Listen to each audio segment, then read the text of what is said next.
Chapter 2862. It took a while before everyone regained their composure. The bull slithered closer to Li Qie, ready to earn some points. Sir, what do you think about me? Not bad at all. Li Qie took a gander before replying. See, that's a big shot for you, such keen eyesight, knowing that I'm special right away. The bull stood up straight, raised its hoof forward, acting as if it was giving Li Qie a thumbs up. This appearance looked so bizarre and hilarious, so the students nearly exploded in laughter. I'm talking about how strong and muscular your body is. I'm sure you will be very tasty, whether it be a meat dish or hot soup. Li Qie added. That's too cruel and wasteful. I'm an immortal species.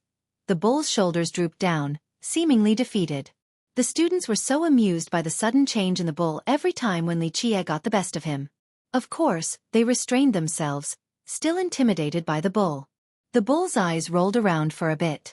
It took one step back and told Du Wenrui. Brat, I forgot to tell you. What is it? Wenrui remained cautious towards this bull because he suffered greatly because of it in the past. The same for many other geniuses. That brat Gold Taifa has some tricks up his sleeve, probably taught by a real master. Some shackles have been opened, but who knows what he wants? The bull laughed and said. Really? Du Wenrui didn't expect this and remained skeptical. He has been tricked too many times before. As I said, I'm always honest, but feel free not believing me. The bull shrugged. Young noble Li, please take care of the students, I'll be back right away. Du Wenrui put on a serious expression and cupped his fist towards Li Qie. Don't worry, who dares to touch them when I'm around? If anyone touches a hair of theirs, I'll crush them to a pulp. The bull declared while stomping on the ground. Let's go. Li Qie smiled and nodded. Wenrui couldn't rely on this eccentric bull, but Li Qie was a different story. He turned and disappeared into the horizon, seemingly in a hurry. Haha, this brat is very capable and talented, especially back then. The bull laughed and revealed. It's a shame that he's wasting his life and skills away in that crappy city. Truly regrettable. Everyone has their own ambition. Li Qie said. Why are you here in the garden still? You can come and go as you please. Haha, it's obviously because of that bastard, desolate saint. The bull spoke with indignation. What did our progenitor do to you? One student asked. He stole an item from us and I want to take it back. The bull scowled.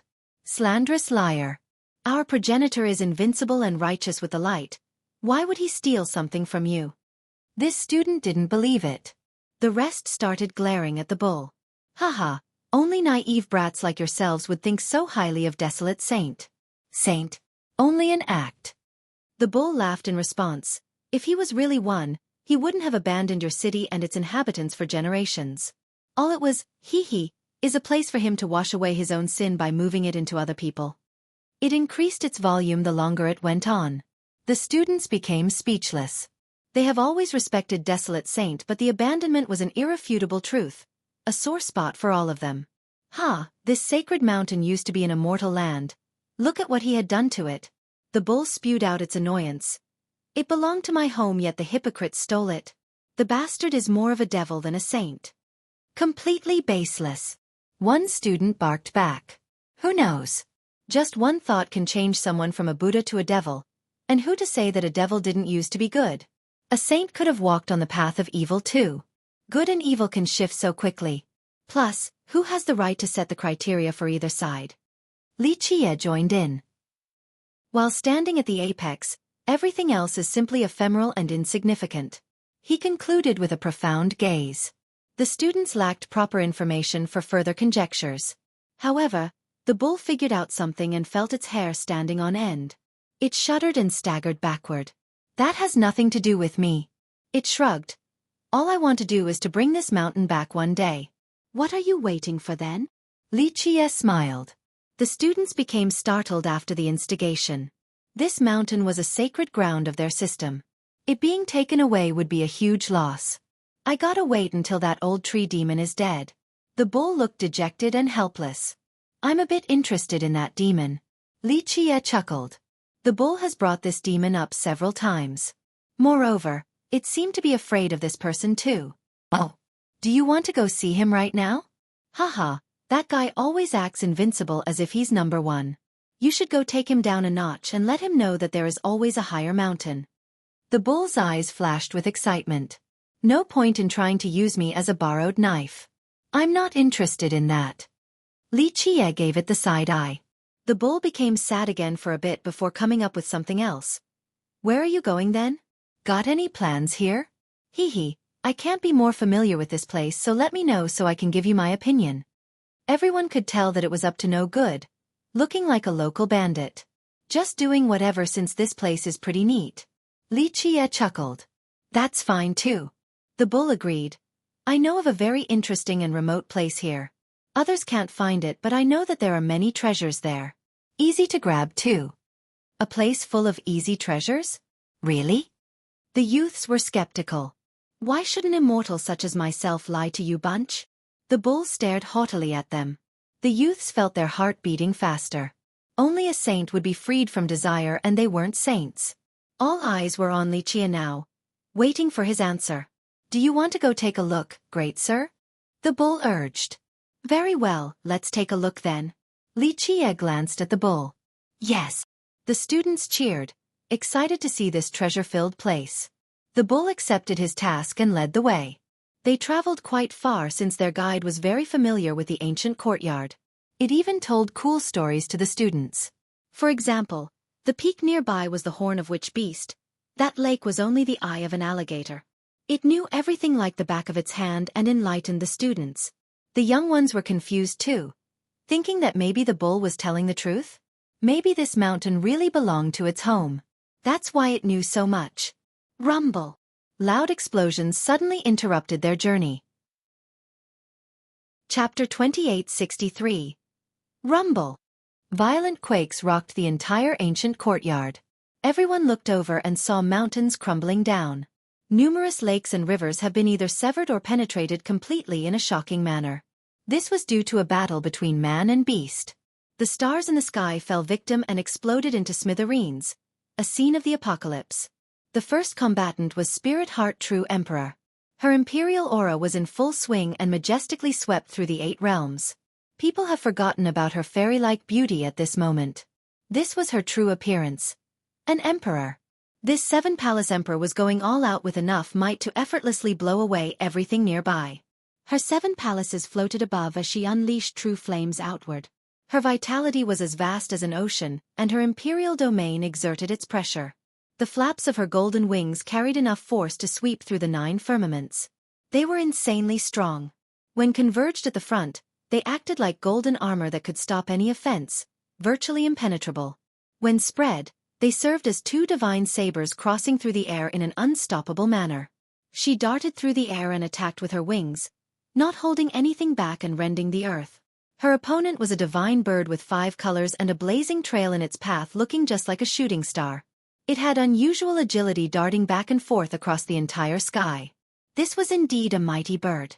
Being slightly skirted by its wings alone would result in destruction. It shot out multiple rays looking just like Supreme Grand Tao from its tail in order to resist the Emperor. The apocalyptic fight sent out blinding sparks. Each one could crush a mountain and melt a large area. Due to the high intensity of the fight, the frightened spectators needed to stay far away. Both the Emperor and the bird were too strong. Their battle woke up many gigantic beasts nearby. They chose to retreat instead of joining the fray. Rumble. Because of this, many mountains were shattered from their steps. This girl has good eyes, not bad at all. The bull praised. This 5-colored hawk is very suitable as a mount, fast and capable in battle. The young ones were in awe of the sheer destruction, thinking that an emperor could really destroy their academy with a single wave. Sir, are you still missing a companion? Do you want me to hook you up? It put on a wretched smile. Not too bad, a pure bloodline too. Li Qie looked at the emperor and said. The bull took advantage of this, its eyes shifted deviously. Let me help you, a pure bloodline will be very useful for the next generation. You're overthinking it. That bloodline is only suitable to be a maid to help me change clothes, that's all. Li Qie said. The young ones were astounded.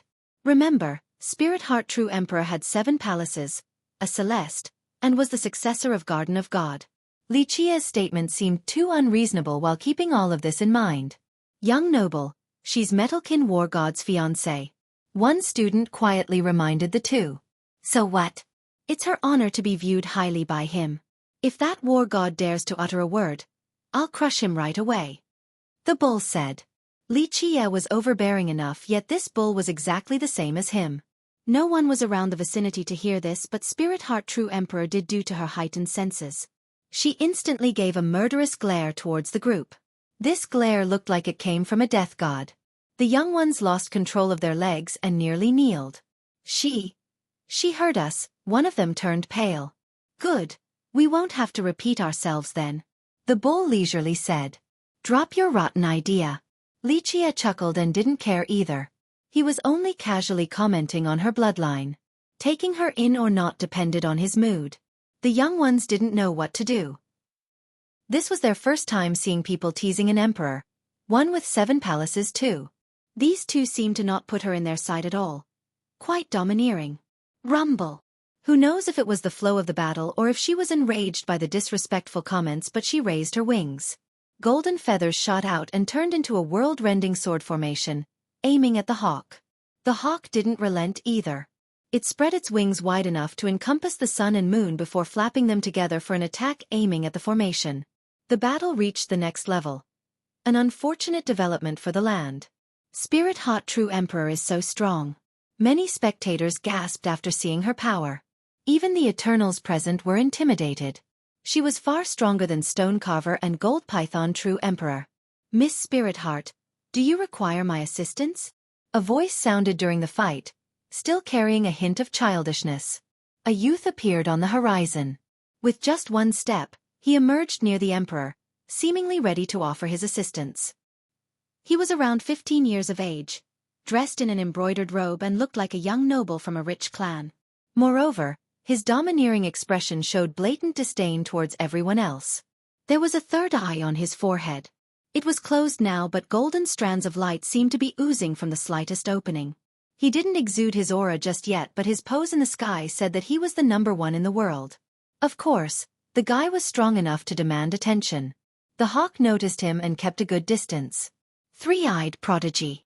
Everyone shouted. He's here too. Even the proudest students nearby were afraid of him. A half-step everlasting. A senior praised. So young yet already a half-step, that's terrifying. Someone who saw him for the first time added. Don't you know that he's the most amazing genius from Academy of Light? He's the world's youngest half-step. Someone next to him elaborated. Chapter 2864. This youth hailed from the three-eyed tribe of God Eye System. This tribe was relatively large in 3 immortals. Members of this tribe were born with an eye positioned vertically on their forehead. If one could cultivate this eye into a golden form, they would gain great powers. Normally, just training this eye a bit would allow them to read incredibly fast on top of remembering the entire content. With the golden form, they could easily see openings and destroy all illusions, turning complexity into simplicity. All in all, they would gain many heaven-defying abilities. This prodigy was even more exceptional since he cultivated the golden eye successfully at a very young age. Because of this, he became the youngest half-step in immortal lineage. Even Flying Sword Marvel, who came from a noble background, took 6 months longer before reaching this level. In the eyes of many true gods, a half-step everlasting was an apex existence. They tried for a lifetime in order to reach this level but failed. On the other hand, the prodigy only needed 15 years to become a half-step. An amazing achievement. According to their records, he was also the youngest half-step and the youngest to have a golden eye in his tribe. His impeccable talents earned these peerless achievements. No wonder why people considered him to be the top genius of this generation. He floated in the sky like a deity, looking spirited with a bright pair of eyes. His gestures and movements seemed to be full of pride. His presence stabilized the universe itself and suppressed the firmaments. Even the 5-colored hawk was wary of him. He stood there like a god with his wings spread open to protect Spirit Heart True Emperor. Thank you, fellow Taoist, but I am fine right now. Please move back so I can fight my heart out. The Emperor accepted the gesture but refused. Good. The prodigy forced a smile and recalled his techniques, looking a bit embarrassed. Nevertheless, the crowd was still impressed by him. Three-eyed prodigy is really strong. Look, that divine bird is afraid of him. Emperors like Gold Python can't compare to him. one student said with admiration. They could see that his aura successfully intimidated that hawk earlier. With the prodigy backing off, the hawk screeched to gather more battle spirit. It spread its wings and launched a second offensive towards the emperor. This brat is quite strong. His potential is boundless if he keeps on improving. Even the arrogant bull praised. Are you here to watch or to find treasures? Li Qie interrupted the amused bull. Oh right, I almost forgot. Let's keep moving to the border area. The bull slapped its head and stopped being distracted. This scene was hilarious, but the young ones didn't dare to laugh. They struggled to hold it in while following behind the bull. The group traveled deeper into the ancient courtyard. The scenery around them changed rapidly as well. At the start, mountain ranges reigned this area with towering peaks. But now, the place became a wild plain untouched by men. Calling this place a border was truly apartment. The sky gradually turned dark as well as if it was dusk. All in all, this strange feeling could only be described as the light wanting to leave them. The young ones naturally became afraid, unlike the calm Li Qie. Are you taking us to a remote area to sell us? A student eventually murmured the deeper they got in. Brat, you think too highly of yourself. How much do you think I can get selling you brats? In fact, I don't even know if I can find any buyers. Even the beasts here don't want to eat you since you're not enough to fill the gap of their teeth. The bull looked with contempt. This student turned red with embarrassment but still felt better.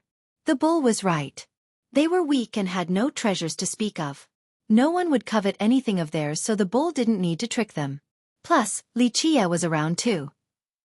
After going far enough, the bull looked around and stomped on the ground while chanting, "Open!" Creak dash, a wall quickly emerged before them, made from unpainted rhombus blocks. Strangely enough, it seemed capable of blocking everything possible, separating an entire domain. You knew this thing was here? One student asked curiously. Humph, I already told you, I'm an immortal species and this belonged to my families, later stolen by Desolate Saint. The bull became smug. This student stopped speaking right away because this bull would always insult their progenitor. It was better not to talk from now on. Go in. Li Qie smiled and entered first. Don't be scared now. The bull laughed at the young ones, seemingly gloating. It entered next. The young ones became afraid after seeing the bull's devious smile. They didn't know what terror loomed behind this wall. They exchanged glances and decided to bite the bullet and walked right in. After the last one came in, the wall disappeared as if it was never around in the first place. The scene changed again. They have entered a new world. They saw numerous stars up in the massive night sky. Unfortunately, these stars seemed dispirited and didn't shine brightly, almost like a candle on the verge of extinguishing. They thought they were standing on a different planet. Once they stopped looking at the sky and scanned their surroundings, they felt trepidation with their hair standing on end. Goosebumps popped up on their body. What the hell is this place? One shouted with his knees shaking. The place was a massive cemetery. Well, no, it was just that there were skeletons all over. They emitted a white glow from being illuminated by the moonlight, a very creepy scene. These skeletal remains were unimaginably gigantic. One of them looked like a mountain spanning for thousands of meters, piercing into the sky vault like a skeletal spear. This was only the one in front of them. Upon closer inspection, there were numerous more in this land. The bones of a serpent spanned like a mountain range. These delicate pieces were also tall and sharp enough to pierce the sky. The skull of an ape looked like a citadel that can accommodate 1 million people. Its palm looked like several mountains in one place. Moreover, there were types of creatures here that they have never seen before. Chapter 2865. A world of bones. Skeletons as far as the eye can see and nothing else. The skeletons here were massive in size. Any single piece was already the size of a peak. They scattered across millions of miles. One could easily imagine how large they used to be when they were still alive. They have seen the giants in the ancient courtyard prior to this. However, these ones seemed smaller compared to these skeletons. Just one skeleton alone was shocking enough, but there were thousands of them here. Truly a magnificent scene. They have never experienced something like this before, so they became overwhelmed with fear. Their mouth left agape for a long time. What is this place? One student dropped to the ground, trembling. Li Qie didn't answer. His eyes focused on the bones ahead in a profound manner. This place. The bull laughed. Where else can it be but the beast garden? The resting place of all the sacred beasts. You're saying that the gigantic beasts in the garden will come here before death? A different student asked. It's not that simple. Do you see any small skeletons in here? The wild boars and rhinoceros aren't here. The group took a look around and sure enough, they couldn't see anything small. When the melon is ripe, it falls. The bull elaborated. Not just anyone is qualified to die here. For example, don't you always aim for the bigger fish when fishing and release the small ones? Impossible. One student said, these gigantic beasts must have been unbelievably mighty. Who could actually catch them? Haha, that was only an example, but it's a good one. The bull laughed. No need to scare them, they haven't reached the right level yet. Xueqi withdrew his gaze and shook his head. I'm simply telling them about the grim reality of this world. Let this be an early lesson for them. The bull shrugged. The students looked at each other, not knowing what to say. This skeletal world made them feel quite strange. After all, their Academy of Light was shrouded by the light, a paradise for all living beings. Xueqi smiled and continued forward, only occasionally glancing above. Come over here. I found a pearl. A student behind him found a jewel among a gap between the bones. It was the size of a fist with a pink glow. This student excitedly told his friends. Xueqi looked over at the skeleton and said, this is a true fire-scaled serpent, a special morph. It obtained the Grand Tao with the light and created these pearls in its spine. Look from the 18th to the 36th vertebra, you will find many of them. Really? The group became excited and rushed over. They tried their best to work together to move these gigantic bone pieces. Wow, you're right, so many pearls. Bright flames jumped up from the pearls below the vertebrae. Let's take them all. They pushed the bones away to reach the fiery pearls. We're rich. The group took them all and cheered. However, they handed the pearls to Xueqi since he was the one who gave them the hint. You guys can split them. The true fire pearls can expel coldness and poison. It's very good to keep around. Xueqi didn't want them. These pearls were great treasures to the students but no different from pebbles in his eyes. The young ones cheered again before dividing the pearls. I didn't lie to you, right? I told you that I would bring you to a place with lots of treasures. The bull heartily laughed. The young ones agreed. This bull really didn't trick them. See that mountain iron leopard over there? Xueqi smiled and pointed at another corpse. Take some bones and cut deep to find the marrow essences. They are true metals, perfect for creating weapons. The young ones became excited right away. I guess just look around. The good stuff here exceeds your imagination. What you get depends on your luck. He added. The group ran over and cut down its tailbone. They drilled inside and saw marrow essences looking just like true metals. They became as busy as ants, moving from one skeleton to another to find items. These gigantic beasts used to be powerful. Though their vitality and essences have mostly dispersed, some precious parts were still left behind. Check out this tooth. One student found a shiny tooth as sharp as a blade. Not bad, that's a new tooth from a watercutter alligator, tough and sharp. Xueqi commented. I found this really soft bone. Another student found a jade-like bone inside one skeleton. Get over here, look at what I found. One more carried over an oversized toe bone seemingly cast from gold. These students crazily searched around for treasures in the skeletal world, no longer frightened by these dead behemoths. Occasionally, Xueqi would give them pointers on where to find treasures. He himself took his time because ordinary treasures were useless to him. He would stop every once in a while and cut out a skull to take out a strange flame seed or cut out a spine to find a jade essence. Very few items warranted him taking action. The rest only earned a passing glance. You brought me here to dig up trash? Xueqi leisurely asked the bull while the rest of the students were preoccupied. The bull has been following him instead of treasure hunting. Haha, no, I just wanted to show you that Desolate Saint is not a good guy at all. Here is the perfect example. You're also a big shot and should notice some clues already. The bull laughed. I know far more about Desolate Saint than you. Xueqi glanced at the sky and smiled. Oh, so do you think he's a saint or a devil in the darkness? The bull asked. Very few people are truly born evil in this world. Xueqi said. Everyone struggled in some ways. The saviors tried their best, others resisted the darkness, More tried to save themselves without giving a damn about their loved ones or anyone else. He paused for a moment here before continuing. However, only a selected few persevered. That's why, one can't judge them on one action or just part of their past and determine their morality, whether they're a saint or a devil. Desolate Saint had struggled to fulfill his aspirations. Unfortunately, life seldom goes according to plans. Chapter 2866. Is that it? You just want to know whether Desolate Saint is good or bad. Lichia glanced at the bull after that brief reflection. Haha, no. The bull said, I know many things can't hide from your gaze. You know exactly what had transpired after coming here. Although all creatures will eventually die, do you think what's going on is normal? Charcoal, don't try to cajole me or I'll grill you up. Lichia said. That's not my intention. The bull coughed and stopped his haughty tone. Sir, I just want your help on one thing. It pointed at the sky and continued. I know that you can see through the mysteries here, so please remove this evil. It's not here, this place is only a container. An example of asking someone to jump into a jar. Lichia looked up as well. I know where it is hiding, please sir, take action and remove it for everyone's sake. The bull hurriedly said. What now, you want to be a saint too? Lichia said. Since when are you merciful enough to care for others?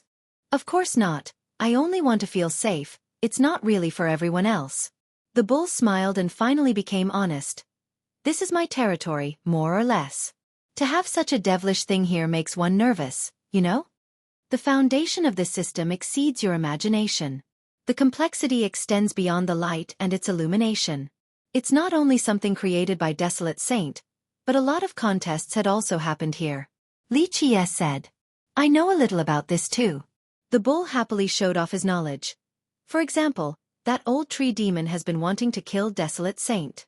He told me himself. Oh. So you know more about him. Lichia smiled back. Nope, I got no idea. The bull immediately shut up. You don't need to find me for something like this. It's only a devilish entity, can't be stronger than Desolate Saint. You just need to slay it. Lichia chuckled without pursuing the previous topic. Haha, I've thought about it too. The bull nodded and said helplessly, I'm awesome in all aspects, but not in this regard. There are restrictions in this place. Didn't you say Sacred Mountain belongs to you? Lichia said. So how can there be limitations here for you? Just do whatever you want. Well, it looked sad and filled with indignation at this point. It's all that bastard's fault, God damn it, he ruined this mountain or I wouldn't need to. I'm always happy to help someone, that's my source of happiness. Of course, you should know that that is no free lunch in this world. I won't help you for nothing in return. Show your sincerity. Lichia smiled. That's no problem at all. The bull became spirited again. Sir, I will toil like a bull for you. Forget it. You're already won in the first place. Lichia gave him the side eye. True, the bull agreed and put on a serious and dignified appearance. Sir, you know that it is a seed of discord. I don't know why Desolate Saint left it behind, but I'm sure that one day, this evil thing will cause chaos for the academy. So many innocent people will lament and die because of it. That has nothing to do with me. Lichia replied. I'm not from this system, so why do I care? Plus, Desolate Saint isn't a good person in the first place. His reason for starting the system might not be pure. It's fine to leave this thing here. The bull didn't know what to say. Let's talk about something else. I see that you have a nice treasure. How about giving it to me? Lichia looked at the bull and started walking closer. Ha, ha, ha. You're funny, sir. The bull became startled and staggered backward, raising his hooves to hide his treasure. I know that this treasure came together with you. You view it on the same level as your life. Lichia chuckled. Not just that, it really is my life. The bull put on a pained expression. If you really want it, then I don't want to eliminate this evil thing anymore. It has nothing to do with me in the first place. Very well, I'll consider it a good deed for the sake of everyone else in the system. I shall kill it then. Lichia smiled. Oh, that's the style of an important character for you. The bull immediately changed its tone. No wonder why that magpie gave you the garland. You're the only one in this world qualified. Okay, stop. Lichia waved his hand and interrupted the bull. My trip this time is actually to see what evil thing is here in Sacred Mountain, and if Desolate Saint actually has the light in his heart for a period of time, truly wanting to be good. You have a feud with him? The bull laughed excitedly. Hee hee. I know that Desolate Saint has left something incredible deeper in the mountain. I don't know what his goal is though. Not a feud, and even if it was, it's gone now. Our Tao was different, that's all. No need to keep a grudge. Li Qie smiled. How benevolent you are, sir. The bull gave him a thumbs up again. So why is the old tree demon stuck here? Li Qie smiled and asked. You know about this too? The bull was startled for a moment before calming down. It shrugged in response. I don't know the details since he doesn't talk about it. Looks like he lost a bet to Desolate Saint. He's a real monster though. It seemed afraid of this particular being. Hard to say who's the victor. Desolate Saint won in the past, but he will win in the future. Li Qie chuckled. Perhaps.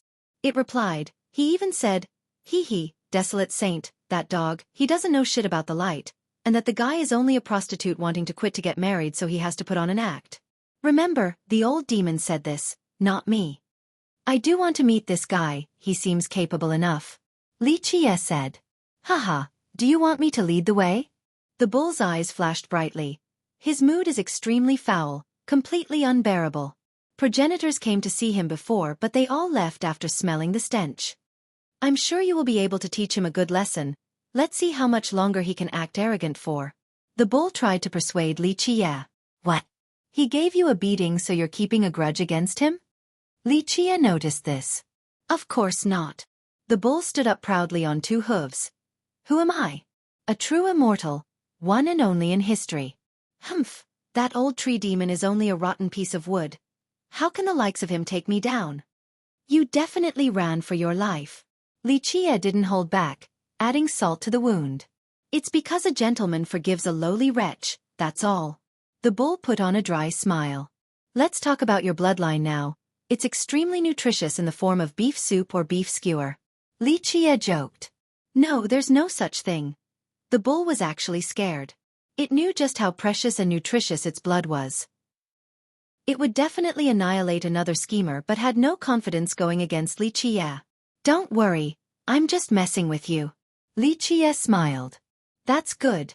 It heaved a sigh of relief. Nevertheless, it kept a safe distance after seeing that smile from Li Qie. 1. I don't understand how the second line applies here because of the vagueness. Just a straight translation, but not literal. The literal line is, asking a lord to jump into a jar. So the story goes, Empress Wu Zetian sent an official to investigate another. The first official asked, what should we do when a prisoner won't confess? The second official, unaware that he was the suspect, replied, throw the guy into a jar and start a fire, he'll definitely confess then. To which the first official replied, you're under investigation, please be ready to get in a jar. The second immediately kneeled and confessed. I'm not sure how it is applied here by the author too. Another idiom here, literal is I will be your bull and horse, meaning that the speaker will work there but offer someone complete subservience. Li Qie joked back that the thing is already a bull, so the phrase is meaningless. 3. Not sure if the stench here is literal or just figurative. Progenitors might be plural or singular, not clear. In the case of unknown number, I usually pick plural. Chapter 2867. Zhou Qiushi and the others have finally finished looking around for treasures. Time to go kill that devilish thing. Li Qie looked at the bull and said, sounds good to me. The bull became excited and shouted, brats, it's getting late. Gather your stuff and group up, we're leaving. The young ones got an incredible harvest this trip, completely filling their bags to the brim with treasures. This skeletal world no longer looked scary to them, more like a treasure grove. The fully assembled group happily followed Li Qie and the bull, ready to leave. They realized that they would always have luxurious meals and treasures as long as they follow Li Qie. Okay, we start moving again. The bull seemed excited too. The treasures here didn't matter at all, but Li Qie agreeing to remove one of its problems put it in a cheerful mood. They left the skeletal world and the frontier, almost making it back to the center of the ancient courtyard. Twarp! The moment they got back, a shadow flashed as a tiny bird landed on Li Qie's arm. The Peacebringer magpie. The students shouted in astonishment. The bird still had a radiant glow despite its feeble appearance with blood everywhere. These seemed to be grave injuries. Li Qie applied ointment on the bird. His eyes narrowed. Who hurt it? One student wondered. The students thought that it was such a spiritual bird during their last meeting? Who could bear to hurt it? There are 2 of them in the nest by the cliff. The bull said. Looks like it's a plan. Twarp. The bird stared at Li Qie with bright and intelligent eyes. It's asking you for help, the other is captured. The bull understood and told Li Qie. Don't worry, I'll save your friend. Li Qie gently patted it and smiled. Haha, this person should be quite capable, able to do something like this. The bull gloated. It knew that someone was about to become very, very unlucky.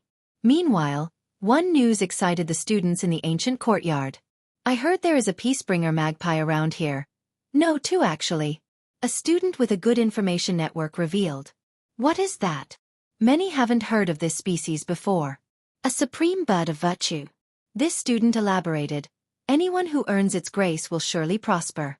According to the legends, Desolate Saint and his light along with the success of the academy were partly due to him being favored by this bird. It's that magical? The crowd was startled. I got good news. Gold Python and Stone Carver True Emperor have found the bird's nest. They're ready to capture it.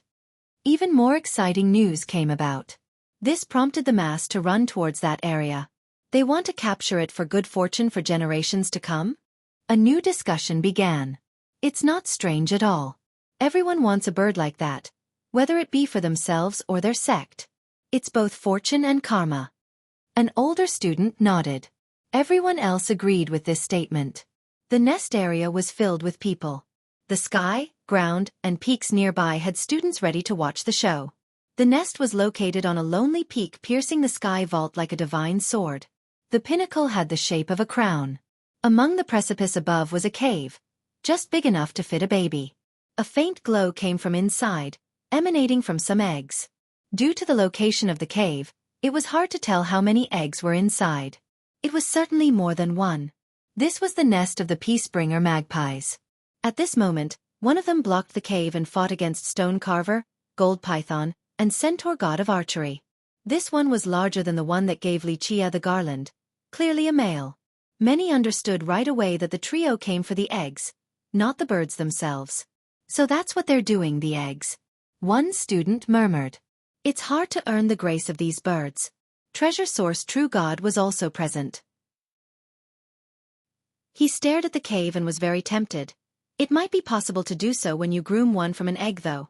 The True God heard that when one was chosen by these birds, they would have a lifetime of peace and prosperity. However, even progenitors found this to be difficult, let alone them.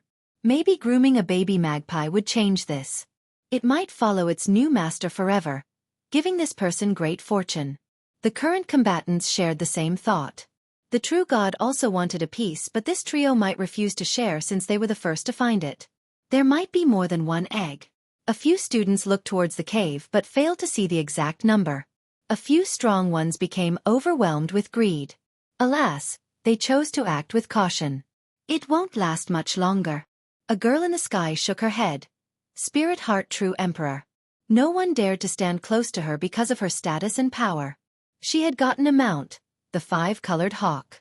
Get ready. The trio exchanged glances, ready to deliver the finishing blow. They were holding back earlier, afraid that other strong characters such as Spirit Heart would take advantage of the fight and steal the eggs. Now, it looked like Spirit Heart had no intention of doing so. Therefore, they wanted to finish this fight as soon as possible in order to avoid further complications. The male magpie was on its last leg with wounds everywhere. Despite its scorching light and blade-like wings, it still couldn't take on these 3. This magpie is incredible. Someone commented after seeing it persevering for so long. Finish it! The 3 shouted at the same time, unleashing their destructive divinity across the realms. Rumble! The peak started cracking in many places. Screech! The magpie screeched and shot out feathers like arrows, completely prepared to fight to the death. Boom! The feathers were shot down while the finishing move continued onward. It's done for. Everyone was ready to see the end of this magpie. Clank! However, a sword slash interrupted the trajectory of this fatal blow. Chapter 2868.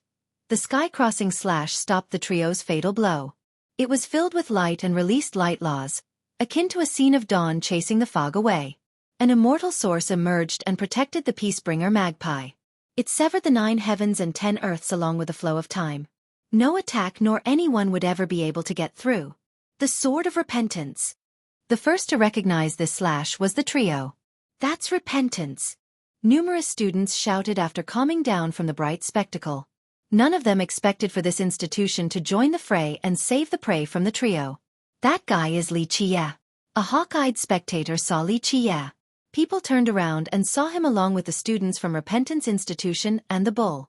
Look, another peacebringer magpie. Someone saw the bird on Xueqi's shoulder and shouted. The one that ran earlier, did Xueqi capture it? Another student wondered.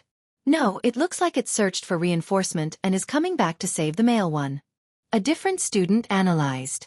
The crowd exchanged glances after hearing this, contemplating. Reinforcement? Those students from Repentance? One guy said. It made sense for them to look down on Xueqi's group because the other side consisted of emperors and the centaur god who was an amaranthan eternal and more powerful than the 2 emperors. The students couldn't fathom how these Repentance students could save the bird from the 3, thinking that they didn't know their place. He's here again. Treasure Source True God became serious after seeing Xueqi and the bird. The trio stared at Xueqi, aware of the situation. Xueqi had ruined their move earlier, so they wanted to kill him now, evident by the murderous glint in their eyes. However, due to their status and cultivation level, they restrained themselves from yelling. They also stared at the Sword of Repentance with great curiosity. They have seen its power back at the Supreme Tree and were relatively on guard. Okay, leave now. This nest is mine from now on. Don't think about it. Xueqi clapped to get the attention of the crowd, then smiled. The wounded magpie in the sky chirped and flew down to circle around him several times before landing on his shoulder. Why are these magpies so close to him? Many were stunned to see the magpies perching on his shoulders. That nest has no master. On what ground do you claim it? The centaur god coldly uttered. Because I say so. Xueqi smiled. Now they belong to me, anyone not convinced? Having said that, he told the bull to go grab the nest. Everyone became flabbergasted after hearing him, including the trio. After all, everyone wanted to obtain these magpies. This was a blatant provocation. You want to challenge the heroes of the world? Stonecarver True Emperor's expression darkened. Yes. And heroes of the world? You think too highly of yourself. You all are nothing more than a bunch of stray dogs in my eyes. Xueqi leisurely smiled. He's insane. The response resulted in an uproar. The students nearby started yelling. Some couldn't believe what he had just said. This was more than just targeting the trio. Xueqi insulted all the elite students who were dragons and phoenixes among men. They wouldn't be able to handle this disdain coming from a Repentance student. Ignorant fool. One student uttered. Who does he think he is? Nothing more than a cursed descendant from Repentance. A lowly wretch. Another added. The students here began insulting him, viewing him as an enemy. May I ask, who do you consider a hero then, fellow Taoist? Spirit Heart True Emperor spoke in a pleasant manner. She wasn't angry. Simply curious. You're not one of them, but calling a beauty like you a dog is unreasonable too. You look witty too. Probably qualified to be my maid. Xueqi looked at her and chuckled. The crowd became frozen from astonishment. Xueqi and the others worried about Xueqi while nervously sweating. Xueqi had said something like this before, but only in private. Now, he publicly told everyone present and in front of her too. A few stared at Xueqi as if he was an idiot. In their opinion, this guy must either be insane or stupid. Spirit Heart True Emperor had 7 palaces and was the fiancé of Metalkin War God. This top character could only be viewed with respect and admiration. Thus, Xueqi's outrageous comment indicated that he was tired of living. Your flippant attitude will result in death, fool. One admirer gritted his teeth. A frog wanting to eat swan meat. Take a look in the mirror first. Another said with disdain. You're an eccentric one, to say the least. The emperor tilted her head and stared at him, still calm. She eventually shook her head and left. The guy is lucky because the emperor is merciful. That boastful comment should have earned him 100 deaths. A few students scowled.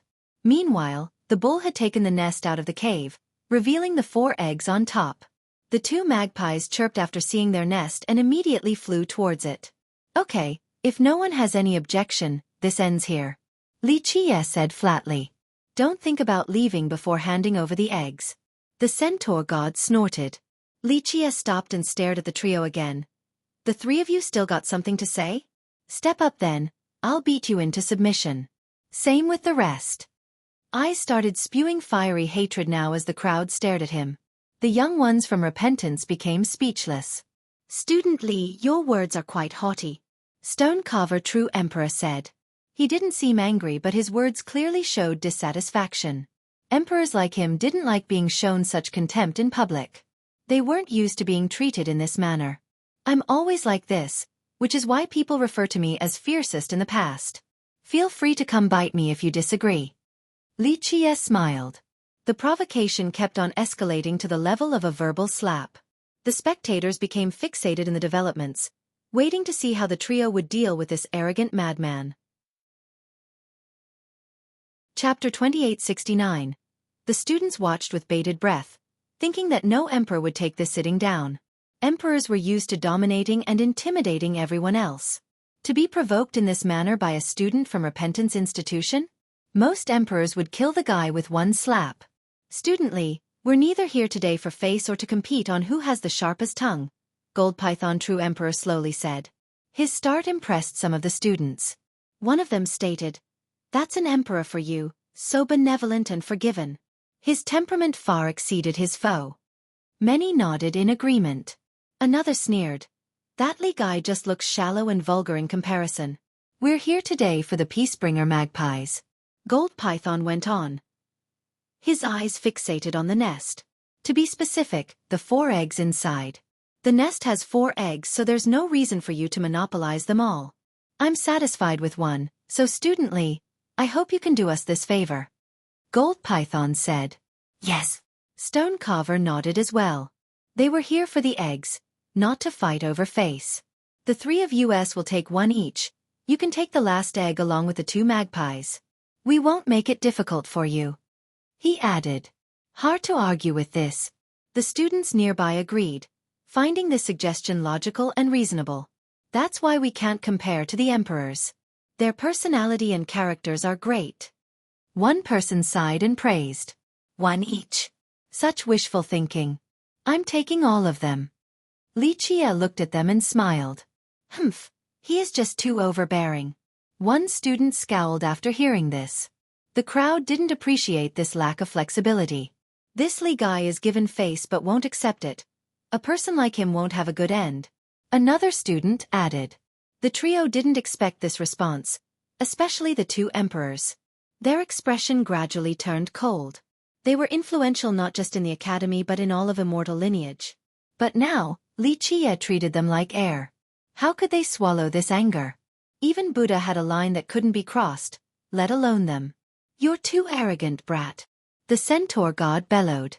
He lost his cool first due to the previous humiliating defeat. Others just didn't know about it. Now he had another reason to feud with Xueqi. And, you must be mad about how I seared your butt into fried horse meat the last time we met. It's quite a rare meal. Xueqi smiled and said. The centaur god trembled with rage. His face turned red. He needed to run for his life from that flame previously, but only his men knew about it. Xueqi revealing this in public was akin to adding salt to the wound. Little animal, do you dare to take on my arrows? He bellowed. He has never been afraid of anyone before. As an Amaranthan Eternal, he was actually stronger than these 2 emperors. This allowed him to do whatever he wanted, wherever. Nevertheless, this junior kept on disrespecting him. You. Xueqi looked at him and said, You're barely a ceaseless Eternal. Stop thinking that you're an Amaranthan. You. The centaur god turned even redder. He eventually said, My speed is at the Amaranthan level. He stressed the last few words for emphasis. Oh, so only in terms of speed, and you simply lied. Do all the members of Divine Beast Legion like to boast like you? Xueqi smiled. The centaur god had no response, stuck in a tough position. His power wasn't actually at the Amaranthan level. People praised him for having this level of speed. Eventually, the rumor became exaggerated and some started spreading that he was indeed an Amaranthan Eternal. He didn't bother correcting this false rumor, so everyone eventually took it as facts. Li Qie once again embarrassed him with another revelation. He enjoyed being called an Amaranthan Eternal all this time, but this ended up coming back to bite him. "Brat, do you dare to take me on?" The centaur god's bow became bright with a ferocious aura, clearly a capable weapon. All eyes were on Li Qie. It looked like this centaur god wasn't a real Amaranthan, but his archery abilities should live up to its fame. "Why not? I will just stand here, no weapon, and you won't be able to hit me once." Li Qie didn't care at all. Is he crazy? The spectators became slack-jawed. Zhou Qiushu's group was startled too. The centaur god's archery has been proven multiple times, unlike his cultivation level. His speed and techniques were impeccable, so Li Qie might be too rash with this challenge. Humph, I don't think he has ever seen the centaur god's archery in action before. One student sneered. An older student added, he should be able to stop the arrows with his sword, but just standing there? That's suicidal. It's his own fault for wanting to die. The first guy replied. I see, I've been around for so long and this is the first time someone dares to let me fire freely. Let's see just how amazing you are. If I can't shoot you down, I will leave and never oppose you again. The centaur god angrily smiled. Who knows if you will be able to leave? Li Qie said. Very well, I will fire 3 shots. Survive if you can. The centaur god shouted. After 3 shots, I will return one to you. Survive if you can. Li Qie casually said. Fine. The centaur god relied on his archery since his debut. He considered himself to be a peerless archer, hence his title, Centaur God of Archery. Others could look down on his cultivation but not his archery. The 2 emperors were fixated on this match. They wanted to see the extent of Li Qie's abilities and if it was enough to back up his arrogance. In their opinion, if the guy only relied on his sword to be arrogant, then he wasn't a real threat. This match was a good chance for them to carefully observe his true power. Are you ready, brat? I'm about to fire. The centaur god shouted. Despite their feud, he was still an important character who does everything openly instead of relying on a sneak attack. Chapter 2870. Li Qie smiled and didn't bother preparing. He stood there without a care in the world. Go for it, let's see how godly your archery is. Good. The centaur god roared thunderously. His vitality instantly erupted. One could hear the draconic roars as the muscles on his arms bulged up into visible lines, looking just like dragons. As he pulled back the string, his body itself seemingly served as the bow and became tense to the limit, ready to exert the strongest force at any moment. Buzz! The string was finally pulled to the limit, creating a beautiful crescent arc. Everyone felt as if he was pulling the great veins of the world. The worldly power began to gather on the bow. An arrow materialized with the shape of a dragon tooth, sharp and white with a bony shimmering. This arrow clearly was created from some type of divine bones. Moreover, after it touched the string, one could hear crackles coming from tiny violet lightning bolts. The arrow seemed to be brimming with the power of lightning. Everyone felt that it possessed maximum speed even before being shot, virtually impossible to dodge. Dragon tooth arrow, he must really be furious to use it. One person quietly said. This was the centaur god's sure kill arrow, made from the tooth of a violet bolt earth dragon. Its speed was improved with the lightning's empowerment. Die! He roared and shot the arrow. The sound of it breaking the air came a long time after the release. Everyone felt their throat hurting as if they had been pierced. That's frightening. Numerous students shuddered. They only saw a purple flash, akin to a lightning bolt striking Li Qie. Only the ones strong enough could see the lightning-shrouded arrow crossing through the void. Its unstoppable might encompassed speed, power, and lightning. Everyone saw an illusion of it already piercing through Li Qie's throat. He's dead for sure. One student was certain of this. Whoosh! Everyone finally heard the traveling sound of the arrow. Time seemed to be coming to a stop. They saw something unbelievable enough to make their jaw drop to the ground. Li Qie grabbing the arrow inches away from his throat. From start to finish, he didn't do anything impressive. No invincible merit law or powerful merit law. However, he still successfully stopped it. It felt as if the arrow was moving extremely slowly, and Li Qie just needed to raise his hand to catch it. Boom! Boom! Lightning bolts ran rampant on the arrow. However, they extinguished after he gripped the arrow. How can this be? Astonishment struck the crowd. The centaur god is a ceaseless eternal. One student couldn't believe it. No, he's an amaranthan eternal. His friend prudently reminded him. That shot earlier is undoubtedly at the amaranthan level. A powerful student added. However, Li Qie still caught it with his bare hand. Hence the disbelief from the crowd. People could accept him stopping it with the sword of repentance, an ancestral weapon. In fact, they could also accept him using a great merit law or the power of the light to stop it too. At the very least, the latter was within the realm of possibility and imagination. Unfortunately, what he did was unfathomable. The ceaseless, no, amaranthan eternal performed an impressive shot. The two emperors present might not be able to escape unscathed. The two of them narrowed their eyes, becoming serious. Can anyone explain to me what happened just now? One spectator thought that Li Qie had performed some devilish art. Too slow. Li Qie smiled and closed his fist. Crack. The draconic arrow was broken. The centaur god grimaced at this sight. He was barely a ceaseless eternal in terms of cultivation, but his archery was impressive enough. This Tao alone allowed him to see the door of the amaranthan level. He knew how fast and strong that shot was just now. If these two emperors didn't have an ancestral weapon in response, they would certainly be wounded by his strike. Thus, he couldn't believe that his foe stopped it with one hand.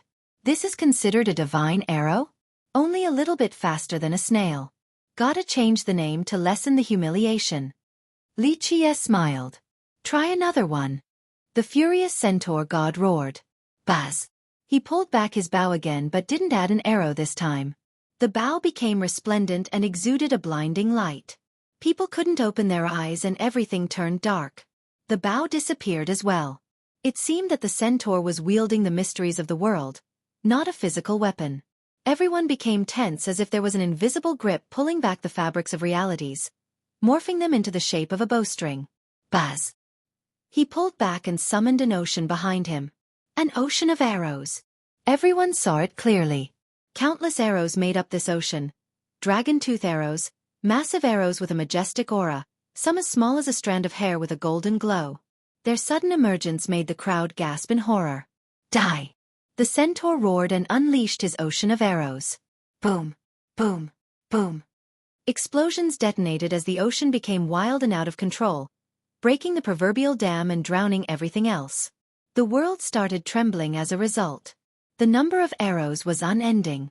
Even the strongest defensive line would eventually succumb to the barrages. The best movement techniques wouldn't be able to dodge the fate of being pierced by 1,000 arrows and turning into a porcupine. Damn! Many became horrified and quickly retreated, thinking these arrows could pierce through the core of the earth. Chapter 2871. The area became surrounded by the ocean of arrows, resulting in a wondrous spectacle. Just one arrow alone was frightening enough, let alone so many of them? There was no place to run, no technique to block. The toughest shield and thickest wall would eventually falter to the constant barrages. Gold Python and Stone Carver True Emperor were intimidated just like the rest of the spectators. As emperors, they somewhat disapproved of the centaur god for accepting the false rumors of him being at the amaranthan level. This vanity wasn't commendable in their eyes. However, after seeing this all-piercing ocean, the two of them became emotional. The centaur god's power hasn't reached the amaranthan level, but his peerless archery has made it there. Rumble! Not even a fly or mosquito in the vicinity could survive the incoming barrages. The ground fell victim. Rocks and soil scattered and smashed. The students knew that if they were the targets, they would be turned to a bloody mist instantly. Eventually, the explosion stopped. The targeted area turned into a forest of thorns made up of arrows. Everyone shuddered after seeing the aftermath. He gotta be dead, right? One person murmured while looking at the numerous pits. There's probably nothing left of him. Another began to search for Li Qie. However, it wasn't that easy to spot someone inside that mess. Is he okay? Xueqi and the others were slightly startled. That move earlier was quite devastating. Most powerful true gods would die to it. Look over there. Someone with a good pair of eyes finally spotted Li Qie and shouted. Everyone turned and saw Li Qie standing still as if he didn't move an inch from this spot. Moreover, he was completely unharmed. An ocean of arrow, but not a single one managed to prick his skin. He looked nonchalant and calm, akin to a master walking inside a tornado, but it couldn't even move his robe. How can this be? Shouts of astonishment resounded. No way! The centaur god became dazed and staggered backward. He was completely confident in that shot earlier, even against emperors stronger than Gold Python and Stone Carver. But now his foe stood there and took the entire thing without trying to dodge, an act that could only be described as magic or devilish art. The two emperors present exchanged glances, becoming increasingly alarmed. They didn't see what Li Qie did to survive the barrages, not his movement techniques or actual method. To be as composed as him under that barrage was definitely something they couldn't do. Now that move was more interesting. Li Qie smilingly said, "Unfortunately, it still lacks mastery. You did look like an archery god though." The centaur god's expression soured after hearing the sarcastic remark. His proud archery was considered worthless by Li Qie. Nevertheless, he focused on the situation at hand, having never experienced something similar before. He had fought against other emperors before. Even the powerful ones had a hard time dealing with the barrages. Those managing to come out untouched were extremely powerful. This guy shouldn't have been able to withstand it in this manner. One more, but let's make it interesting this time. My shot versus yours. Are you confident? Li Qie chuckled. The centaur god froze and instinctively took one step backward. A while ago, he would certainly take the bet against any emperor or even everlastings. He had immersed himself in archery his whole life, believing that his Tao was matchless. Now, doubts overwhelmed him. He felt that Li Qie was completely devilish. Intuition told him that he would lose for sure. An archery contest? The students exchanged glances, thinking that it was a little ridiculous for Li Qie to go against a known archery expert. Why not? Let's do it. The centaur god made up his mind and took one step forward, arching his chest. This posturing was the opposite of his current state of mind. He lacked confidence about the result, but alas, there was no other choice. Fleeing wasn't an option. To give up now? He would end up losing to Li Qie and to himself, never able to overcome this shadow and keep his head high. All of his ambition and will would disappear. Good, very courageous, let's begin. Li Qie smiled. The centaur god snorted and assumed the archery pose with the bow in his hand. The two emperors watched with bated breath, ready to analyze Li Qie's actual strength. This was the centaur god's last shot, so the guy should go all out. Perhaps they would be able to see Li Qie's abilities from this exchange. Buzz! Radiance emerged around the centaur god in the forms of arrows. They turned into iron walls, a defensive archery Tao. Archery is all or nothing. Offense is the best defense. Li Qie saw this and critiqued. You're already putting up a defensive barrier before the contest, clearly lacking strength, momentum, and confidence. This isn't the Tao of archery. The centaur god was shocked to hear this. He understood the essences and mysteries of this Tao, so Li Qie's words were spot on. He had been shot in the heart just now. He shuddered and staggered backward again. My bow is ready, arrow knocked. Li Qie smiled, putting his right leg forward and assuming the posture of an archer. He wasn't holding a bow or an arrow at all, only looking like an archer ready to fire. The crowd was confused, but the centaur god trembled in fear and staggered once more. Impossible! He roared in disbelief. The two emperors could understand this. Their expression darkened, but they maintained their focus on watching Li Qie. Archery in one's heart. The two of them said. Archery in all things. The shocked centaur god finished the line. This was a state he has been pursuing his entire life. He could see through its mysteries. The highest state of archery, archery in all things. Despite being an archery god, he still had a way to go before reaching this level. Chapter 2872. The centaur god felt his hands trembling after seeing this state of archery from Li Qie, something completely unexpected for him. It dealt quite a mental blow because he had immersed himself in the Tao of archery since forever. He considered himself to be the current #1 in this generation. Alas, a junior had surpassed him today. Not an easy revelation to swallow. Do you understand? This will be your last shot. Li Qie woke him up from his daze. The centaur god's heart skipped a beat, clearly understanding the implications. Buzz! He took a deep breath and dispelled the defensive barrier around him. Li Qie was right. Offense is the best defense. When an archer worried about putting up a barrier before the actual exchange, he was already at a disadvantage. The right train of thought was to kill the enemy with a single shot, not giving them a chance to retaliate. This was perhaps his last shot, not just because it was the third one in this bet. It must be exceptional and brilliant. He couldn't afford to be conservative or he would let down his lifelong efforts. Rumble! The world trembled at an increasing pace. The centaur god changed his style. As he pinched his thumb and index finger together in the proper motion, the world, the Tao, his vitality, and everything else turned into an arrow. Great power in the form of an arrow existed between his fingers. This was the culmination of everything he got. Even his lifespan. Buzz! As he pulled the string back, the arrow manifested into physical form. It started as nothingness, only a culmination of various affinities. Now, it was as real as any other arrow. It was made of shimmering beautiful blood, looking just like a carved ruby. Its sharpness instilled fear into the spectators. Bow at the ready. Same with his arrow. He fixated on Li Qie and assumed a state of oneness with his bow. Everyone saw that he was the bow and the bow was him. The only thing on his mind was archery, and the only thing the spectators could see was his arrow. The actual person had disappeared. Even the strongest members of the crowd felt like they were prey targeted by this arrow. This made them shudder. Worst of all, dodging seemed futile regardless of the methods. Go! Li Qie smiled despite being the target. Whoosh! The centaur god shot right when Li Qie spoke, trying to take advantage of his distraction in order to seek an opening. The fatal arrow left first and the whoosh came far later. The bloody arrow leaped through space and time along with everything else. Distance didn't matter, seemingly not existing. A terrible scene emerged before the spectators. The various affinities making up the fabrics of reality instantly withered. Their forces were sucked out by the arrow, leaving behind an empty husk. A frightening scar of a trail was also left in its path. The arrow also sucked away the vitality from the spectators nearby. Even their grand Tao, true fate, and soul seemed to be affected. This was a non-discriminating, all-devouring arrow. How frightening! All the students here thought that they would die for sure, unable to escape from this fatal shot. A while ago, a few students looked down on the centaur god because of his inaccurate claim regarding his cultivation. Now, yes, he should consider himself an amaranthan.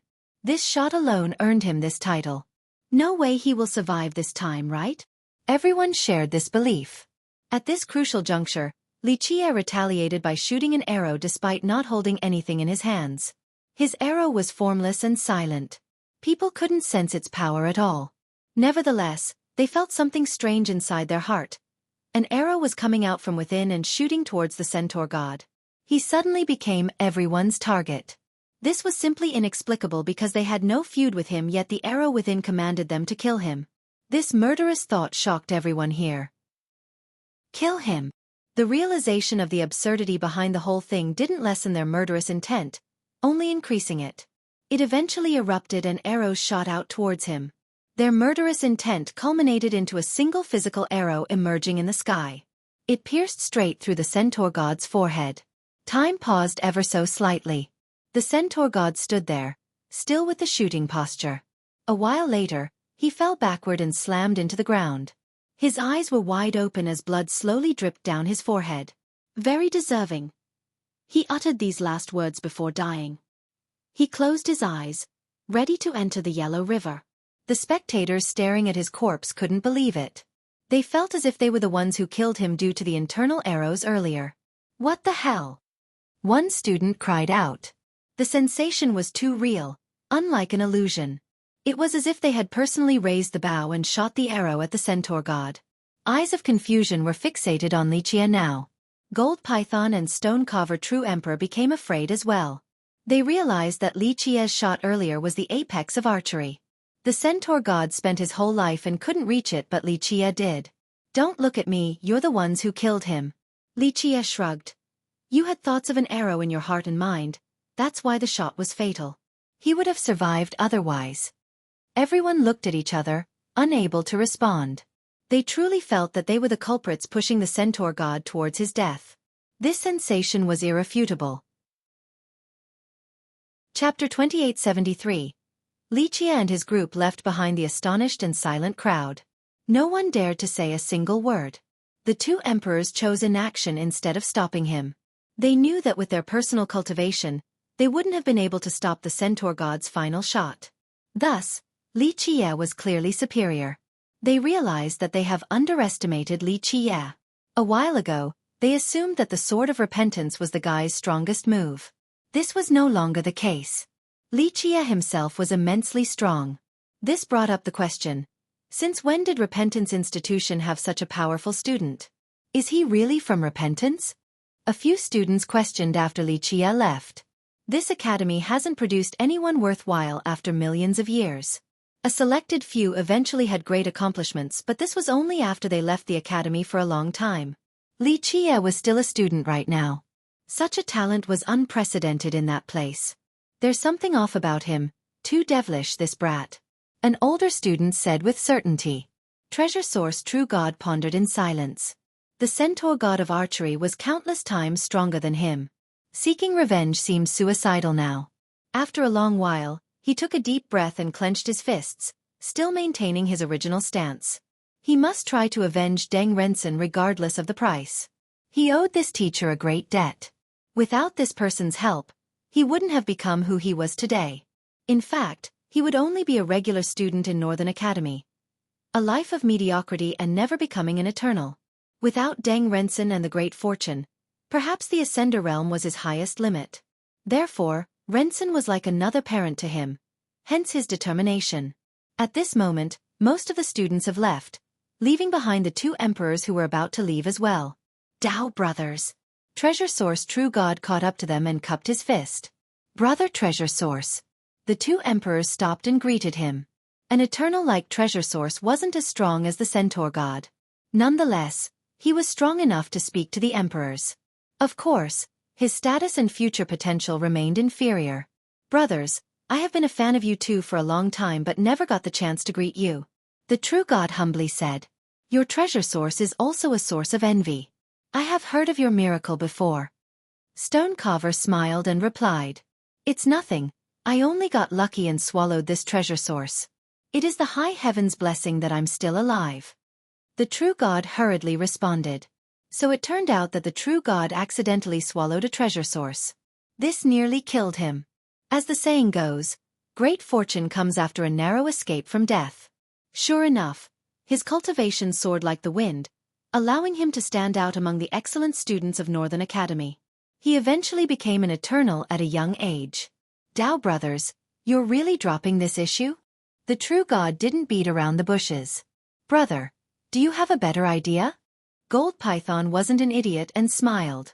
Dao brothers, the truth is that I have great enmity towards Li Jie since he killed Teacher Deng of our academy. I owe Teacher Deng a great debt, so I must avenge him no matter what. The true god took a deep breath and solemnly said, It's commendable that you still try to repay the debt despite knowing the difficulties. The two emperors became surprised before nodding with respect.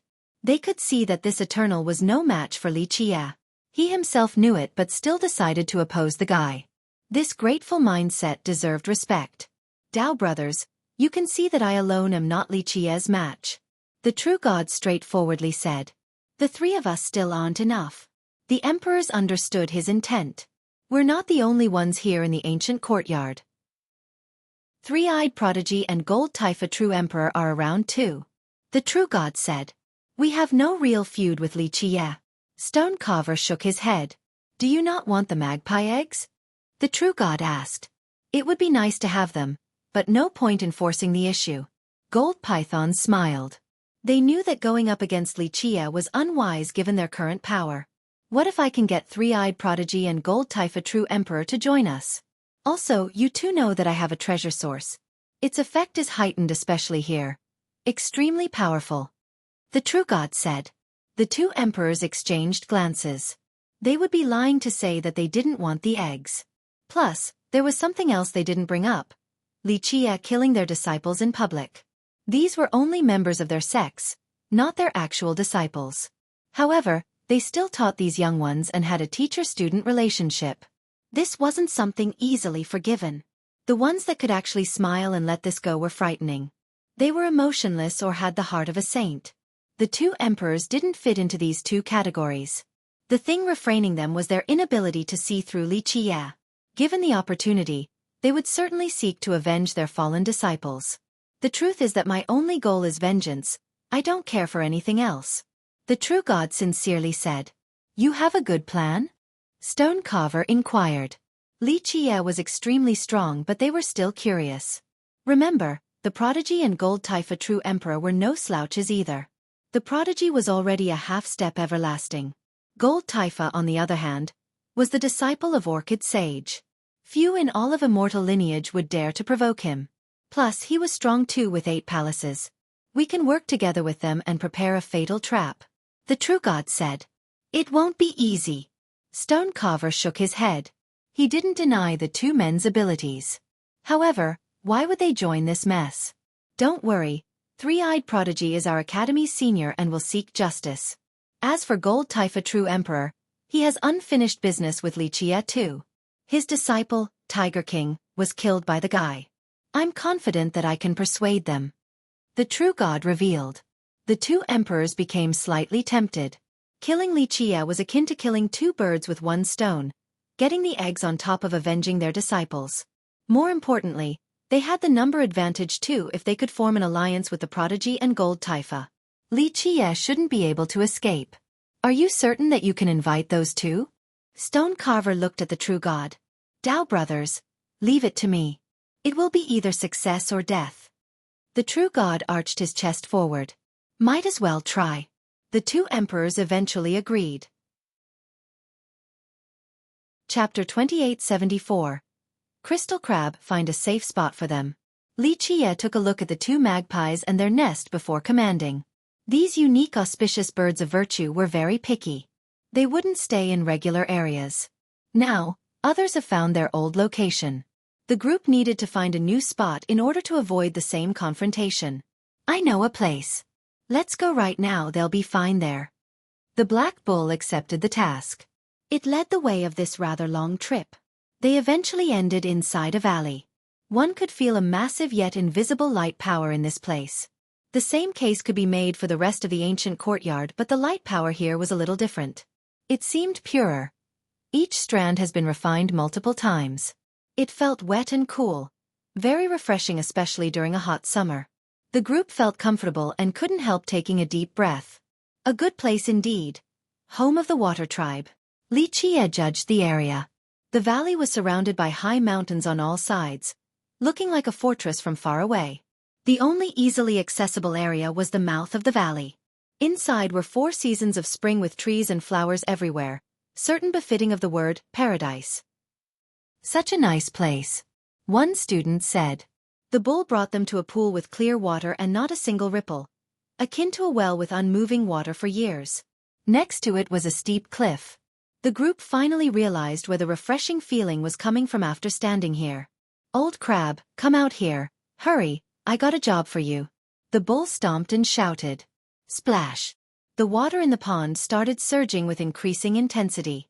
It eventually turned into a pillar of water gushing like the source of a spring. They looked up and saw a crab being raised on top of the water pillar. It was as large as a tabletop, quite a rare sight anywhere else but not in the ancient courtyard.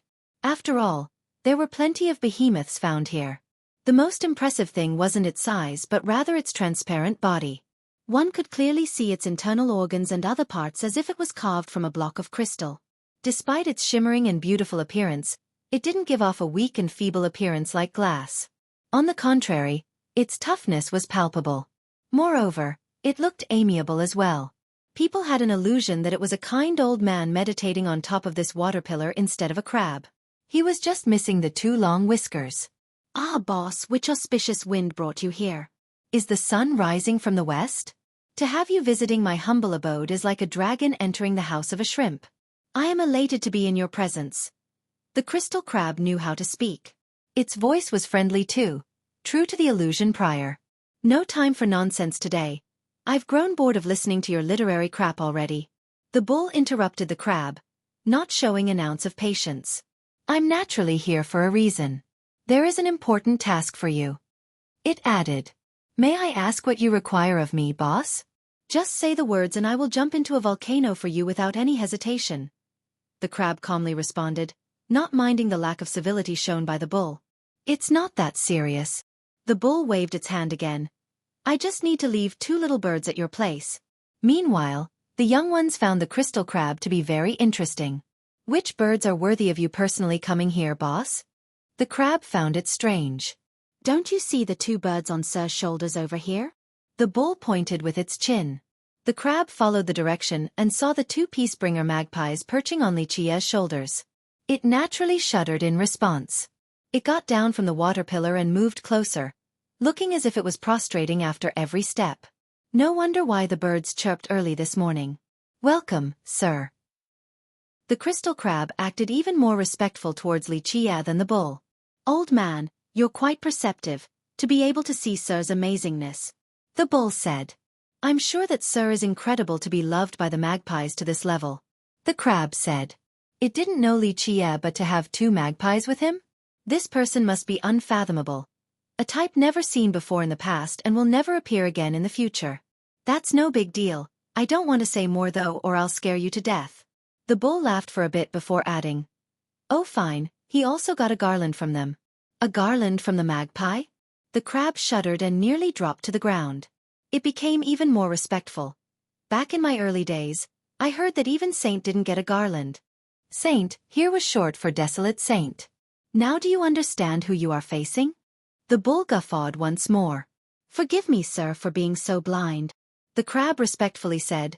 To have you in this world means peace for everyone. It is their blessing. I'm also blessed to be in your presence right now. I do like being called sir. Li Qia chuckled and looked at the crab. A river crystal crab reaching this level of cultivation? Not bad. Not bad didn't seem like much of a praise. However, it was the ultimate glory when it came from Li Qia. Thank you, sir. The crab said. I was lucky enough to find a golden pearl at the bottom of the river.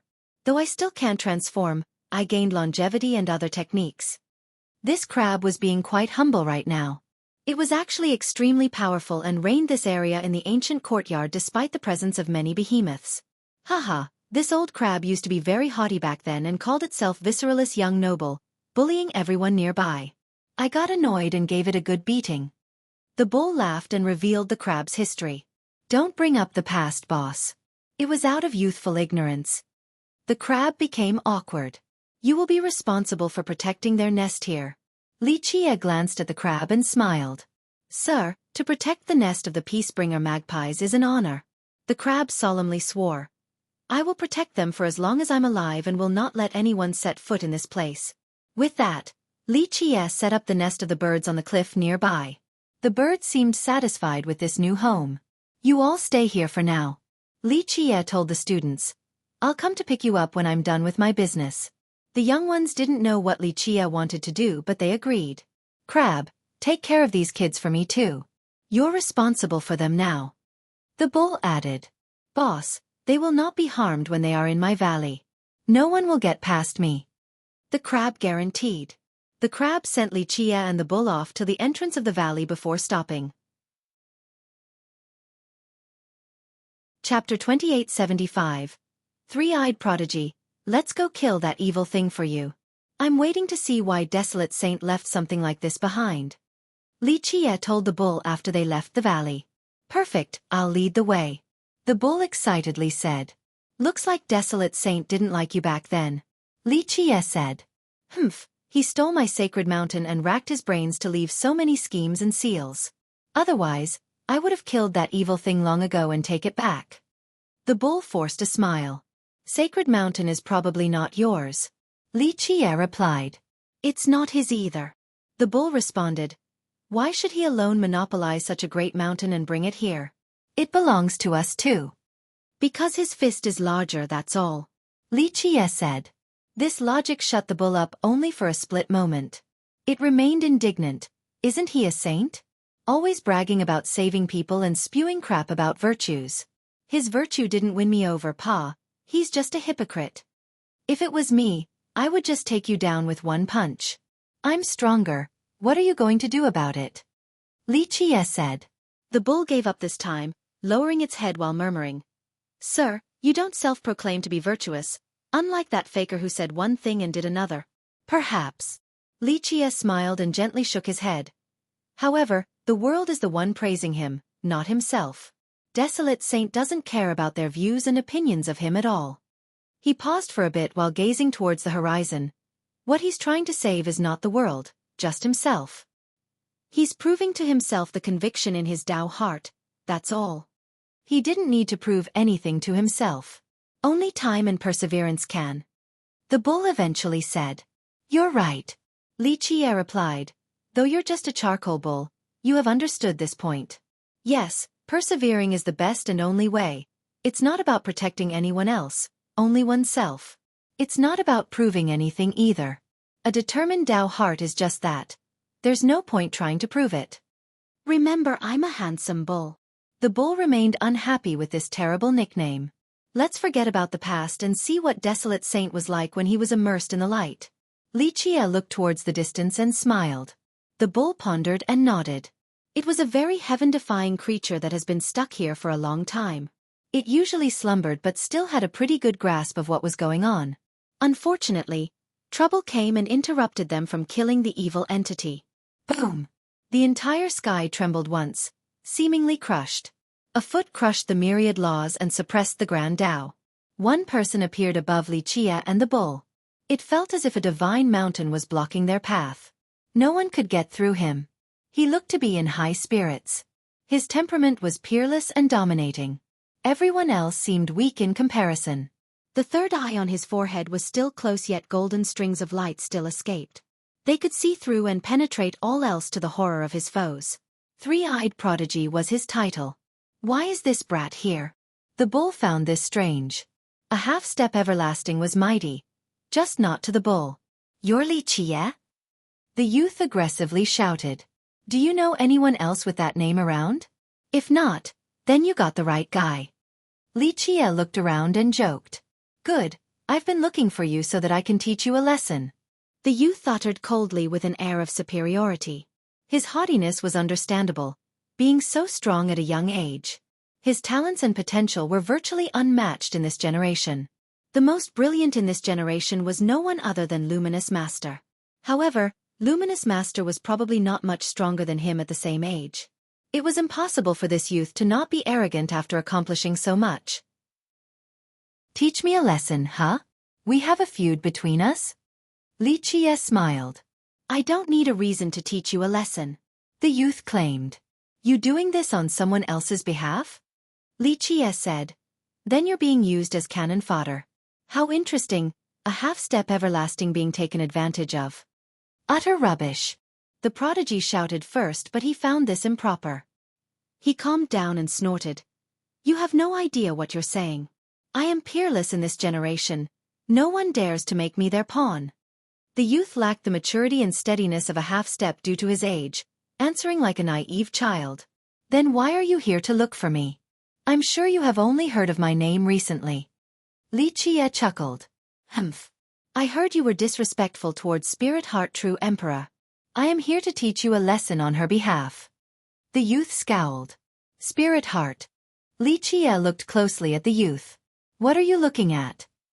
Speak. Is it true? The youth didn't like the invasive stare. Young one, early love is not good. In my opinion, it looks like you have an older sister fetish. I guess little boys like mature women, especially the gentle ones. This seems, what the hell are you talking about? The youth's divinity exploded. Even some of the behemoths nearby ran from fear. I will cut your tongue if you spout nonsense again. His relatively childish face changed into annoyance. I'm just saying. Li Qie shrugged. Why are you rushing to deny it so fast? Very suspicious. He smirked after finishing. Shut up. The prodigy's expression became stern. A true emperor stands at the apex of the Tao and is respected by all. You are being disrespectful towards one. This is something scorned by everyone else in the world. I will have to teach you how to respect others then. That's the real reason you're here? Li Qie acted surprised. Yes, I will do it in your senior's stead. The prodigy coldly uttered. Okay, Then next time when I see Spirit Heart True Emperor, I will apologize to her. Li Qie waved his hands and acquiesced. The prodigy didn't expect this response from Li Qie. He heard that this guy was very fierce. He flirted with the emperor and looked down on everyone else. Now the guy recognized his mistakes and chose to listen, catching the prodigy completely off guard. Chapter 2876. GoldenEye. The prodigy didn't know what to do because of Li Qie's sudden shift in attitude. He was prepared to fight, determined to teach this guy a lesson.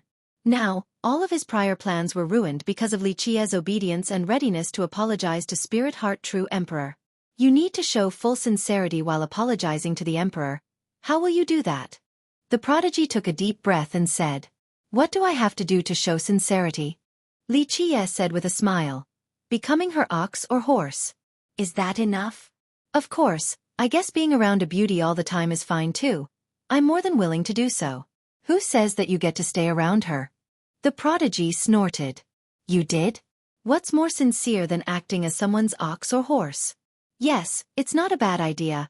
I need to try my best to hang around this great beauty. Why don't you introduce me so I can serve her?" As the saying goes, the pavilion closest to the water enjoys moonlight first. Hee. Maybe I can eventually win her heart too. Li Qie shrugged in response. "In your dream, you frog wanting to eat swan meat."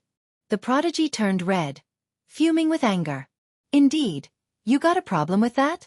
Li Qie chuckled. "You've been mocking me?" The prodigy's eyes pulsed with a ferocious light, not dumb enough to not realize the sarcasm. "Why are you getting so serious?"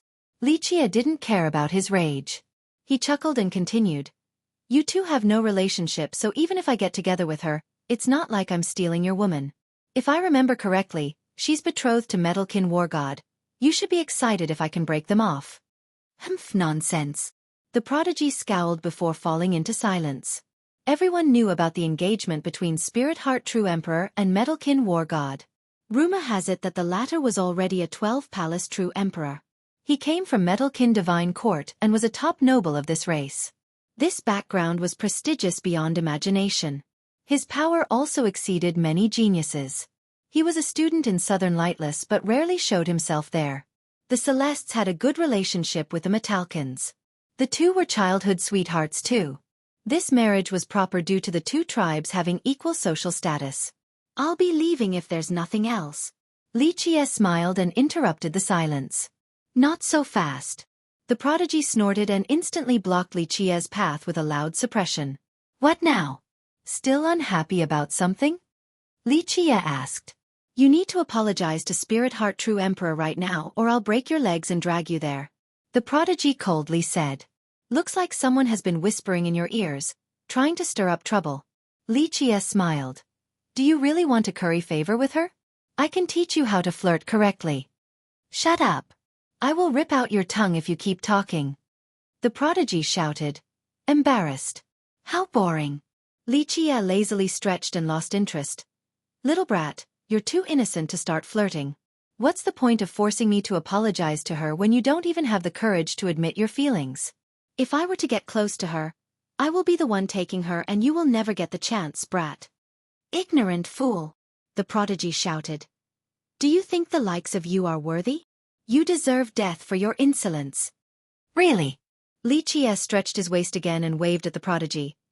"Okay, no more messing around. Let me show you a few moves to take your arrogance down a notch." The prodigy's eyes became fierce. After a buzz, arcs of light rotated within his eyes, looking quite magical. "Good. I want to see what you're going to do to teach me." The prodigy laughed from being too angry. He lived up to his fame as being one of the greatest contemporary geniuses. A half-step everlasting was no joke. In fact, he just needed one glance to understand the mysteries and essences behind profound merit laws. On the road towards the Tao, he was the one to educate. Others weren't qualified to teach him. "I will. Don't worry about that. If I don't hold back, just one is enough, but since you're so young, I will show you 3. Li Qie smiled. "Just one is enough to beat me?" The prodigy laughed again as if this was the funniest thing he had heard since his Tao debut. He didn't believe anyone in this world could take him down so quickly. In fact, He believed he could last around 10 moves against Luminous Master or even longer. Nothing's impossible. Li Qie looked at him and said, "Don't cry in a little bit, okay?"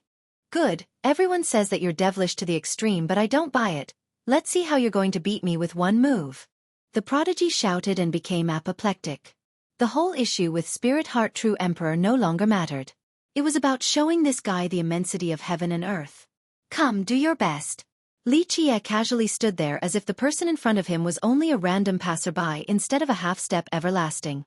"Quite haughty you are." The prodigy sneered. He has never been treated in this manner before. Even the top masters such as brilliant emperors treated him seriously during their spars. Li Qie's nonchalant demeanor infuriated him, causing him to turn red and tremble with rage. Nevertheless, he was smart enough to take a deep breath and calm down, not wanting to make a reckless move. "I hope you can back your words up." He snorted and gathered energy. Buzz. His third eye, still closed, lit up with golden strings of light oozing out. These strings were enough to tear everything in the world, resulting in a state of primordial chaos. Bah!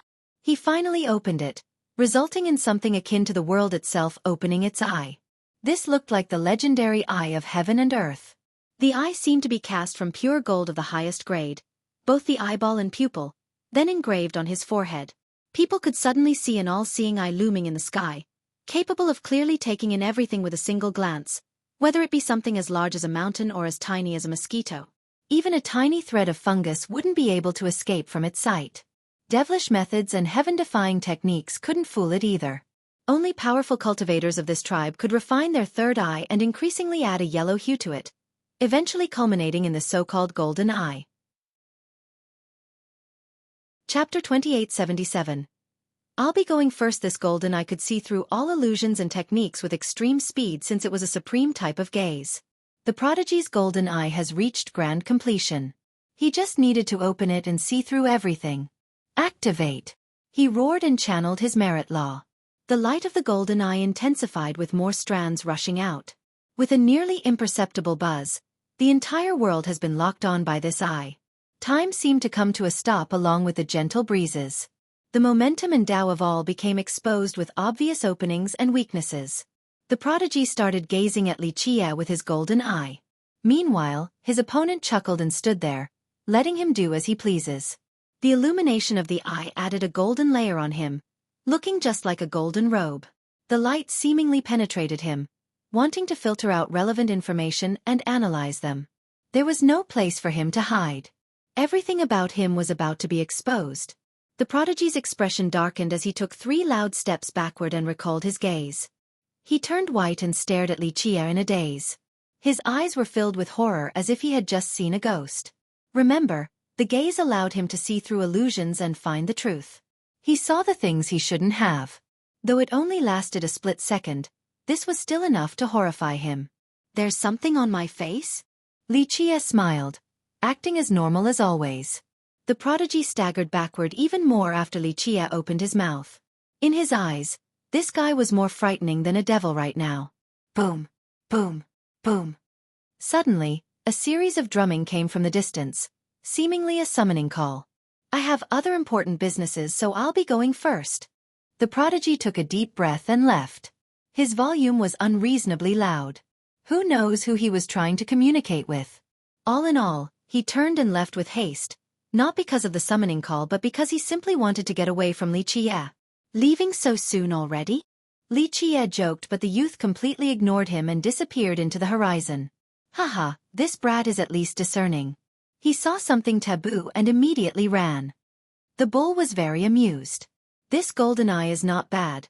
It's just missing further ignition and tempering. It can be refined into a great treasure.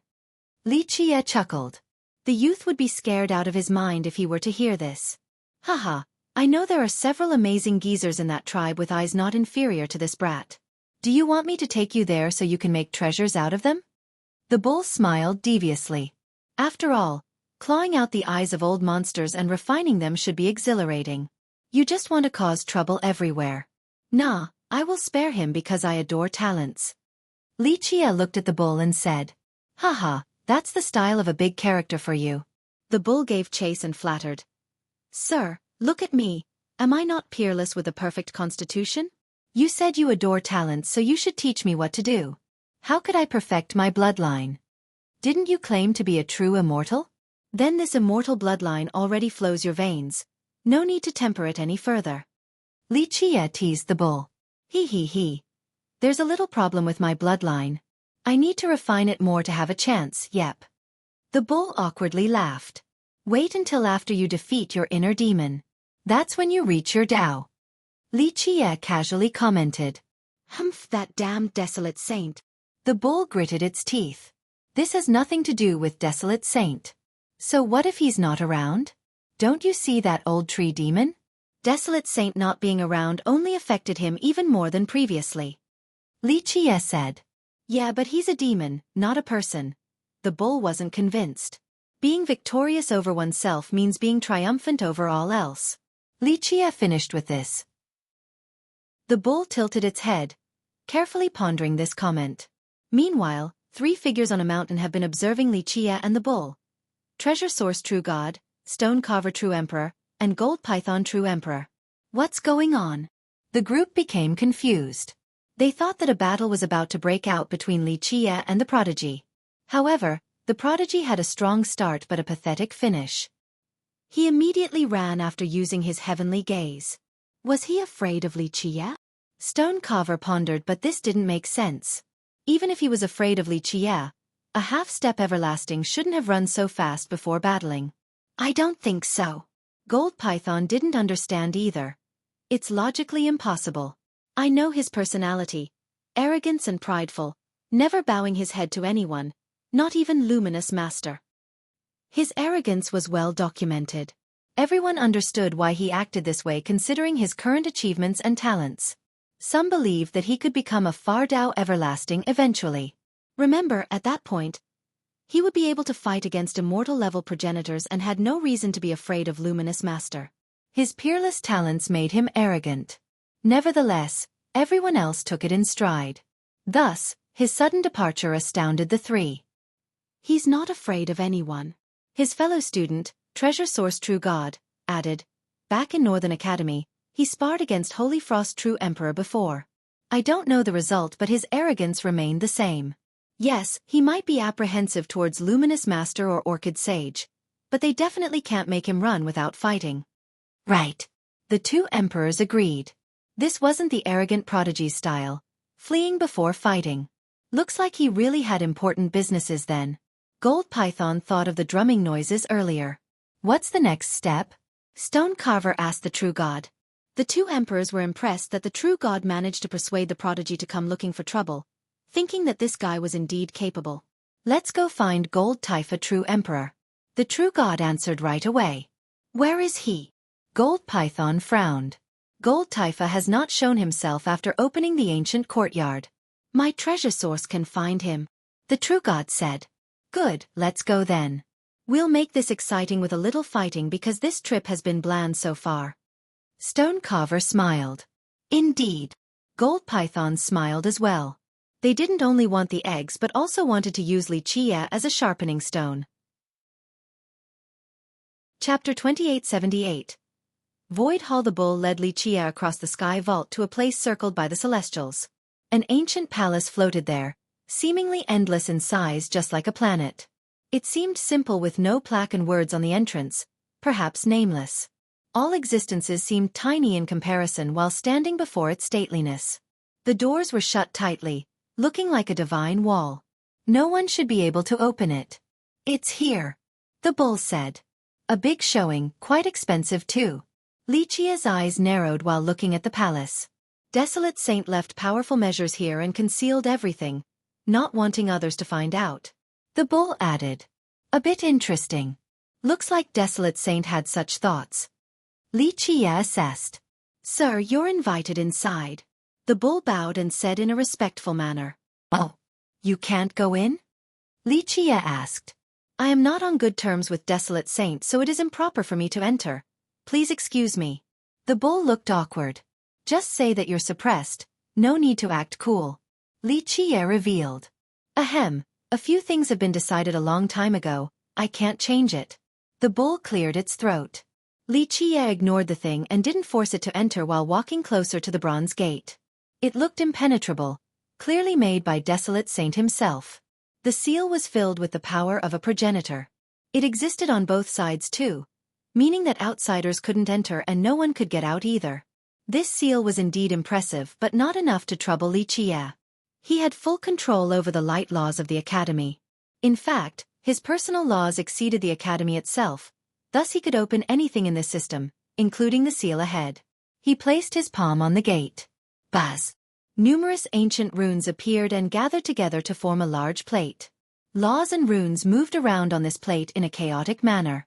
Outsiders would need a long time to understand it. Li Qiye, on the other hand, didn't need to read them. He rotated his palm and changed the direction of the plate, causing it to turn at increasing speed. Buzz! The runes jumped out and lined up to form a complete chapter of words. They then imprinted themselves back onto the plate. Pop! The plate sank into the gate and the runes spread out. Creak! The sealed gate slowly opened. Li Qiye didn't bother looking at what was inside before walking straight in without a care. It seemed that he didn't mind any potential danger inside. "Sir, I wait for your triumphant return," the bull shouted behind him. Bam! The gate closed after his entry. The bull continued to stare at the gate, wanting to see everything inside. Unfortunately, he was under multiple restrictions and couldn't go inside. Sigh, what is that demon thinking? Stuck in stagnation yet still torturing me like this. He stared at the gate with anticipation. Darkness greeted Li Qiye in this main hall. One wouldn't be able to see their fingers in front of them, at least regular people. However, it was as bright as day for Li Qiye. His gaze could illuminate every corner in this place. This particular hall was vast beyond imagination, seemingly capable of containing an entire world. He slowly walked forward. Each step encompassed 1,000 miles. It didn't take long before he made it far enough to be stopped by a towering peak. Upon closer inspection, this was actually a squatting monster. Its sheer size made it look like a mountain from far away. Pop! The monster opened its eyes, seemingly adding 2 suns to the sky due to the high location of its head. The light coming from them clearly illuminated the area. It was quite intimidating. Even the experienced masters would feel their legs giving in. The monster's eyes could drain someone's soul away. However, Li Qiye was completely unaffected by the gaze as if it was no big deal. Rumble! The monster began looking down. It could see that Li Qiye wasn't afraid of it. The puny human didn't bother to look at it at all. Thus, it stopped coiling and spread out its full form, revealing its true unimaginable size, big enough to almost cover the entire hall. Rah! The thing it previously coiled around was a mountain of skulls. Because of the movement, many skulls started rolling down. Some fell down in front of Li Qiye. The owners of these skulls must have been amazing. One could still see divinity sparking from the eye sockets. They were either invincible true emperors or mighty everlastings. Exch! Hissing could be heard as the fiend's head started moving closer towards Li Qiye. It had the body of a serpent with black scales, the head of something resembling a dragon or tiger, long tail, and 3 wings that could flap smoothly like the flow of water. It also had a comb on top of its head. From the distance, it looked just like a crown. Though it wasn't actively exerting its aura, a chilling energy emanated across the hall after it woke up. This affinity began to freeze the place. This freezing aura was still useless against Li Qiye. He casually stood there and stared at the fiend. Night King Phoenix. Interesting. Why did Desolate Saint leave a dark creature like you here? Li Qiye said. Few actually knew this name. However, those who did would become afraid because it was an extremely evil creature. Its darkness could corrode everything. So why did a saint famous for his light leave a dark creature here in this mysterious place? Whoosh! The creature's eyes narrowed after hearing Li Qiye. If anyone else was around, they would feel their soul being taken away right now. Chapter 2879. Night King Phoenix. The focused gaze seemed to gather the darkness like the receding tides. It swallowed everything in the world. Even the light couldn't escape. This nefarious power of darkness was enough to crush the gods and emperors. Unfortunately, Li Qiye remained impervious. He still didn't care about this creature because his eyes moved past the mountain of bones towards deeper into this hall. Desolate Saint was a mighty progenitor. This creature was powerful, but he didn't need to spend so much effort just to get a mount. It clearly served as the protector of something here. What item warranted this level of effort? Plus, even if he wanted to protect something, he should have left behind a behemoth of the light affinity instead of this dark creature. This particular decision was worth pondering over. Rah! The creature coiled back to block Li Qia's eyes, aware of his intention. Its roar sent out a tsunami of shockwaves with enough corrosive force to destroy a galaxy. Alas, this was just another ineffective attack. It flicked out its whip-like tongue after blocking Li Qia's sight. Quite a terrifying scene. Li Qia glanced at the creature and said, "Very well, I will kill you for blocking my path." He spoke as if this was a trivial task. Remember, the creature before him viewed everlastings as food. Rah! The creature let out a loud blast. Boom! It coiled again, causing the area to tremble. Loud metallic noises could be heard as its scales rose up, acting like armor plates. This black armor plate made it look quite divine despite its dark affinity. The creature clearly sensed Li Qia's power and didn't dare to underestimate him. "I will slay you using Desolate Saint's sword." Li Qia smiled and slowly unsheathed Repentance. Clank! Clank! Clank! However, the sword started shaking violently, not wanting to leave its sheath. This resulted in loud friction noises as it resisted Li Qia. The sword clearly recognized the dark creature and didn't wish to kill it. It used to be Desolate Saint's personal sword while the creature used to be his mount. They shared the same master and used to be together, hence its rebellion. Humph! Li Qia snorted and tightened his grip. "What's the point of keeping you around? I will make molten metal out of you." His chilling threat made the world tremble. The masters, even the progenitors, would twitch with fear, realizing that he was the true supreme. The sword shuddered because of his threat and gave up on struggling. It had enough intelligence to know that he would carry it out. This divine sword was completely helpless against him. Its fate was not pretty if it were to disobey him, and being turned back into molten metal was truly horrifying for a sword of this level. Clank! It left the sheath and its brilliance illuminated the entire hall. Rah! The dark creature staggered backward after seeing this. It also recognized this powerful sword. Repentance is a good name. What should repent right now? How about the sin of darkness? Li Qia gently stroked the blade and said, "Clank." The sword channeled its strongest power without being activated by Li Qia. It didn't want to incite his anger by holding back. Rumble! Strands of holy light oozed out like waterfalls and tore apart the darkness. Each was as big as a galaxy, enough to cut down the source of darkness. The spectators would feel trepidation before the murderous light, completely brutal and emotionless. The source of sins had nowhere to run. The light represented both salvation and destruction. Nothing else should exist but the light. After reaching its strongest state in the hand of Li Qia, he also became the judge of all. This incoming slash would be able to flatten his path.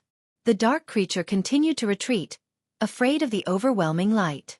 Ultimately, light and darkness were sworn enemies. Plus, this incoming light from the sword was insanely powerful. Rah! Unfortunately, it had nowhere left to go and let out a desperate roar. It threw caution to the wind and unleashed its own dark affinity. Boom! Darkness of the same intensity as the light earlier rushed to the sky as the creature decided to go all out. Holding back would result in certain death. Boom! Its tail pointed up straight to the sky and spread almost like a peacock. Buzz! Ancient dark runes appeared around the tail and turned into an inscrutable totem. The totem opened a world of darkness. The dark affinity oozed out like a tsunami from within, turning into an ocean that engulfed the creature. Rah! It became more powerful and its eyes glowed brightly with a dark affinity looking like the night sky. An ancient species. Li Qia looked at the totem on the creature's tail and smiled. "Looks like Desolate Saint had his reasons for taking you in." Rah! The creature started by swinging its tail downward like a palm strike. It had enough force to annihilate all the puny existences beneath. "Come!" Li Qia laughed and leaped to the sky, then swung his sword. Clank! The blinding slash left behind a deep scar in the spatial fabrics. Chapter 2880. Gold Taifa True Emperor's Plan. Meanwhile, in an isolated valley with pine thickets issued pleasant sounds with the gentle breezes. The branches swayed back and forth in an enchanting manner. This corner of the ancient courtyard was quite tranquil and peaceful. Its location was hard to find. A man sat here, adorned in a golden robe. Tao runes continuously rotated around him. His stillness made him look like a golden statue that was one with heaven and earth. People clearly saw him sitting there, but upon a second glance, the place where he sat would be empty. His title was Gold Taifa, the person who opened the ancient courtyard. Few saw him after this process. Treasure Source True God, Stone Carver True Emperor, and Gold Python True Emperor have found him. The True God was indeed impressive, able to find the hidden emperor, unlike the others. However, the trio didn't dare to disturb Gold Taifa at the moment. They kept their distance on a faraway peak, curious about the meditating emperor. He didn't move an inch yet, seemingly in a state of zen. Listen, what is he saying? Gold Python was worthy of being a three-palace emperor. He heard something after focusing. The other two also closed their eyes and tried to listen to the Tao. They finally heard a Tao sound. However, it didn't come from the Grand Tao itself but rather, the meditating emperor. The ears and eyes couldn't discern this sound. They would only be able to see the emperor and his physical form. On the other hand, anyone strong enough to listen to the Grand Tao could hear the emperor's Tao chant. All three could see invisible phenomena now. A dark taifa was growing behind the emperor with tough roots, weather-beaten yet still managed to persevere through the years. In addition, a creeping vine coiled around the tree, seemingly one with it. Perhaps it was indeed a part of this tree. Flower buds could be seen on the branches, as fragile as dandelions. Just one breeze could blow them away. The most eye-catching thing about this tree was its golden color. The roots, tough branches, leaves, and even the flower buds were all a tantalizing gold. Unfortunately, those who knew about it would overlook its beauty due to its horror. This particular dark taifa was a king among its species, powerful beyond imagination. It could destroy a kingdom or a sect without utilizing any merit law or art, easily too. The trio knew that this tree was the real body of Gold Taifa. He came from the Dark Taifa tribe, a mighty branch of the demon race. He eventually became a disciple of Orchid Sage, then reached the Imperial Realm. Its branches were swaying back and forth not because of the winds. They were moving in accordance with the rhythm of the Tao. This resulted in Tao noises heard by the trio. Under this cadence, the Tao runes turned into a mantra and melted into this world. To be exact, they were fusing with this valley like snow, a silent harmonization. What is he trying to do? Stone Carver narrowed his eyes, trying to assess the entire valley. Gold Taifa should have a reason for lingering so long in this place. He's Tao preaching, but to whom? I don't know. Gold Python True Emperor saw the hints. There's a gigantic beast here, extremely powerful too. It must be hidden and in hibernation. The True God's treasure source figured it out. This heaven-defying item was quick to spot anything unusual. You're right.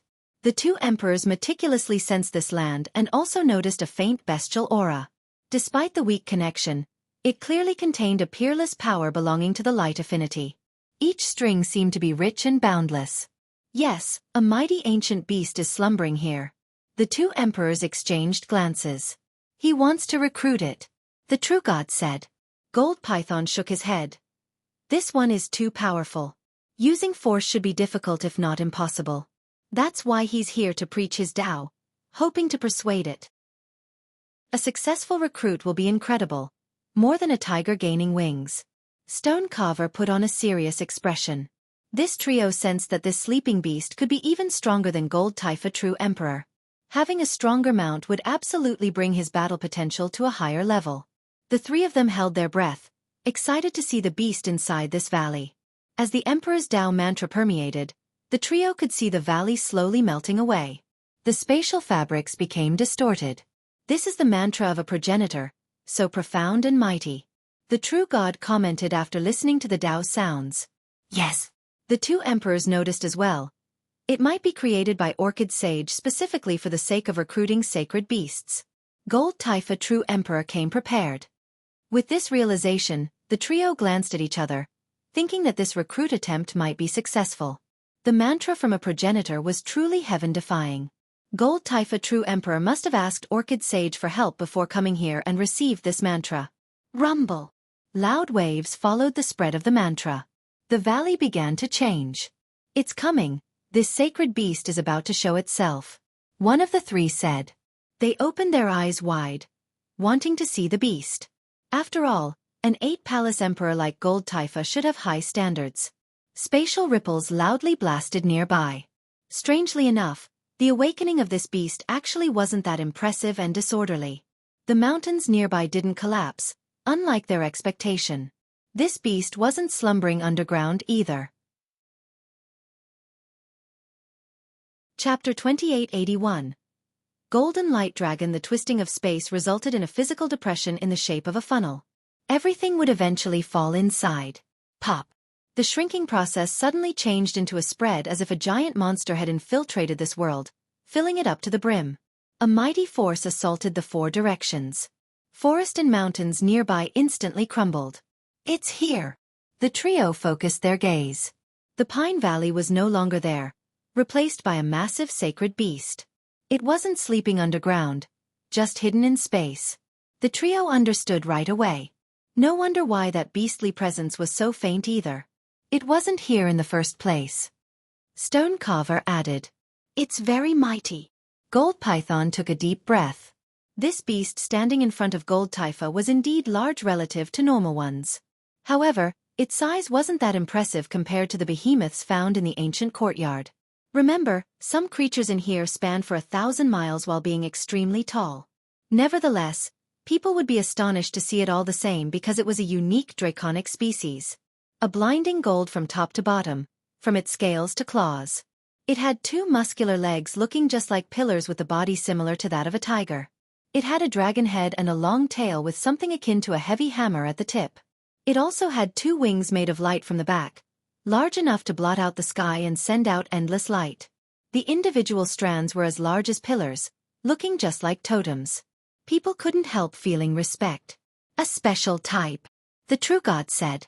Yes, a golden light dragon, born with this affinity already. Superior compared to ordinary sacred beasts.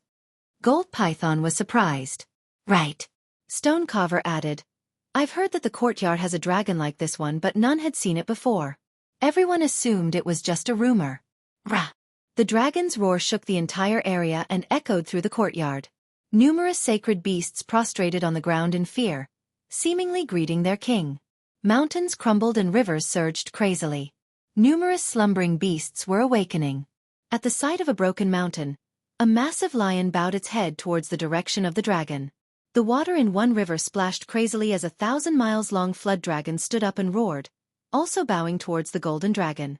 Powerful ancient beasts were awakening. They either greeted the dragon or showed their subservience. This golden dragon was clearly a king in this courtyard despite the high level of beasts found here. Perhaps it wasn't the strongest king in this place, it still stood among the upper echelon. What's going on? The students were frightened by this sudden change. Their knees trembled from fear after seeing so many old behemoths waking up again. Their beastly auras ravaged the realm. Over there. Some looked over towards the direction of the golden dragon. The golden dragon exuded a draconic presence, looking like a dignified ruler without needing to resort to intimidation. The sacred light from its wings could enlighten other living beings, seeming quite supreme. Not to mention ordinary true gods. Even a true emperor felt a great pressure while standing before this dragon. Low-level emperors might not be able to handle it. Bam! Bam! Each of its steps crushed the ground and made the courtyard quake. It wasn't afraid of Gold Taifa at all. My way is life, my way is death. Gold Taifa took out a book and began chanting in harmonization with the Tao. What is that thing? The spectators who have arrived were astounded. As the emperor was chanting his immortal book, runes filled with the power of a progenitor emerged like an ocean. Moreover, this progenitorial force felt pure and original, just like a newly opened jar of wine with a fragrance yet to dissipate. This meant that the book was personally written by a progenitor and very recently as well. Most importantly, it was also being used for the first time, hence the impressive power. It felt as if a supreme progenitor was here in person. People felt the urge to prostrate in worship. Written by Orchid Sage himself, Gold Python commented. Looks like Gold Taifa alone can't tame this golden dragon, he needs help from his master. Stone Carver added. This progenitorial power is insane. The spectators found it hard to stand straight. Some dropped to their knees. That's why Orchid Sage is the only person in our time comparable to Luminous Master. The mighty trio was having a hard time too. This was only a book written by him. Now imagine the actual person in action. Clank, clank, clank. The runes latched onto the dragon's back and turned into a saddle. Gold Taifa took a deep breath after seeing this. He closed the book and smiled while looking at the dragon and reaching for its head. The dragon closed its eyes and let him pat its head. It's tamed. Everyone was shaken to see this. A golden light dragon. Next came Envy. Go! Gold Taifa jumped on its back and sat down on the saddle. Whoosh! The dragon flapped its wings and soared to the sky. Rah! It roared after reaching a certain height. Next, many ancient beasts in the courtyard roared back in response, resulting in a deafening orchestra. Chapter 2882. Blood Pond Whoosh! The sword of light crossed through the darkness and left behind something everlasting. It severed the temporal cycle, the samsara cycle, and karma ties. Only death awaited its target. Ah! The pitiful scream of the Night King Phoenix resounded across the hall. Finally, its massive head fell into the ground. Blood gushed out of its neck like a spring, resulting in a rain of blood. Its blood had a frightening corrosive nature. Even space itself was being refined and issued quiet buzzes. Rumble! Finally, its mountainous frame dropped to the ground. The powerful dark beast couldn't handle this invincible slash. It used to dominate alongside Desolate Saint, but its fate was determined the moment Li Qie decided to take action. This slash could take down the samsara. Li Qie smiled and blew away the blood on the blade. Even the formation prepared by Desolate Saint can't save you. In fact, even if the progenitor was here in person, he still wouldn't be able to save the phoenix. Li Qie smiled and returned the sword to its sheath. Meanwhile, this weapon remained quiet, aware that it needed to obey Li Qie in order to survive. He didn't bother looking at the corpse and moved deeper into the hall. The place turned quiet after the phoenix's death. This muted eeriness became chillingly creepy. Nevertheless, Li Qie slowly walked onward with a profound gait. He eventually reached his destination and saw a pond. Nothing else was here. Wait, to the back of this pond was a cliff with an engraved painting. Li Qie's eyes turned cold once he got close enough to take a good look. The pond wasn't actually that large. It was filled with a liquid as black as ink. One would certainly mistake it for ink in the beginning. Upon closer inspection, there was a shade of red as well. This red was so dark and thick that it looked like ink. Dark blood. Li Qie carefully analyzed. The pond was filled with this type of blood. They haven't congealed despite being here for so many years. Recognizing this blood and the mysteries here required others to use their heavenly gaze. Darkness existed in this pond in the form of tiny strands of laws. Each strand contained the power of an entire world. This was the reason why the blood remained in this liquid form, the same with its evil power. Li Qie scowled after figuring out everything. He spread his palm and the blood suddenly split in the middle. Remember, each drop of blood was insanely powerful and as immense as a mountain.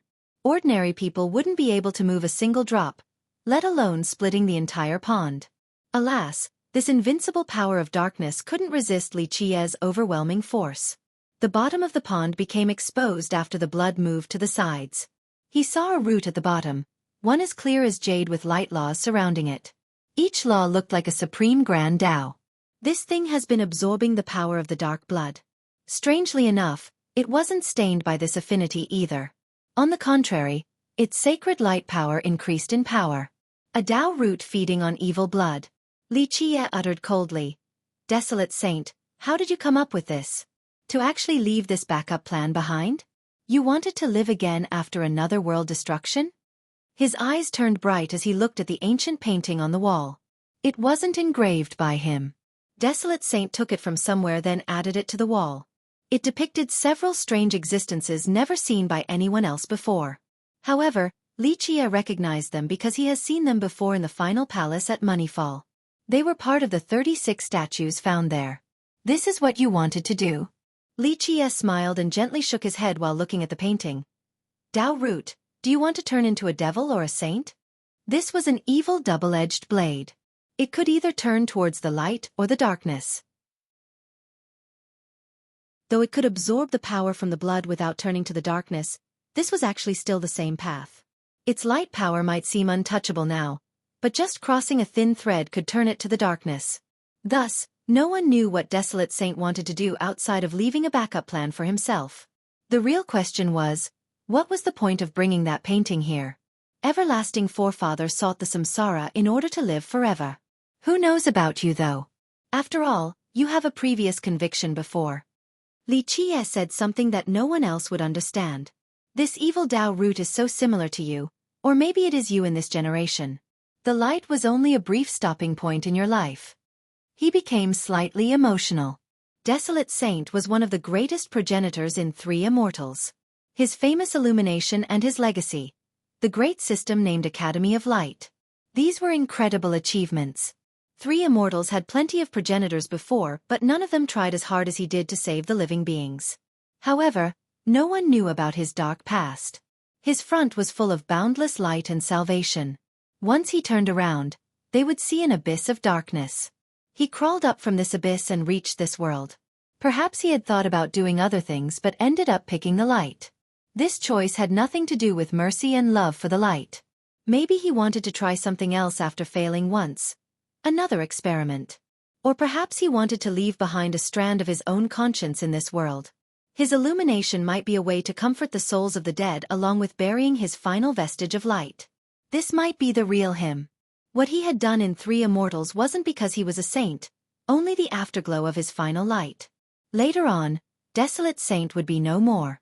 Only an existence that would herald darkness for future generations.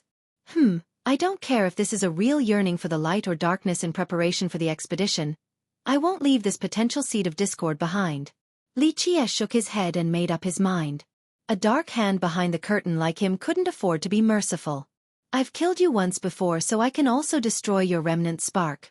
Li Qie smiled and crouched down. Poof! A fire engulfed his hand. This was his supreme fire Tao with immense power. Chapter 2883. Refinement. The jumping flame in his palm wasn't especially vigorous at the moment. Unfortunately, its power exceeded the imagination, capable of burning everything. This wasn't empty praise. It could truly burn everything. The mighty dark blood became horrified as a result and automatically receded like the tides before Li Qie did anything. The Tao root at the bottom of the pond also felt danger and understood the potential of this Tao fire. It immediately released its grasp and tried to run away. Too late for that. Unfortunately, Li Qie released his immobilizing pressure and stopped it from moving. His flame slowly flowed down his hand like water, aiming for the Tao root. The slow flow made it look like a thick liquid instead of a flame. Boom! The moment the flame made contact, the Tao root unleashed an insane power crossing through time and space. This sudden eruption could suppress the gods and devils while causing everyone else to tremble with fear. It was accompanied by boundless light, almost like the opening of a new world. This light force could destroy everything. A figure floated inside this world of light, just an embryonic form ready to be born. Nevertheless, its aura alone was magnificent, just like a supreme progenitor. If it were to be born, it would instantly possess the power of a progenitor. The light turned into a shield in order to stop the incoming Tao flame and prevent it from burning the root. Unfortunately, the flame still persevered and burned through this light barrier. An entire world of light couldn't stop Li Qie's Tao flame and was penetrated. Ah! The figure screamed before being incinerated to nothingness. I've killed your true form, let alone this seed. Li Qie smiled. Sizzling noises continued as the Tao flame ravaged the root. It became as thick as honey and wrapped around the root before burning it away. The power, mysteries, and laws of this Tao root were completely annihilated. The only thing eventually left behind was a piece of Tao essence around the size of a bead. Poof! The flame took this refined Tao essence for its own since it was truly nutritious. Meanwhile, the dark blood was still trying to escape. It panicked even more after seeing the fate of the Tao root. It was already too late. Li Qie's hand came down again and the flame turned towards it. Zzz. The blood let out a strange noise before being locked by the flame. The burning process this time wasn't as gentle as before, but more like a burning flame with oil added. The scorching temperature quickly burned the black liquid. The dark blood struggled, but escaping was futile due to the flame's suppressive nature. Zzz. The entire liquid turned into smoke and the deed was done. Creating this dark blood and reaching an agreement. Li Qie disapproved and said, Not a good thing at all. The Tao root earlier refined the dark blood into light power. How come this dark blood didn't try to escape? It willingly acted as nutrients for the Tao root. On the other hand, it tried to escape after seeing Li Qiye's Tao flame. This meant that an agreement had been reached during the formation of this pond between the root and the dark blood. What a shame. Li Qiye looked around and sighed. Being called a saint is easy, but to actually be one? The world is too shallow to actually recognize this. Next, he flicked his finger and destroyed the painting on that wall as well before leaving this hall. The bull has been staring at the gate the entire time, feeling nervous for the first time in a long while. Creak. The heavy gate eventually opened, revealing the darkness inside. The bull shouted and assumed a battle stance against the evil inside. Calm your butt down. Li Qiye came out from the darkness and joked. The bull heaved a sigh of relief and dropped the pose. Thank God you're finally out, sir. You thought I would die inside? Li Qiye gave him the side eye. No, of course not. You're invincible, one and only in history. How could that little fiend stop you? The bull laughed and flattered. Forget it, your wish has been carried out. Li Qiye said before unleashing a palm strike. The entire palace crumbled the moment he pulled his palm back. It turned into dust and disappeared from the void. Is this prudence necessary, sir? The bull didn't expect this. That little fiend can't escape from you. Not because of that Night King Phoenix. If one decides to do something, do it thoroughly. I erased everything in there from this world. Li Qiye said. Fuck. The bull couldn't help cursing. So that desolate saint was really a sly hypocrite then. He left a backup plan in there, didn't he? Ha ha ha, so he's no saint, see, just a devil. Li Qiye didn't reply. Hee, sir, what did he actually leave in there? The bull was particularly curious.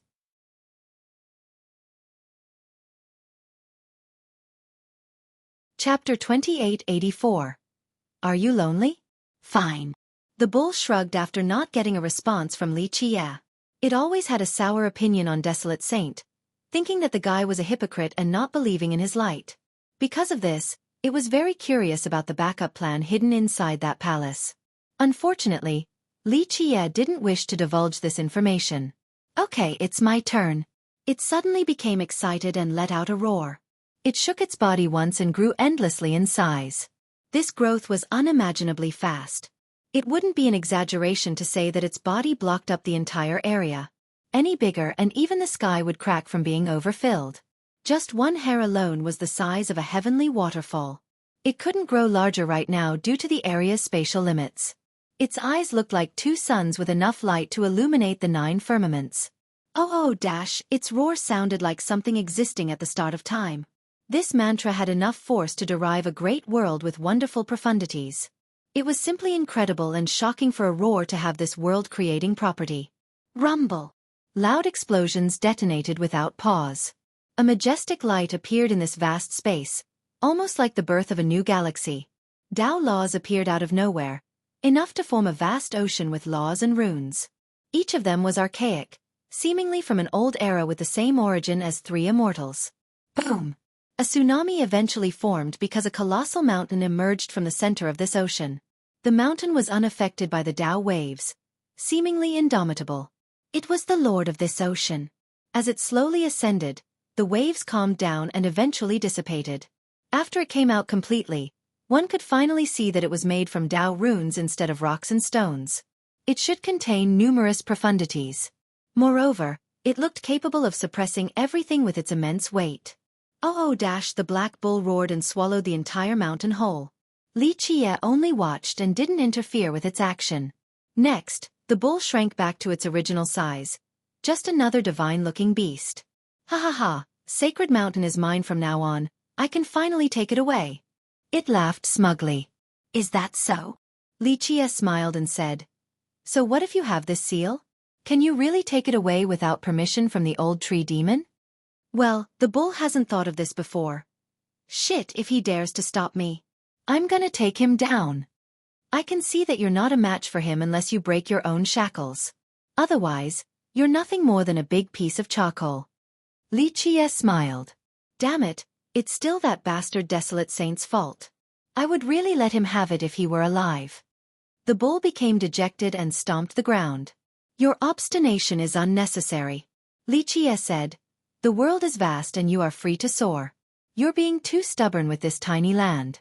The more it is on your mind, the more it will act as a heart devil. The bull quietly pondered for a bit. It eventually looked up and asked in a serious manner. Then, forgive me for asking, sir, what are you stubborn about? Li stared towards the horizon and didn't answer.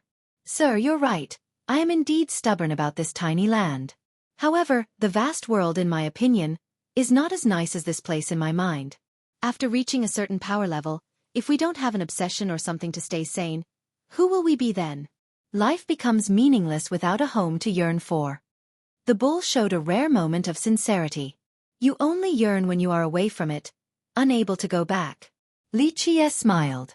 Maybe, but at least it will be a mental pillar in our heart. The bull continued. I know that you're capable of anything you wish, but I'm sure you also yearn for home. If there is nothing worth remembering, you won't treasure this world at all. Everything is ephemeral, mere specks of dust. Li chuckled. That's precisely why we need an obsession. The bull went on solemnly. It's not hard for someone like you to destroy this world if you don't care for the living beings. But this isn't the right now, and that's why you destroyed the thing left behind by Desolate Saint. Thus, you have an obsession in your heart too. Well said. Li nodded in response. The apex is emotionless, same with immortals, but this isn't because the latter is emotionless, it's just that nothing else in the world is worthy of their attention and mind. When standing at the apex, the other inhabitants become utterly insignificant. That's why I think I'm living very well right now. This land is a little tiny, but I don't need the vast world outside of it. No need to soar in endless space, only the home where I was born. It doesn't matter where I go in the future, this place will always be my home. The bull laughed. Home is nice, very nice. Everyone wants to have a place like that. Li commented. His gaze became profound and seemingly traveled through the ancient past. Sacred Mountain is my obsession and my home. The bull seemed very pleased with itself. I might not have any family members but still got a neighbor in that tree demon. But from now on, I'm in charge now, that demon needs to obey me, ha ha ha. Li chuckled and felt happy for the bull since it had a clear goal in mind. Sir, what kind of people or place will your home consist of? The bull calmed down and respectfully asked with earnest eyes. Li glanced back at the bull before turning towards the horizon. He didn't respond until a long while later. Home is where the heart is, a family is up to fate. Looks like I'm not at that level yet, sigh. That's why you're a big shot and I'm just a bull. The bull was momentarily caught off guard before praising. Li smiled and started leaving. You must be very lonely. The bull watched his departing figure and shouted. Li paused for a bit but something else interrupted him. His eyes became fierce as he turned towards the distance. Rumble. Blinding light and loud explosions blared. There's a problem. Li crossed through space right away. The bull looked towards the source of the explosion and shook his head. A bunch of fools courting death. Sir seems to be in a bad mood too. It looks like he's about to make blood flow like the rivers. Chapter 2885. Myriad beasts, rumble. The explosions made the entire courtyard quake. The ground seemed on the verge of being torn asunder. The cries of beasts accompanied the non-stop explosions. Their terrible auras swept through 10 million miles to the horror of listeners. Many students immediately ran over. Gold Typha, Stone Carver, Gold Python True Emperor, and Treasure Source True God are working together. This astonishing news came out and the crowd couldn't believe it. What? Their enemy must be powerful. One startled student exclaimed. Remember, these four were extremely strong. Only prodigies such as Metalkin War God were stronger than them in this system. Stone Carver, Gold Python, and Treasure Source True God were powerful in their own right. This trio should be able to sweep through the realm undefeated. This was before taking Gold Typha into account. Who would want to oppose this powerful alliance? This clearly showed the ability of their current foe. Not only that, but they're also commanding ancient beasts to attack. It's a large-scale battle. One student closer to the fray reported back. This only added to the excitement and rush. The students could see awakening beasts everywhere, gathering under the banner of Gold Typha True Emperor. This was truly a sight to behold. an ape as tall as the heaven, a venomous serpent spanning for 10,000 miles, a rhinoceros trampling several mountains and rivers. Their awakening turned this area into a primordial world. These massive beasts were its rulers. Other existences paled in comparison and were as insignificant as flies.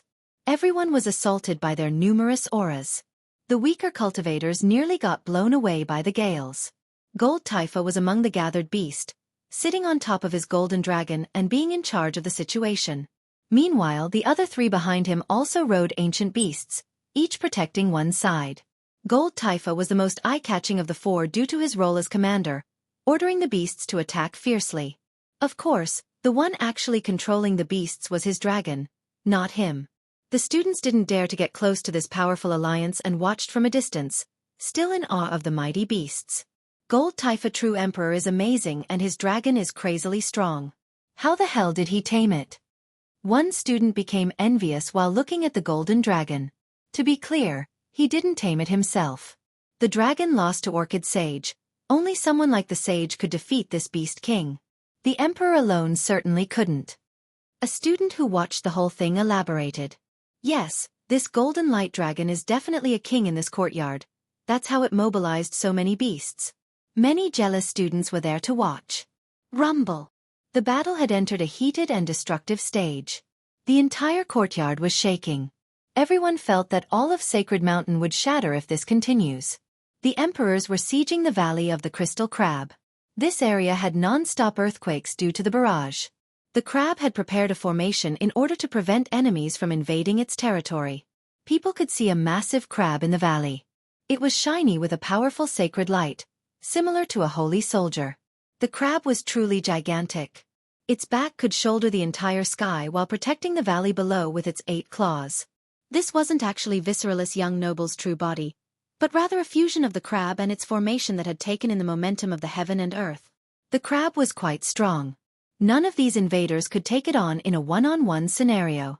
However, four colossal ancient beasts were attacking at the same time from 4 different directions with impeccable teamwork. One was a python spanning for 1,000 miles with green scales as tough as armor plates. It looked bizarre under the sunlight. On top of its head was a fleshy horn.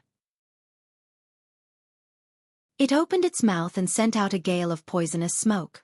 This type of miasma engulfed the entire area. The trees nearby naturally decayed. However, even the mountains were affected and collapsed right after. To the south was a violent rhinoceros, 10,000 feet high with mountainous legs. It trampled everything in its path. Its horn looked like a heavenly saber. Whoosh! Just one slash created a sizable canyon. From the north came a crow, a unique type with a fiery affinity. Its blazing wings, once spread, could blot out the sun. It poured down endless true fire and turned the world into an ocean of flames. Its flapping wings added gales to boost the intensity of the fire. Lava started flowing through the cracks in the ground to the horror of the spectators. The final beast was a lion, the smallest of the 4, golden from top to bottom and looking quite gallant. Rah! The shockwaves from its roar had a devastating and corrosive nature, instantly destroying everything nearby. Not only did the terrains fall victim but space itself started to crack and collapsed. The 4 powerful beasts together made it hard for the crab to defend. Meanwhile, the 2 Peacebringer magpies couldn't help either. They were preoccupied with fighting 2 other ancient beasts. Chapter 2886. Danger Boom. The horned rhinoceros gathered momentum from 1,000 miles away before marching forward with extreme speed and power. Rumble. Numerous peaks were instantly flattened. Clank. A sound resembling a saber leaving its sheath resounded as the rhinoceros utilized its horn. Just the initial movement of its horn heralded numerous lacerations crisscrossing on the ground. The crab retaliated by swinging its claw at the incoming slash, also resembling a gigantic saber splitting the sky, enough to tear out a new galaxy. Boom! The claw and the horn struck each other, causing fiery sparks to go up like fireworks. Meanwhile, the python spewed out enough miasma to cover the entire crab, submerging the whole area. Buzz! The sacred light of the crab erupted. It became a war god representing the light. This aura protected the valley. Unfortunately, the land outside of this protective barrier instantly corroded. Screech! The fiery crow unleashed endless true fire, Even the smoke of this fire was poisonous. Poof! It crazily flapped its wings, causing the flames to become several times more powerful. The fire itself was frightening enough with a temperature capable of turning mountains into lava. This lava became infused with the toxic smoke and was immensely destructive to both the terrains and everything else. Zzz.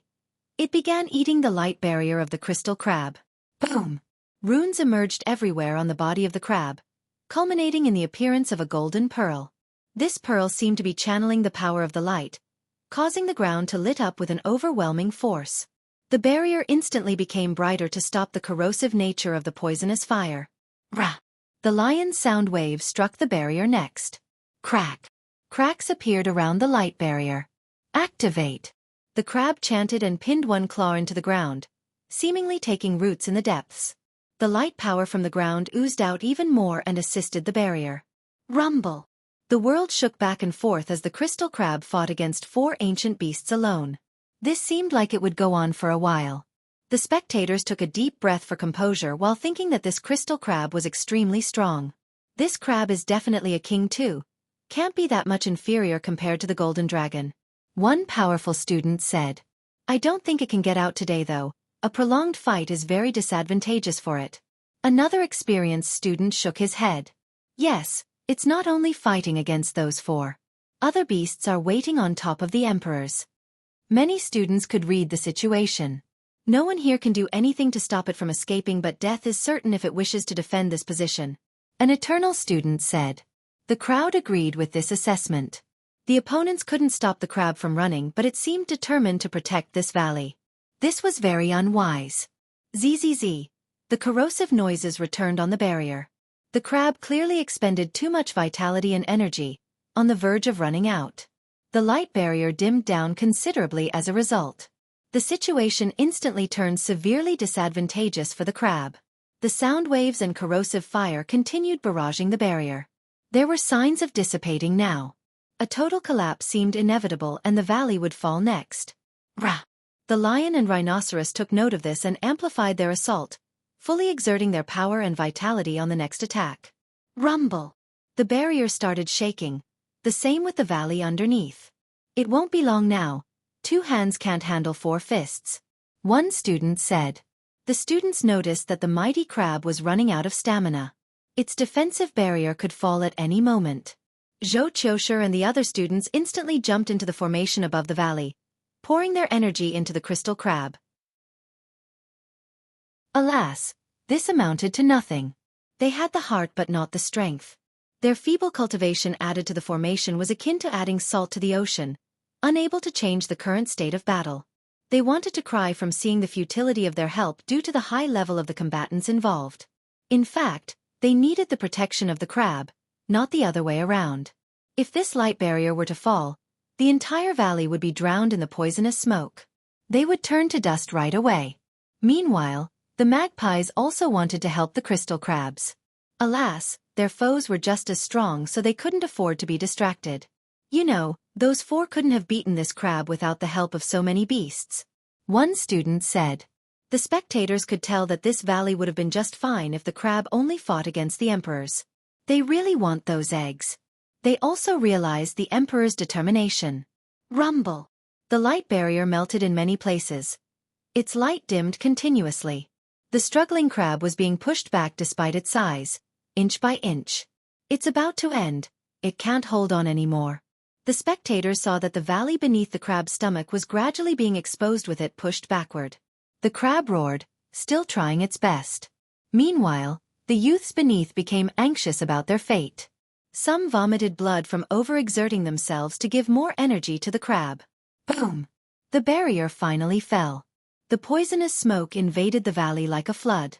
That's it. Everyone knew that this place was about to turn to ashes. Scram! Suddenly, an explosive shout echoed across the area. Chapter 2887. Effortless slaughter. Boom. Heaven and earth seemed to be exploding from the sheer intensity of the voice. This massive power rushed forward and annihilated the poisonous smoke. The 4 beasts were lifted off their feet and sent flying, smashing several mountains in the process. Only the crab and the valley remained untouched by the sudden blow. This development startled everyone due to the cataclysmic force earlier knocking away 4 gigantic beasts. No one present had this power right now. Who is it? The students shuddered in fear and started looking around. It's Xueqi, the guy from Repentance. They saw the new combatant and shouted in astonishment. Him! All eyes fell on Xueqi, who was floating on top of the valley. Meanwhile, the black bull behind him shook its head and murmured, "You're all done now." With that, it jumped into the valley and stopped caring.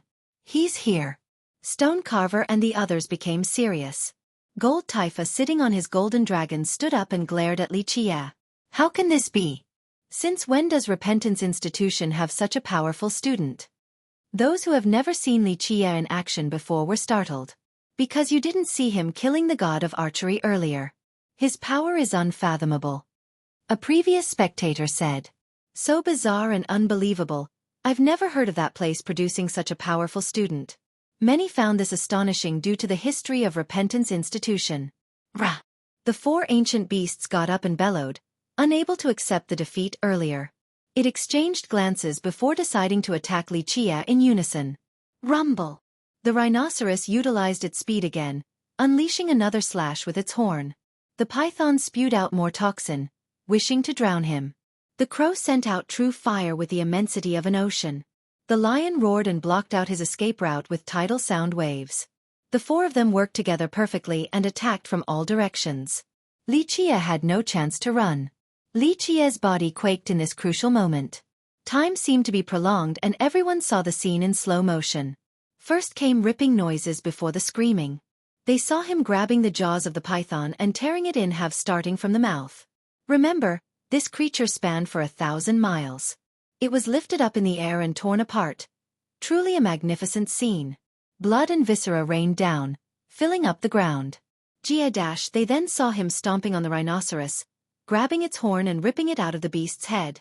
Every bone in its body was also crushed from the stomp. The crow was the next target and started screeching. Xueqi unleashed a tiny flame onto the bird, instantly turning it into a ball of fire then ashes. Rah! The lion's scream abruptly stopped because Xueqi also ripped its head away from its body. The spine was still connected to the head.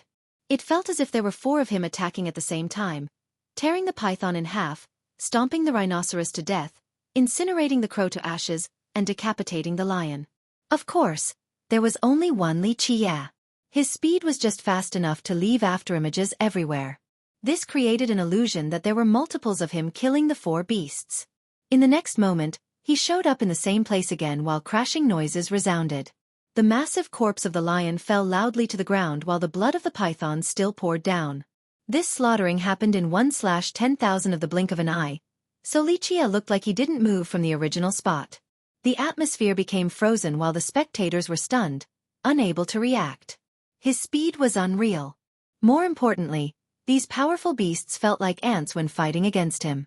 Stone Carver and Gold Python's expression soured. They realized that they have still underestimated him.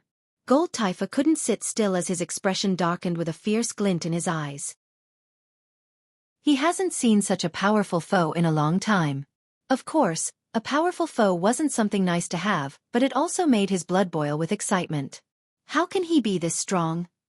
The stench of blood woke a student up from his stupor. He staggered several steps backward in fear. Just who the hell is he? Why do we not know anything about someone so strong? Another student found this strange. Even the ancient beasts gathering in this place instinctively retreated. Intuition told them that Xueqi was very dangerous. They were at a loss. Some even wanted to retreat. However, the golden dragon rose up and suppressed the rowdy beasts. Xueqi glanced at the beasts and the emperors, aware of the situation right away. I see. Causing trouble the moment I'm gone. Xueqi told them. Everyone held their breath in anticipation.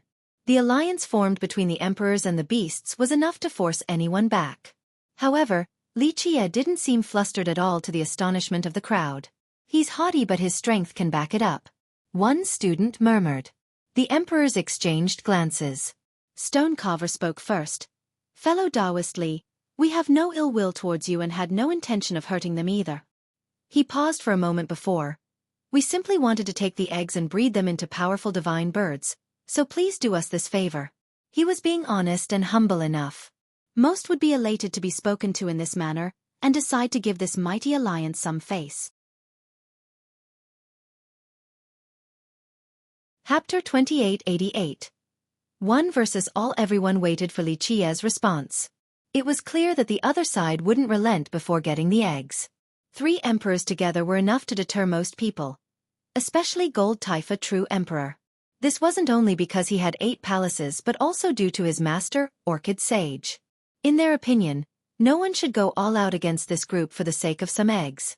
This could end up offending a progenitor, a very grave matter avoided by rational people. You want the eggs? No, what you need to do right now is scram before I make this place your grave. Li Qiye smiled at the group. Everyone was shocked to hear this, including Gold Taifa, true emperor. The original trio's expression turned slightly ugly. Regardless of their refined personality after reaching this level, to be publicly looked down as something worth less than a coin left them in an awkward situation. There was no way of accepting this humiliation. Thus, a murderous glint flashed in their eyes despite knowing Li Qiye's power. After all, they were experienced fighters who wouldn't cower in fear against a stronger foe. Fellow Taoist, no need to threaten us. Gold Taifa spoke. Tall mountains and long rivers await us in the future, those on the same path. Why not be flexible now? We only ask for the eggs and will handsomely repay you in the future. This was very reasonable, earning a nod from many students. Why did people come to Sacred Garden? Certainly for the beasts and eggs. Thus, they sympathized with the emperor's effort at getting these magpie eggs. Plus, they were willing to share with Li Qiye or even repay him greatly later. All in all, Gold Taifa's request was reasonable and appropriate. It won't be just a threat for long. Scram or die. Li Qiye smiled. The emperors froze after hearing this, thinking that he was pushing it. So arrogant and overbearing. One student murmured. Does he think he can fight against 3 emperors? He's being a bit unreasonable and greedy here, wanting all the eggs for himself. Another found this unfair for the emperors. The emperors exchanged glances, knowing that a battle was inevitable. Looks like you won't yield, not even a single step. Gold Taifa became serious. Yes. Li Qiye chuckled.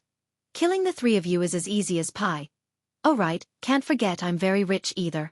My name is Wang Weiyuan. The true god scowled, still unhappy with the nickname. Whatever. I've given you the opportunity. Take it or die. Li Qiye said nonchalantly, as if killing these 4 was the same as stomping some ants.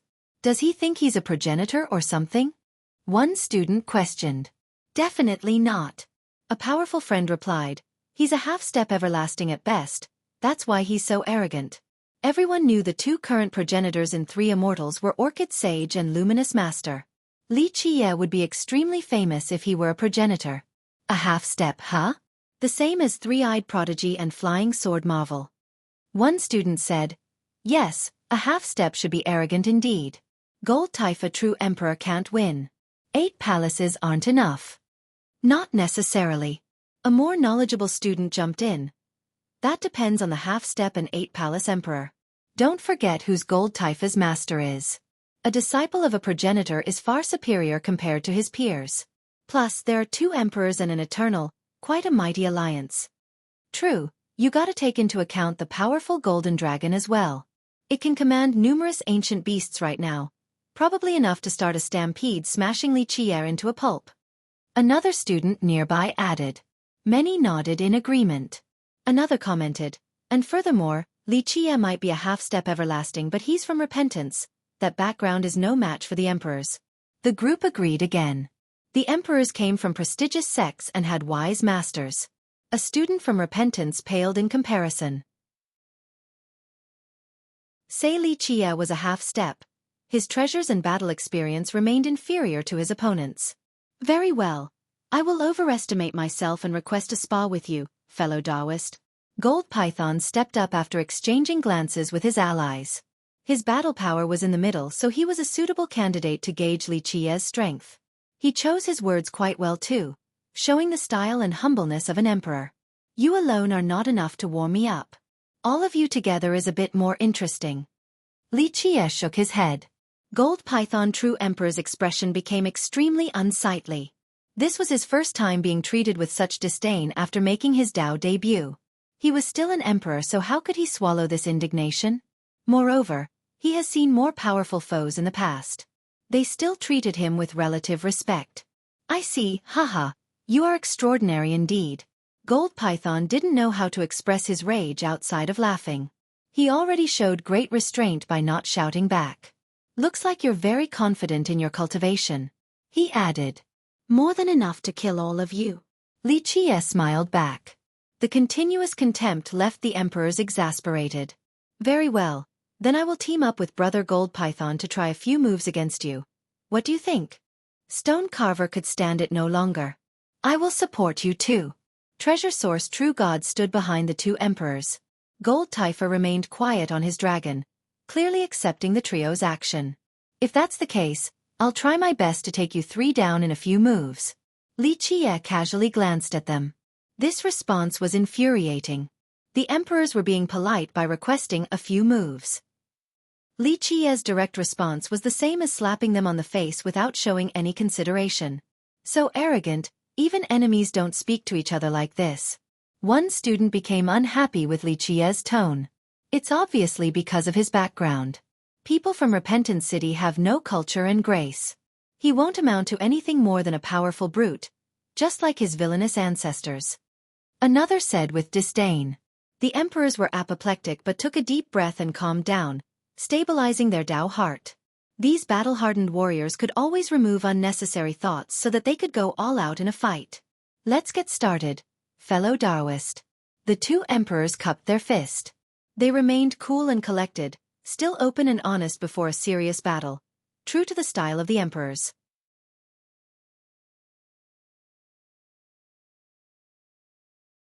Chapter 2889.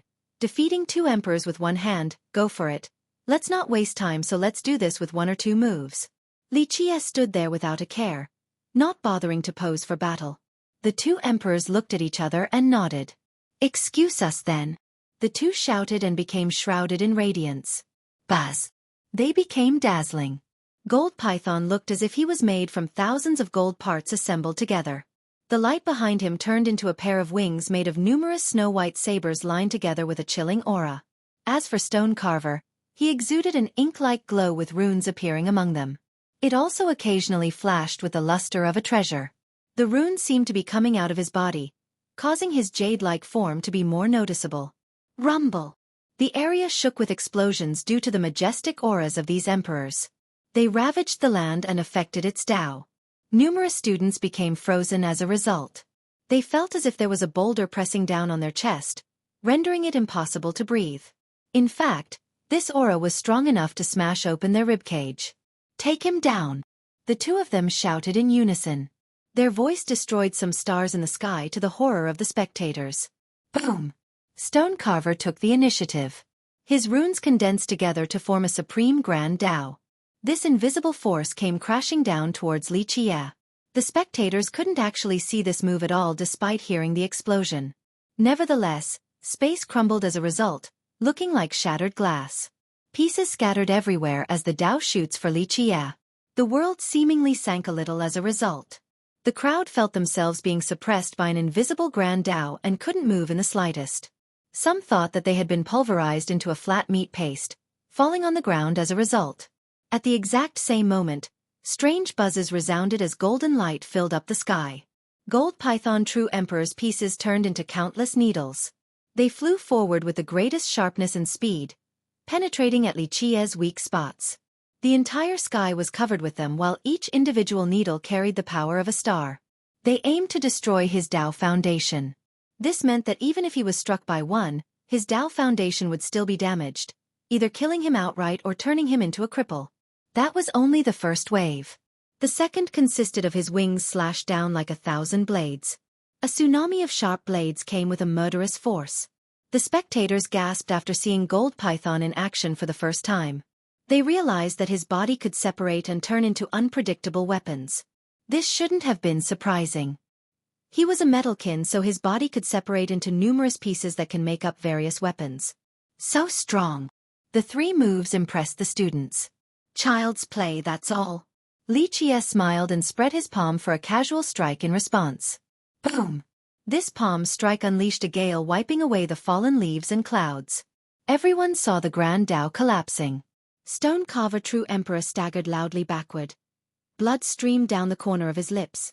The incoming needles and blades were swept away by the gale as well. Both scattered to the ground.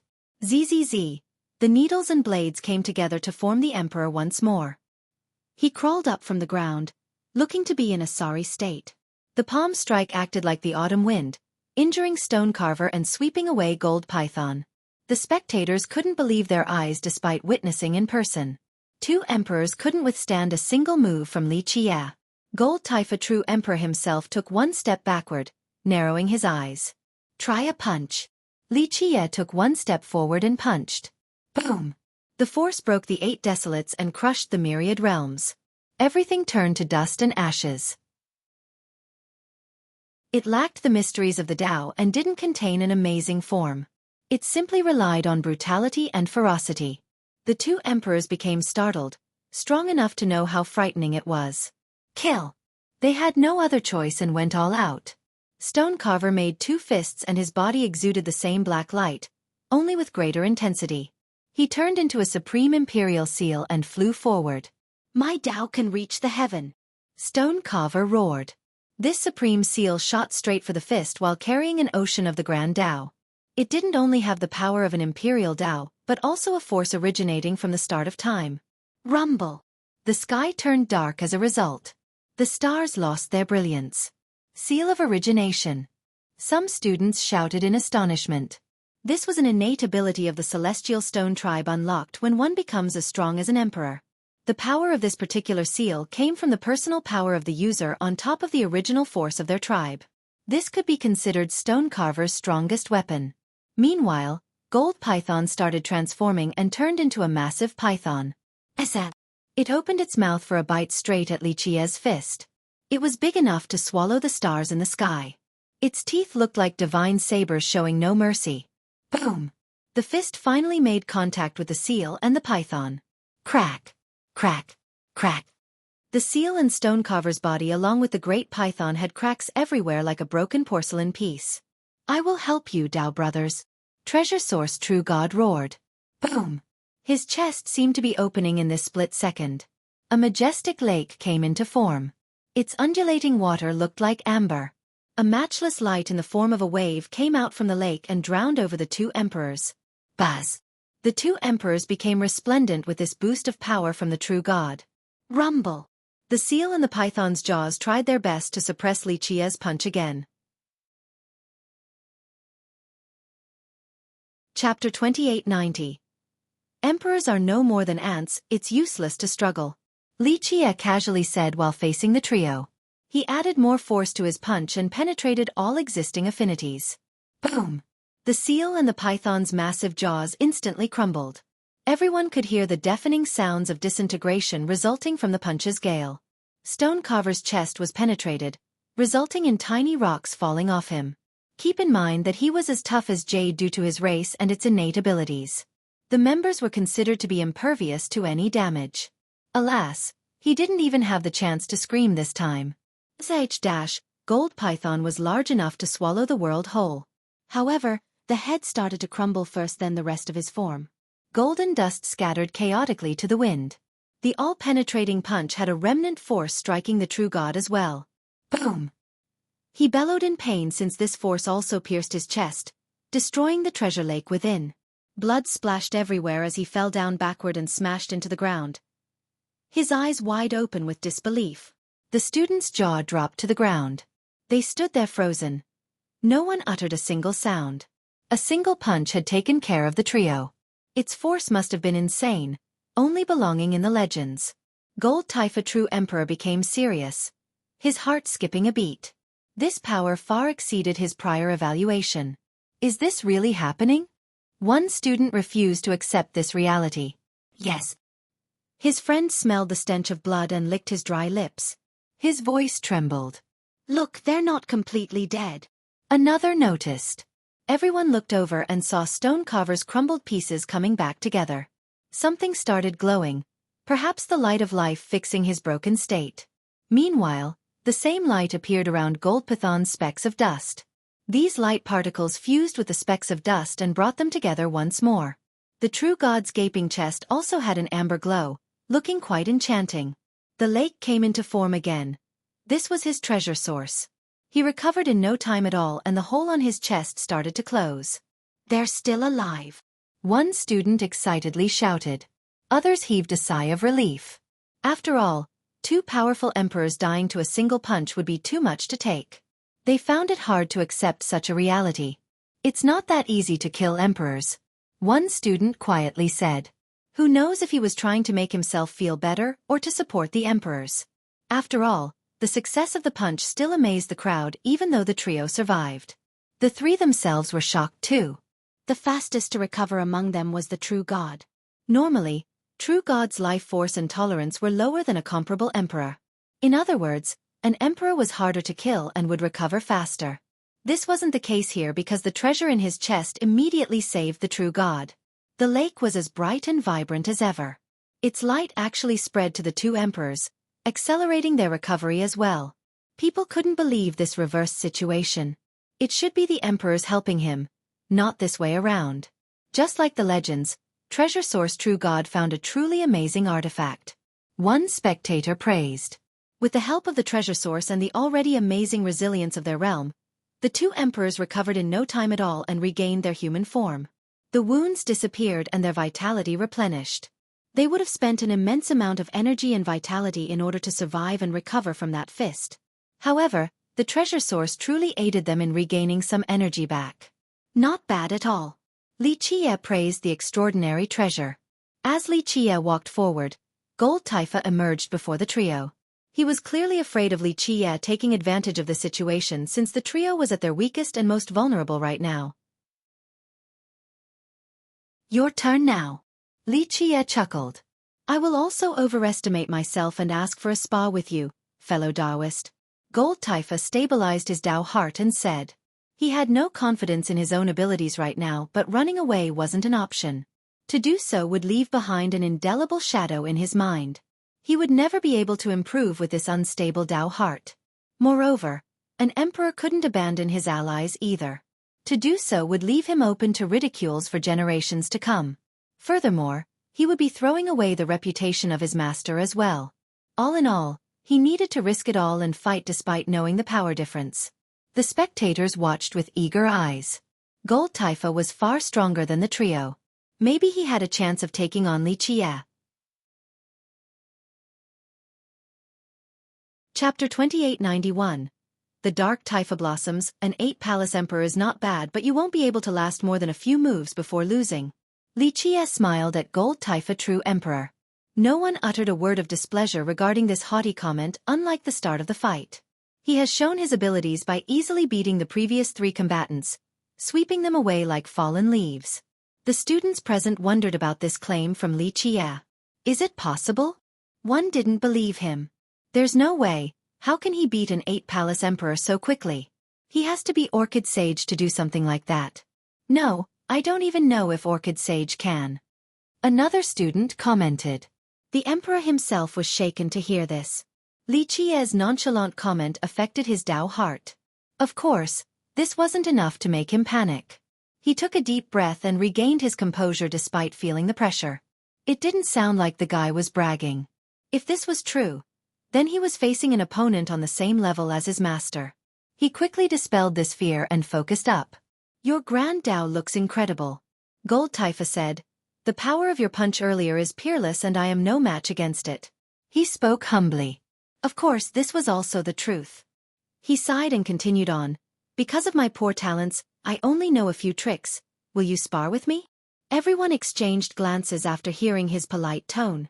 Since when did this person become so humble? Didn't Li Qie refer to himself as fiercest before? Some students thought that Gold Taifa was the clear underdog. They thought that this particular title was very suitable for Li Qie. You're from the Dark Taifa tribe, right? Your kind is skilled in spreading seeds. Just a wind taking some of them is enough to destroy a kingdom or more. A very dangerous tribe indeed. Li Qie said. You're too kind, Tao brother. Someone as strong as you only needs one wave to destroy everything as well. My little tricks can't reach the apex. Gold Taifa smiled. Very well, spread your seeds then I will stand here. Li Qie said. Thank you, Dao brother. The emperor cupped his fist. Let's see how strong your flowers are. Go. Li Qie seemed nonchalant. Yes. Gold Taifa took a deep breath. His eyes lit up like two suns right away. The emperor wants to disseminate his seeds. Some students became excited and shouted. That's extremely dangerous. Some students retreated 1,000 miles away. The emperor fought against Jewel Immortal Kingdom during his youth. He also sent out his flowers and let the seeds spread across that kingdom. Dark trees grew everywhere and drained the kingdom until there was nothing left but ashes. A student who saw him in action before said. He shuddered again after recalling the event. Members of this tribe can be incredibly destructive. Most felt a chill coursing down their spine and started retreating. The blossoming of the flowers and dispersal of the seeds of a dark taifa was extremely frightening. Don't worry, he has 8 palaces and can perfectly control his flowers. He won't harm the innocent. Some had trust in the emperor. Nevertheless, even this type still kept a safe distance. Buzz. The emperor revealed his true form. A dark taifa tree that has grown for millions of years, basked in an ancient aura. This tree looked like a dragon with vines coiling around it. It looked both bizarre and harmonious. The emperor wasn't an ordinary dark taifa and had a golden shade. He was a special species, born destined for greatness with incredible talents. That's why he was able to become an 8-palace emperor. There were only flower buds on the tree right now. The petals were still closed. People shuddered at this sight, having heard that these seeds were just like dandelions. At full bloom, the seeds would scatter and follow the wind. However, unlike the romantic dandelions, the seeds here represented death on a large scale, total extermination. Once latched onto anything, the seeds would take root and drain their host's blood and life force or any spirit energy. Every inch of the targeted land and its inhabitants would wither away. Gold Taifa's seeds should be even more terrifying. His targets wouldn't be able to escape regardless of their grand Dao and techniques. The seeds would lock onto the target and drain their life. Can he dodge the seeds? One student murmured while looking at the emperor's true form. Hard to say, one half-step everlasting got trapped before and needed to use a heaven-defying flame to burn the seeds. His friend replied. Buzz. The taifa tree started glowing. His area turned into his own domain. His golden light immediately engulfed Li Qie. He locked on now. One spectator said. This was a special type of domain too. Li Qie could try to run, but this golden light would always be shining on him. Running to the edge of the world won't do anything now. Another commenter added. He needs to have something strong enough to burn the seeds or he'll be drained. A bit interesting. Li Qie showed no signs of anxiety and continued to watch. Whoosh! A gentle breeze came by and the flowers spread their petals. The buds released the seeds. It's happening! A student shouted while watching the dissemination process. Chapter 2892. Vitality drained the blossoming of the evil taifa flowers issued gentle breezes. They fluttered back and forth before releasing little seeds looking like strings of cotton. It's happening! The spectators became startled and carefully took in every moment. Some shuddered in response, knowing that these seeds represented death and suffering. They also looked like snowflakes, only with a golden shade. This looked like a scene out of a painting, only that it was a death sentence. Something seemed to be attracting the seeds towards Li Qie. They fell on him in a gentle manner just like snowflakes. However, little tentacles dug out of the tiny strands and tried to drill into his skin. Dodge! One student actually shouted. Li Qie completely ignored the seeds. Perhaps this was out of confidence. The tentacles were 1,000 times smaller than needles, invisible to the naked eyes. They made it into his flesh and crazily grew, using his body as fertile soil. No, they made it inside. A powerful student was startled after seeing this. It looked like Li Qie was wearing a fuzzy fur coat due to all of the seeds latching onto him from top to bottom. A very strange appearance. Gold Taifa True God was surprised, not expecting success to come so easily and quickly. He assumed that Li Qie would use a merit law or something incredible to destroy his seeds. However, the guy didn't try to resist in the slightest. The ease of success made him think that this wasn't so simple since his opponent was extremely strong. I didn't expect it to go like this. Everyone felt the same way as they watched the tentacles from the seeds drill into Lichia and start to grow at a crazy pace. Lichia didn't do a single thing to stop this process from happening. What's going on? Confusion struck the crowd. Normally, even the weaker combatants would try to dodge. Or the simplest response would be to turn and flee. On the other hand, Lichia stood there and let the seeds latch onto him without a care, as if he had too much blood to spare.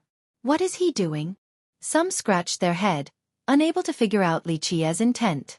He's just overconfident, right? One of them murmured. Yes, super arrogant. A smart student said, believing that Lichia purposely did this out of arrogance. The whole event left Gold Taifa in a tough spot while thinking that trickery must be happening. Nevertheless, he had no other choice but to keep on riding the tiger.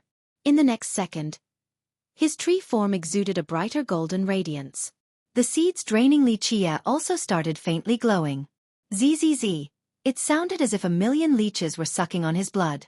The seeds began growing bigger while sucking his blood, just like balloons being inflated. The tree also started growing since the seeds sent back Lichia's blood and energy. The crowd witnessed the whole thing in astonishment. It's sucking Fiercest dry. One student saw the speed of absorption. He's dead for sure. Another student shuddered, thinking that Lichia couldn't escape this time around. He courted death for being so conceited. One frightened student who had seen the tree in action before said, not to mention living beings, even the soil will be drained of any energy. This tree is really good at that. Is it really going to end like this? One powerful student disagreed and said softly, Fiercest is so strong, so there's no way Gold Taifa True Emperor can win so easily. I'm sure he has other ace cards up his sleeves. All in all, most students were horrified. They knew that these seeds could drain the vitality of everything and take roots. From this, numerous more dark Taifa trees could grow. Lichia started changing, with wrinkles appearing and other signs of aging. His lifespan shriveled like a deflating balloon. Meanwhile, the Emperor's true form became larger and larger, the size of a mountain now. Is he about to die? Everyone could sense Lichia's vitality being drained away by the Emperor. It wouldn't be long until he turns into a dried corpse. Stonecarver and the others heaved a sigh of relief while watching the draining process. Lichia shouldn't be able to reverse this situation regardless of any heaven-defying ability. Strangely enough, Lichia seemed nonchalant as he smiled. Feels pretty good, right? Let me help you.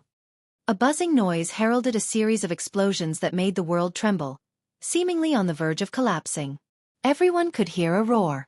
It felt as if a tsunami was drowning the sky. Of course, there was no tsunami.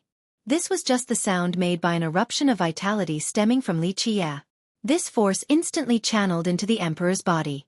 The seeds have been sucking his vitality previously, but that was only child's play in comparison to this new influx, akin to a tiny stream versus an ocean pouring down on the world. Chapter 2893. Filled to death, boom. His massive energy stemming from his vitality instantly drowned the 9 heavens and 10 earths, the 8 desolaces and the myriad realms. It overfilled the world. An explosion seemed imminent. That's messed up. Everyone became stunned. Everything else was insignificant compared to the level of his energy. Explosions followed by even more explosions. All of 3 immortals seemed to only be a tiny corner of this vast energy expanse. What in the world would withstand this preposterous amount of energy? No! The Emperor shouted in horror. Just think about it. What would be the result of him receiving all the vitality in the world? He couldn't have accepted even 1/10 of the amount. His true form grew even faster. Now a sky-blotting tree. To be exact, this was due to it being overfilled instead of regular growth. The Emperor was no longer in charge of the situation and couldn't sever the connection. Lichia, the person in charge, continued to add more energy into the tree. The moment he began to suck Lichia's vitality with his seeds meant that his fate palaces were open for Lichia. There was nothing he could do now. Rumble. Loud blasts emanated from within the tree. It had a hard time dealing with the non-stop waves of energy. Stop. The Emperor bellowed again. It was already too late. Boom. The monstrous tree instantly imploded, the same as the Emperor's body. His humanoid section exploded into fleshy bits. His blood rained down the area to the astonishment of the crowd. No one expected this development. An emperor could die from old age or be killed by a powerful foe or falter in a dangerous forbidden ground. However, the swift defeat of an emperor due to over-consuming energy was completely unexpected and unbelievable. This story would frighten all listeners. The trio didn't expect this either since they had confidence in Gold Taifa True Emperor. The problem was Li Qie didn't resort to using fighting techniques. Just his majestic vitality and energy were enough to take down the emperor. Thus, their Dao heart was greatly affected after seeing the exploding emperor. The seeds latching onto Li Qie fell off and scattered away. Too weak. Li Qie chuckled and recalled his energy. Rumble. The most terrible black hole in the world emerged around Li Qie. His energy cascaded back into his body like a boundless ocean. Though he released his energy earlier, he could also recall them without losing anything. The only victim here was the emperor. Ah! A scream came among the energy tides like a cry for help from a lost soul amidst a torrential storm. The students calmed down and saw a strand of soul among the ocean of energy. The true fate of the emperor. They realized that Li Qie wasn't only taking back his vitality, he also wanted to take the exploded emperor's own as well. The emperor is still alive. One spectator shouted. He struggled in the tsunami. His true fate exuded bright radiance in order to stop the absorption process. Unfortunately, he was but a tiny ship fighting against the currents of an ocean, on the verge of toppling at a moment's notice and powerless to resist. Li Qie's energy had turned into tidal waves as he recalled them. These tides could sweep everything back towards him. Fiercest wants to devour the emperor's vitality. No, his everything too. A student shouted. What should we do? The trio wanted to save Gold Taifa, but the tsunami of energy was too powerful. Joining in would end with them being swept away as well and eventually turned into Li Qie's food. This might be considered a primordial flood capable of destroying everything. It wouldn't be long until the emperor's true fate is done for. That's so terrifying. Everyone turned pale while watching the emperor's struggle. They finally understood why Li Qie didn't do anything and let the seeds latch onto him. The guy wanted to use his overabundant energy to force an implosion, then take the emperor's essences. Boom! In this crucial moment, a sacred ray flew by and saved the emperor's true fate from the currents. Rumble! Unfortunately, the rescuer was blown flying. Its claw that touched the currents instantly turned into blood. He's saved. The trio could finally breathe again. Everyone looked over and saw that it was the golden light dragon who saved the emperor. Unfortunately, it lost a claw in the process, crushed into blood by the current of energy. The body of a golden light dragon was virtually indestructible and impervious to all attacks. Alas, that claw was finished in no time at all. They became impressed with the emperor for lasting so long in that current, not shaming his cultivation level. Chapter 2894. I am invincible. It took a while before Gold Taifa True Emperor created his body once more. Unfortunately, Li Qie had taken his vitality, so he looked deathly pale from this grave loss. He took several bottles of pills before regaining some vitality back. This still wasn't enough to take him back to his peak state. The crowd shivered after seeing his appearance. An 8-palace emperor lost just like that. He would have died if it wasn't for the golden dragon. Most importantly, Li Qie didn't really do anything from start to finish. In the beginning, Li Qie said that he could take the emperor down with haste. They were skeptical at first, but it turned out that he was just telling the truth.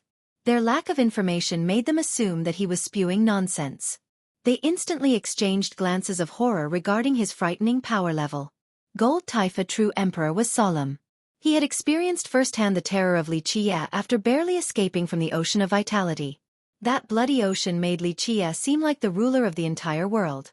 Meanwhile, an emperor like him was nothing more than a drowning ant. You need to be at least a progenitor before trying to suck my blood. Li Qie smiled and said. Everyone took a deep breath in response, feeling suffocated, the emperor included. He knew just how powerful a progenitor was because of his master. He knew that he had no chance of becoming one. Li Qie finally finished gathering his vitality that was absorbed earlier and the emperor's vitality as well. The emperor's plan backfired completely. He failed to get a single strand of Li Qie's vitality while losing all of his. Got anything else? Li Qie smiled and looked at the group. The trio and Gold Taifa True Emperor couldn't help taking a step back. The students felt the same fear too. They could see that these four were no match for Li Qie.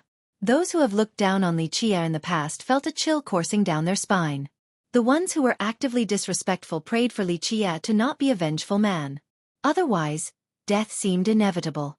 Gold Taifa looked over towards his golden dragon. It had created a new claw and was still quite powerful. He then turned over to the trio next and met their stares. They were ready to listen to his plan since he was the strongest among them. Plus, his golden dragon could command the ancient beasts nearby. The four of you can come together now. Li Qie posed with both hands behind his back while suggesting. This comment dealt quite a blow to the three emperors and one true god. They were prestigious and have dominated for a while now. Even Orchid Sage had nothing but praises for them. They garnered respect wherever they went. Even those stronger than them didn't dare to treat them with disdain. Alas, Li Qie's current attitude showed that he viewed them like ants. This feeling was definitely new and vexing. Unfortunately, venting seemed impossible due to the power disparity. They realized that the four of them together weren't enough to take him on. Fellow Taoists? Got any plans? Gold Taifa asked with a serious tone. The trio couldn't come up with anything because Li Qie's power far exceeded their expectation. The students thought that no one would mock the group for running right now. Anyone else would instantly think about escaping after facing someone of Li Qie's level. It's not that embarrassing to run and lose one's shoes in the process after being in this unlucky situation. Dao brothers, if you wish to leave, I will do my best to hold him back. Treasure Source True God broke the silence. The emperors exchanged glances. They were really thinking about running away. However, fleeing like dogs would be utterly humiliating. But if you wish to fight, I will take the vanguard and put my life on the line. Blood might spill and this might be my last day, but I will do everything I can to avenge Elder Deng and pay him back. The true god looked quite determined, ready to fight to the death. The emperors smiled wryly after hearing this. They didn't know whether to feel respect for the guy or to feel sorry for him. They were here for personal gains, but the true god only wanted to repay a debt. His action was certainly foolish, but people couldn't help feeling respect for the guy. The emperors hesitated, knowing that the best course of action was to run. To be frank, being able to escape alive would be the blessing of 10 lifetimes. Nonetheless, they would lose all of their reputation and prestige. Leave first, Dao brothers, I got this. The true god shouted after noticing their hesitation. He was the one who persuaded them to oppose Li Qie, but at this final moment, he chose to be a heroic man and let them leave. Ultimately, he was ready to die fighting against Li Qie, so he didn't mind buying time for them. My master gave me a move that is almost equivalent to him being here in person. Dao brothers, do you want to give it a shot? Gold Taifa pondered for a short moment and said, Orchid Sage in person? The two emperors became emotional. If this was indeed the case, then this move should be incredible. A progenitor was invincible and capable of dealing with any situation.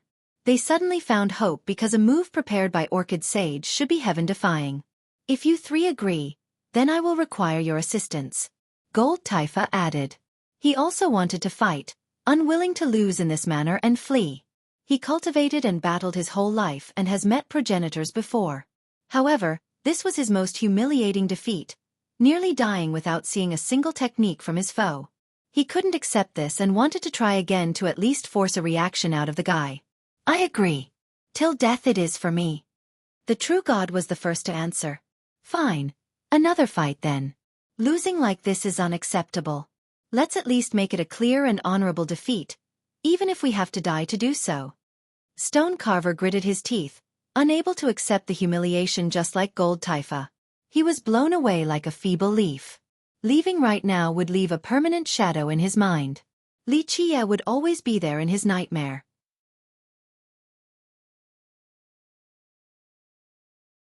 Chapter 2895. Against 3 emperors, so be it, till death. Gold Python took a deep breath and showed his stance. The other 3 have made up his mind, so escaping alone would be unreasonable. Though he wasn't a top emperor, he was still considered a noble. Running like a dog without a master and abandoning his allies were unacceptable to him. Done talking yet? Li Qie's leisure attitude was a stark contrast to the somber mood of his foes. The group exchanged one last glance before nodding. Gold Taifa said, We will fight to the death. Good. I didn't expect this courage. I will let you have your wishes then. Li Qie smiled. The emperors didn't think Li Qie was being frivolous with his choice of words any longer. Are they really fighting to the death? A few students were moved, knowing that a big battle was about to happen. I don't think the four can match Li Qie still, a student said with a serious expression. A while ago, many certainly thought that Li Qie would lose to these four. Now, Li Qie had displayed such impeccable prowess and was a massive safe bet. I am once again overestimating myself, though with hesitation out of shaming my master. He left behind a grand Tao and I would like to try it against your supreme techniques. Gold Taifa solemnly said. Orchid Sage is your master, right? Li Qie casually said. Okay, I've heard people talk about how amazing he is recently, so let's see what he can do. His casual tone suffocated the listeners. A while ago, Gold Taifa would become angry to hear Li Qie talk in this manner about his master. However, he didn't dare to do so without his master actually being present right now. The opponent was clearly above his level. So this is a move from Orchid Sage? One student quietly murmured. Most were eager to see this move. Orchid Sage was one of the two progenitors in this current generation. Few were qualified to see him. Just being able to witness a move created by him would be worth their trip here. I'm ashamed to say that I haven't learned even 10% of my master's abilities. Gold Taifa slowly said. I do not dare to represent my sect and master for this battle. I am simply representing myself and wish to fight you out of pride and arrogance. This move might be from my master, but I can't exert its true power, maybe 10 to 20%. The emperor needed to make it clear that he was only representing himself, not his system and his master. After all, if he were to lose, it would damage his master's reputation. I see. Don't worry. Go ahead and use it. I won't go cause trouble for your master. Li Qie smiled. The spectators looked at each other after hearing this. He made it sound as if he had already won, not caring about the progenitor or his technique. Quite domineering indeed. Everyone knew Li Qie was strong at this point. However, even a progenitor wasn't enough to enter his sight. Orchid Sage's power far exceeded juniors like Gold Taifa. I'm eager to learn. Tao brothers, let's do this. Gold Taifa took a deep breath and shouted. Yes, till death. Gold Python shouted, throwing caution to the wind. Everyone has to die eventually. Dying on the battlefield is a meaningful one. Stone Carver added. My life will be used to repay a debt. The true god roared, to fight and die together with you, emperors, is an honor. Their heroic auras surged to the sky, seemingly capable of devouring the mountains and rivers. They're real men. A spectator praised after seeing this. People nearly forgot that they were emperors after their swift defeat earlier. The trio got swept away like leaves while Gold Taifa lost in the blink of an eye.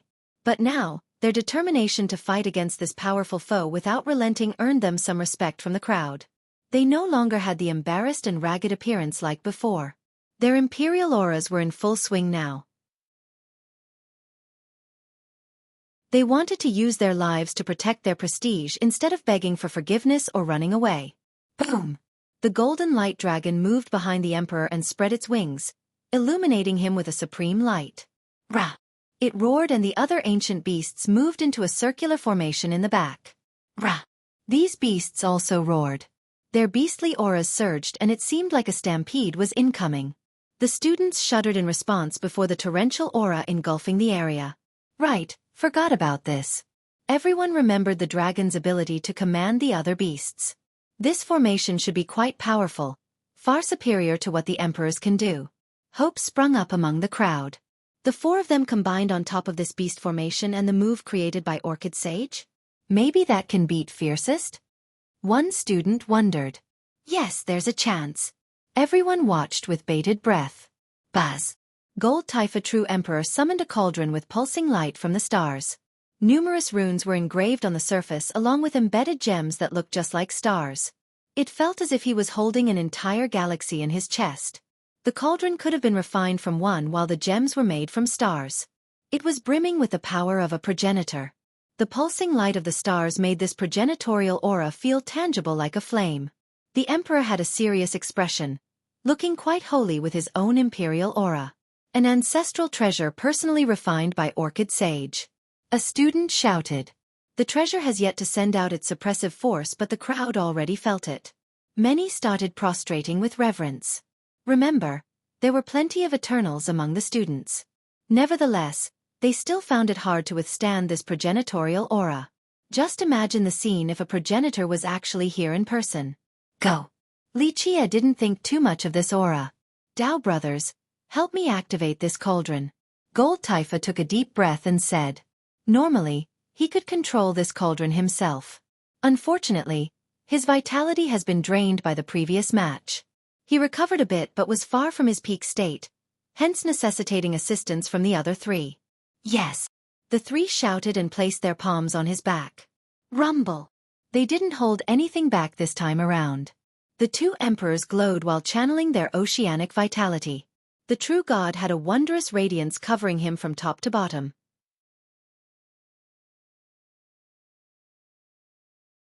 Chapter 2896. Orchid Sage Boom. The others have poured their vitality into Gold Taifa. His body erupted with a blinding flame engulfing the entire area. The 8-Palace Emperor has returned back to his peak state. His imperial aura and flame looked like a tsunami ravaging the celestials above the 9 firmaments. Creak. He slowly pushed the lid off the cauldron. Everyone could feel its immense weight from his action. Creak. It felt as if he was pushing an invisible top of the sky itself. Buzz. He eventually finished removing the entire thing and starry light gushed out of the cauldron like a surging river. Ancient constellations emerged with vast space within them. Rah! In the next moment, the ancient beasts and the golden dragon roared in unison then exuded starry lights. Poof! They turned into light particles before anyone could react. These particles gathered together to form various constellations as well. Giant Bear, Aquila, Ophiuchus. These constellations contained massive space and life gestation with the highest order of power. Buzz. The constellations made from the beasts along with those from the cauldrons harmonized together and created a substantial maelstrom. This maelstrom started rotating and taking in every single celestial nearby. Rumble. The rotation of the maelstrom continuously increased until there was nothing left in the sky. The world seemingly disappeared along with the emperors and all the ancient beasts. It sucked in everything and started to expand. A supreme power existed within, on the verge of manifesting into reality and becoming the ruler of all. Boom! The world turned dark as a new starry sky took over. A youth emerged beneath this sky vault, calm in appearance yet dominating in presence. He glowed brightly as if his body was made from the stars. Dao lines outlined his body. He seemed so far away because even the universe itself was only a part of his being. He seemed surreal yet so supreme. Everyone needed to prostrate before him. Orchid Sage. The students shouted after seeing him. His aura and flame remained hidden yet the students have already started to get on their knees including those at the eternal level. This was a generation with 2 new progenitors and he was one of them. He has yet to pick an official title after becoming a progenitor because this was only the beginning for him. He wanted to wait till reaching the apex before picking one. This wasn't his true form but the move seemed invincible already. He was the world and the world was him. Numerous spectators became moved to see this man. He rarely showed himself after becoming a progenitor. Some believed that he was in another isolated cultivation session to seek the Tao. Others thought that he had left this realm and started traveling farther. Today, this manifestation of his didn't seem real but the aura exuded from it still felt lofty. People couldn't help lowering their head with respect. They also understood why it was so crucial for Gold Taifa True Emperor to tame a beast like the Golden Dragon. He needed it to empower his cauldron. The higher the activation power, the higher the eventual output. At this moment, everyone felt they were standing below this newly created space. Only Lichia was up there to face Orchid Sage. They didn't dare to breathe loudly while quietly watching this scene. Orchid Sage might not be here in person but one would extrapolate his actual strength by gauging this great technique. A bit interesting. I'm a little impressed. Lichia smiled at the figure. The crowd became frozen after seeing Lichia still unperturbed while facing a progenitor. He was domineering enough to have zero fear. Orchid Sage's eyes consisted of a gathering of starry light. They looked like 2 pulses capable of piercing through everything. Just his gaze alone was intimidating enough. The students on their knees already didn't dare to move. Their legs trembled uncontrollably. They found out that a progenitor wasn't just a title. It represented the ultimate power. Of course, this gaze still didn't affect Li Qie at all. Let's get started. Li Qie took one step forward and crossed through endless space. It only took the blink of an eye before he got close enough. The sage began as well with a brush in his hand. He waved it and unleashed a blinding radiance. Boom! A river of time streamed out of his brush. It crossed through millions of years like a flood breaking the dam and shot towards Li Qie. It wished to drag him back to the past and completely annihilate him. Galactic brush. People shouted after seeing the river of time after one stroke. Just imagine the destructiveness of this rampaging current from the river of time. Because of this, Li Qie's body started dissipating into particles and washed away. Damn! The spectator shuddered. A million years with a single thought. Li Qie laughed after seeing this. His dissipating form suddenly lit up and came together again, completely unharmed. Boom! Li Qie swung his hand and the river of time was suddenly lifted up and twisted it back towards Orchid Sage. This is possible? One student said in a daze. The rest of the spectators became slack-jawed. Just withstanding the temporal current was amazing enough, but this guy just casually reversed the tide. This was something unimaginable. Chapter 2897. Invincible with a brush stroke, the reverse temporal river rushed back towards Orchid Sage with extreme speed, only inches away from him in no time at all. The sage swung his brush again, seemingly painting in one swift motion. The river instantly disappeared. A million years seemingly vanished just like that.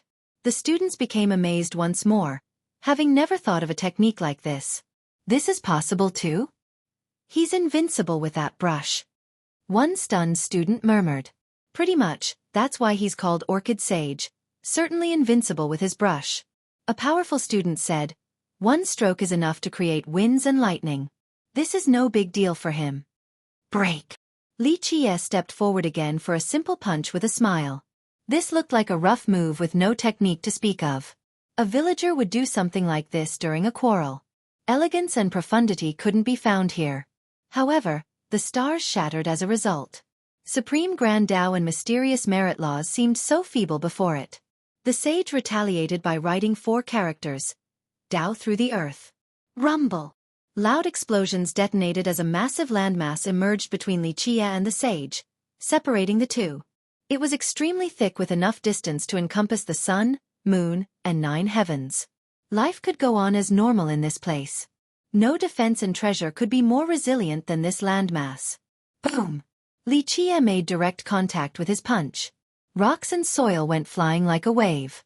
The entire place was flipped over. His punch served as a meteor, destroying the entire area, piercing through it in no time at all. This destruction was truly moving. Such a punch was more than enough to destroy any kingdom or sect back in immortal lineage. They didn't stand a chance against this vulgar move from him. The sage wrote again after seeing this overwhelming ambush. Boom! A world with 10 entrances emerged. Each entrance had a terrifying existence. To the south was an enormous saber-wielding Azura king. Behind him were numerous more Azura tribe members. To the north was a Yaksha emperor holding a halberd with an ocean behind him. Various other malevolent spirits posed behind him. To the east was a Garuda spreading its wings with enough force to flip over the 3 worlds and the Karma itself. To the west was a divine dragon. Its roar crushed the celestials and severed the supreme creations. Overwhelming ambush. These armies surrounded Li Qie from all sides. The students couldn't believe it since the sage only needed to write 4 characters to mobilize so many troops. Moreover, they were elites as well from the various legends. Are they real or just illusions? One student wiped his eyes. Illusions, no. They can crush you in the blink of an eye. A powerful peer shook his head and said, "Oh dash!" The horns of war sounded as the armies entered the battlefield. Kill him! They roared and began the offense. The Azura king swung his saber, resulting in numerous sharp waves. His army rushed for their foe like a tsunami of steel. The Yaksha emperor gave the command and leaped upward to deliver an all-piercing thrust straight at Li Qie's heart. The furious Garuda flapped its wings and sent down lightning and fire, wishing to drown out Li Qie. Not to mention one man, even a system would fall to this invasion. The spectating students were scared out of their mind after seeing the sheer destructive capabilities of these armies. Some dropped to the ground, paralyzed. Though they were powerful, they wouldn't be able to stop a single blow from the horde. The most frightening thing was that they came from the brush of the sage. Just a few strokes were enough for him to destroy a system. In fact, it wouldn't be an exaggeration to say that he could do anything as long as he had his brush. Orchid Sage. Now they finally understood the significance of his title. Let's go. Lichia wasn't afraid at all and let out a battle cry against the incoming armies. Clank. An ocean of swords emerged behind him and issued their hymns.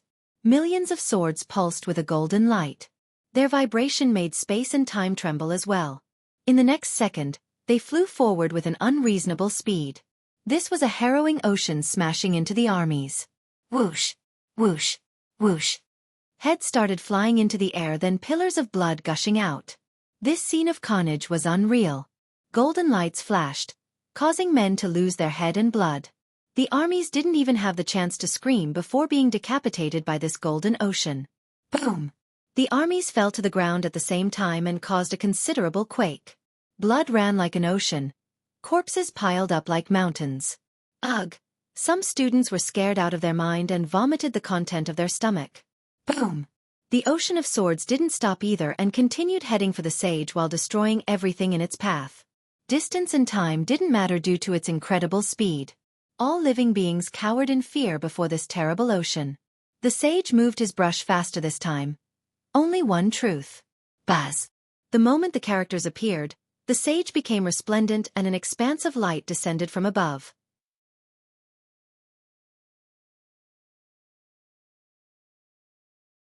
Chapter 2898. Who is stronger? The descending light seemed to be a pathway towards a land of immortal.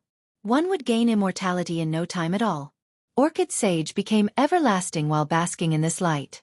The seas might run dry and the stones might go soft, but he would still never change. He was the only truth. Truly indestructible. This truth would always exist regardless of the era and epoch. It wouldn't change due to the passing of the ages or the fluctuation of the Grand Tao. This particular brush technique was quite heaven-defying. Rumble! The ocean of sword was stopped by the descending light symbolizing the truth itself, resulting in explosions that made the world tremble. Just the apocalyptic sounds alone from the numerous swords slamming into the light scared the hell out of the students, turning them pale. This particular barrage would have been able to pierce the earth and make it all the way to the 9 levels of hell. However, this light successfully stopped it and allowed the sage to stand strong still. So powerful. That's a progenitor for you. A true emperor, no matter how strong, still can't compare. The gap between these realms is unsurpassable. A student praised. Looks like Fiercest is finally meeting his match. Another added. Clank. Right when people were still commenting about the block, the swords suddenly came together and became one. The golden swords turned into a single bronze sword of extreme size. It posed amidst the sky, making heaven and earth seem smaller in comparison. Everyone gasped after seeing its size. Some quivered in fear. This sword, if it were to fall down on its own, it would still be enough to crush an entire system. There was no need for techniques. Its weight alone was the most dangerous edge. Crack. In fact, even the spatial fabrics of this area couldn't handle its weight and started cracking. It felt that the place could crumble at any moment. Clank.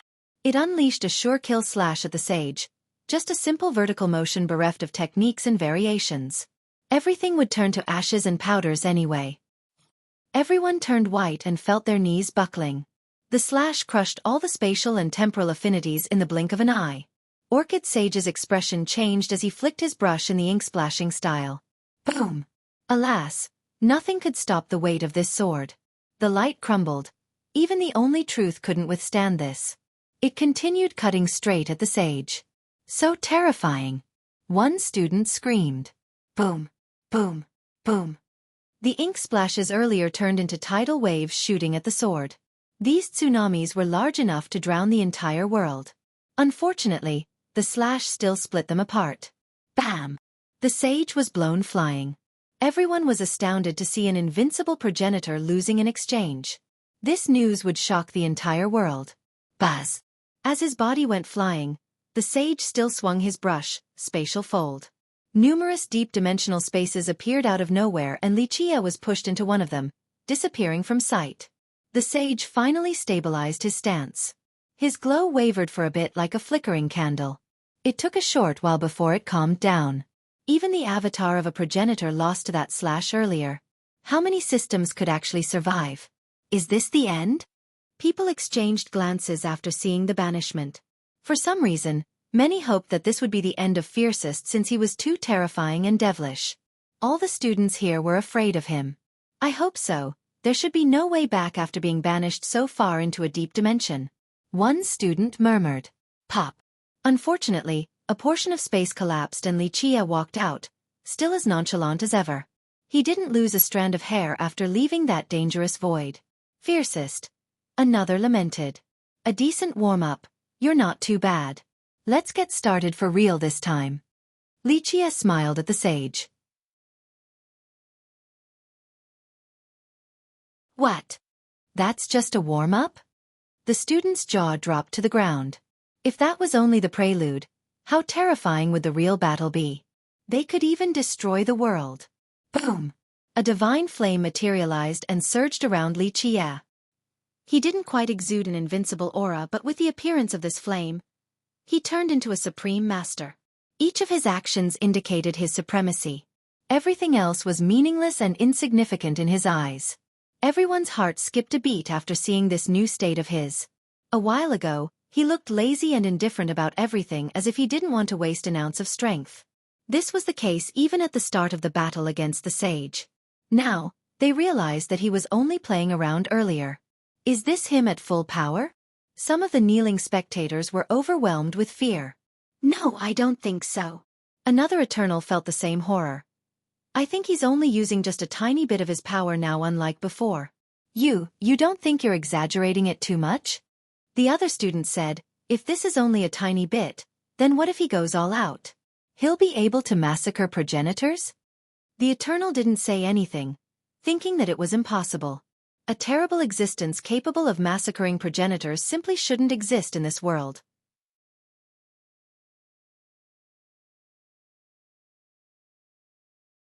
Chapter 2899. An immortal chapter created. The sage's expression turned serious after seeing Li Chia. Buzz. Space and time suddenly reversed as the sage moved his brush with extreme speed. He wrote eternal characters in a split second. A Tao chapter emerged and took over. He didn't stop there either.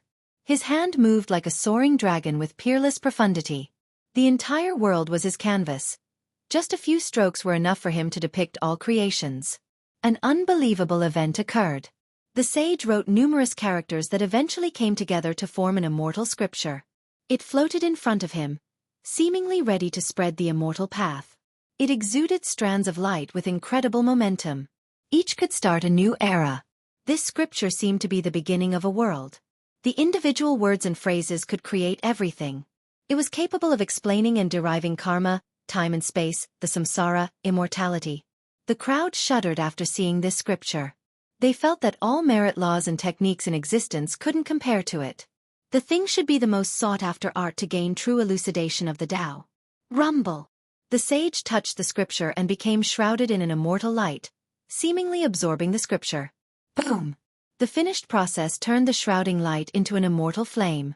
Clank! Clank! Clank! Numerous immortal plates appeared and latched onto his body to form a full set of armor. Rumble! As he spread out his palms, a whole new world seemed to be coming into being. He did it very slowly, wanting an entirely new world. This required massive power. Boom! A crack appeared in space to make room for this new entity to take over. A ray of light emerged through the crack, one belonging to the start of time. This ray alone could destroy the present world. It was still faint and flickering like a candle in the wind, but this didn't mean it wasn't strong enough. This light was the end of a world and the beginning of a new one. Buzz! The area started melting like snow under the sunlight, including the stars and galaxies up above. Space and time gradually melted as well. Nothing would be left but ashes at this rate. With the destruction of the outside world, the internal world inside the gap started growing stronger and filled with life, ready to jump out. Destruction and creation. The students thought about this issue. What? They found themselves melting along with the world. They looked around and saw their peers turning ethereal and indistinct. Fear overwhelmed them as they tried to run. Alas, the moment they turned around, they saw nothing behind them, only a vague expanse slowly disappearing. Not even a speck of dust managed to escape the melting process. Are we done for? They had nowhere to run, akin to being lost in an ocean. Eventually, they found themselves unable to move too. I'm only 20 and still have so much to see. I am too young to die. One student screamed helplessly. Fiercest? He needs to do something now. The crowd thought about Xueqi. They didn't want him to win a while ago due to his terrifying abilities. But now, he became their shining hope. Strangely enough, the world and themselves were melting and changing, but they could still see him. Unfortunately, he suffered the same fate and became fuzzy, nearly dissipating in this expanse. The students lost all hope as a result. We're done for, we'll disappear with this world. One of them lamented. Everyone here was scared out of their wits. This wasn't dying or being killed. They were simply being erased from existence. They were simply drawings on a piece of paper that could be erased at will along with their world. Not bad at all. Xueqi in his fuzzy form still chuckled, acting nonchalant. His chuckle sounded so pleasant right now, almost like the sound of a savior.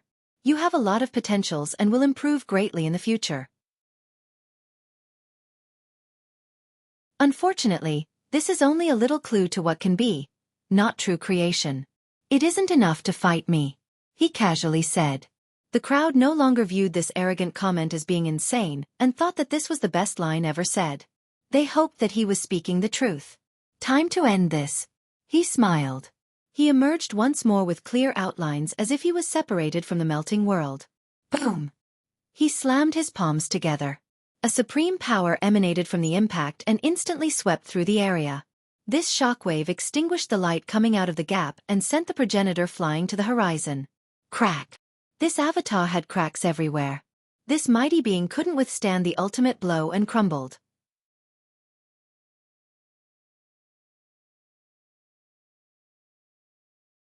Chapter 2900. A virtuous showing. Crack.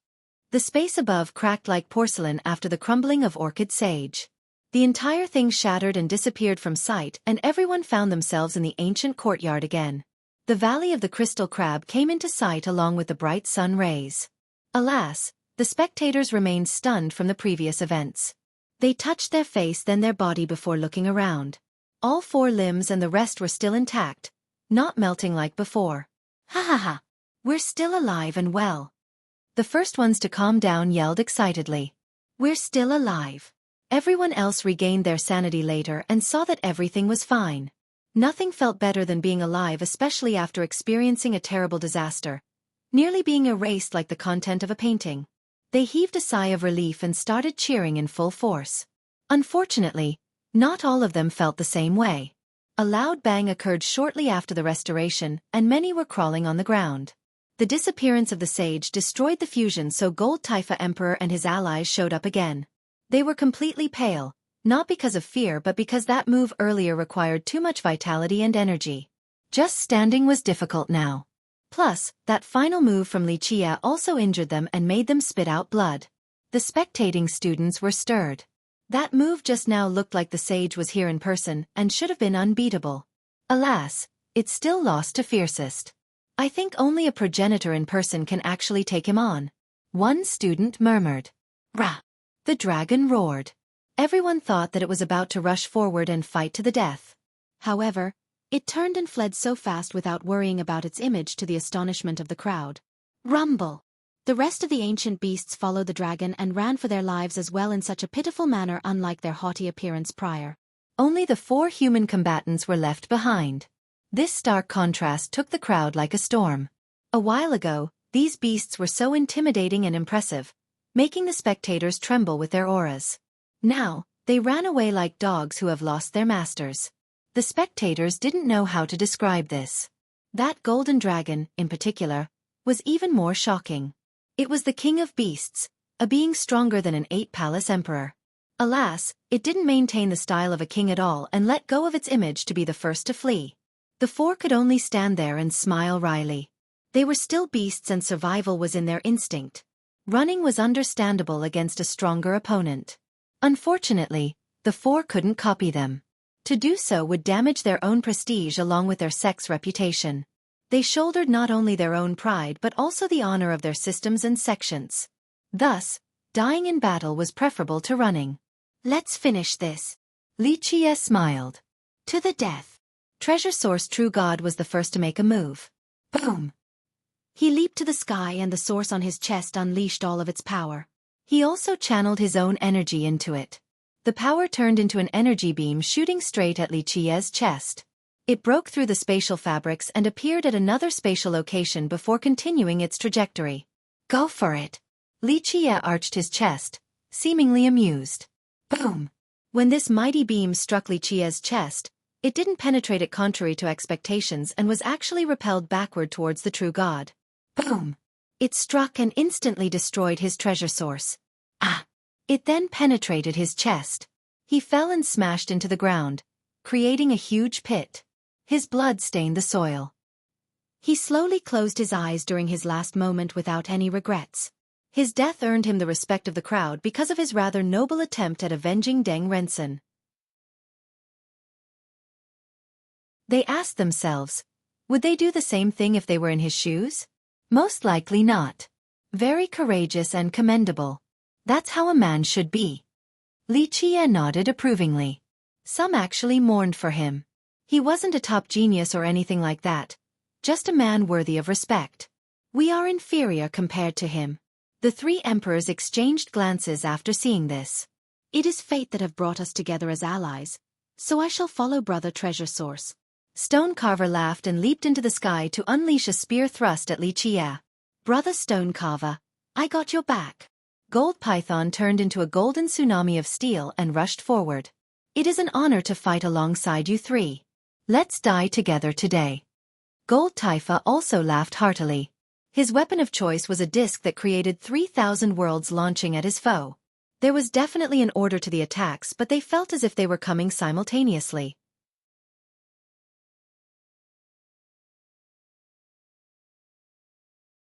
Chapter 2901. Death of the Emperors. Boom! Space crumbled before the all-out blows from three emperors. Though they have expended the majority of their vitality on top of being grievously wounded, they were still emperors with incredible power not to be trifled with. The world changed from their attack. The sky turned pale, the winds and clouds dissipated, the sun and moon lost their brilliance. All spectators trembled as a result. Everyone knew that they would lose for sure. Nevertheless, these attacks from them were still enough to crush any student present. As you wish. Li Jie chuckled and raised his hand. This slight movement of his made the area quake. It felt as if this dimension couldn't withstand his power. Boom! Grand Tao hovered around his arm, his own supreme one. It made his arm look like a heavenly pillar with enough might to shoulder the entire world. Break! Li Jie roared and punched forward with a force resembling a rainbow traveling through the domains, capable to pierce anything. The world turned dark since the punch reverted everything back to the origin, including the Grand Tao. Only a fuzzy expanse was left behind. The spectators viewed it as a supreme Grand Tao residing above, not just a punch breaking through space. This Tao was suppressive and primed to annihilate. They felt a painful thunk on their chest as if they were the targets.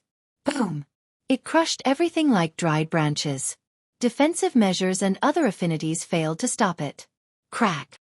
The Emperor's weapons, treasures, and armors instantly disintegrated. Poof! The three didn't even have the chance to scream before being rendered into bloody mists by this absolute force. A while later, the primordial chaos created by the frightening punch dissipated. The bloody mists also scattered to the gentle wind. These breezes were rather refreshing, akin to the coming of autumn. The spectators that have regained their wits pulled down their collars.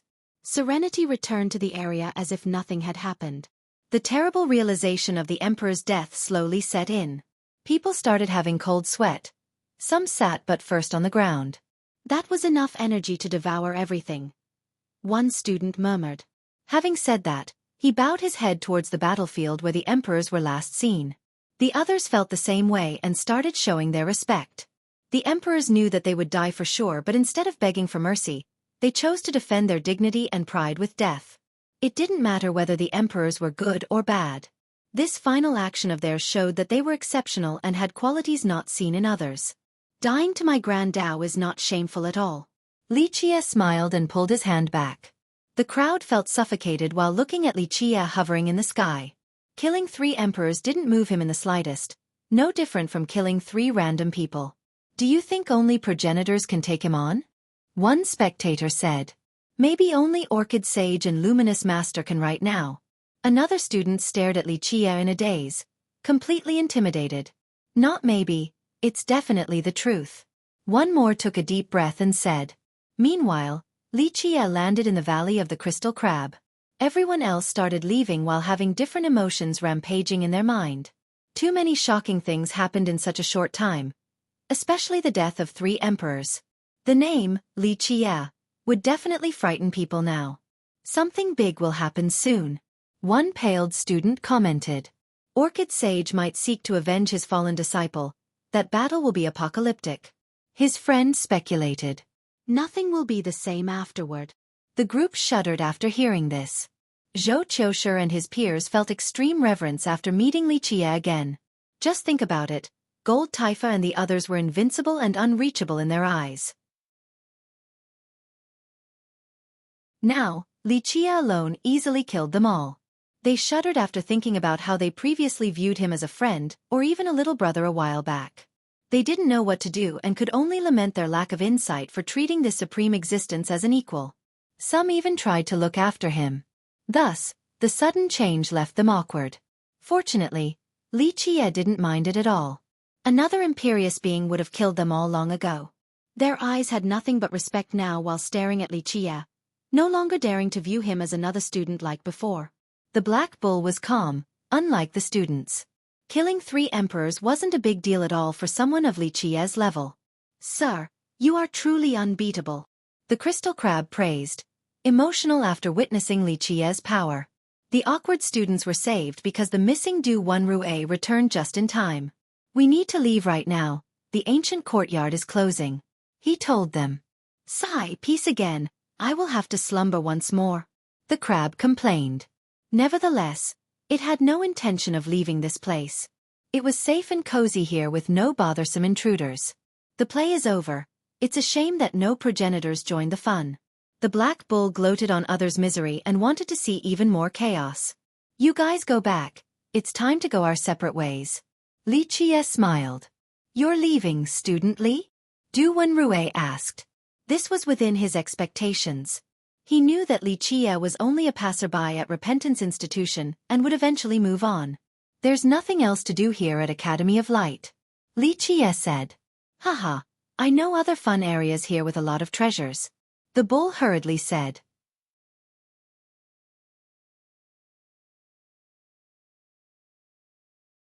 Chapter 2902. Another goodbye. Li Qie ignored the bull and took out the Sword of Repentance, then handed it to Du Wenrui. Take it back, this is still your institution's defining treasure. You should give it to me instead. The greedy bull's eyes lit up and reached for it. Boom!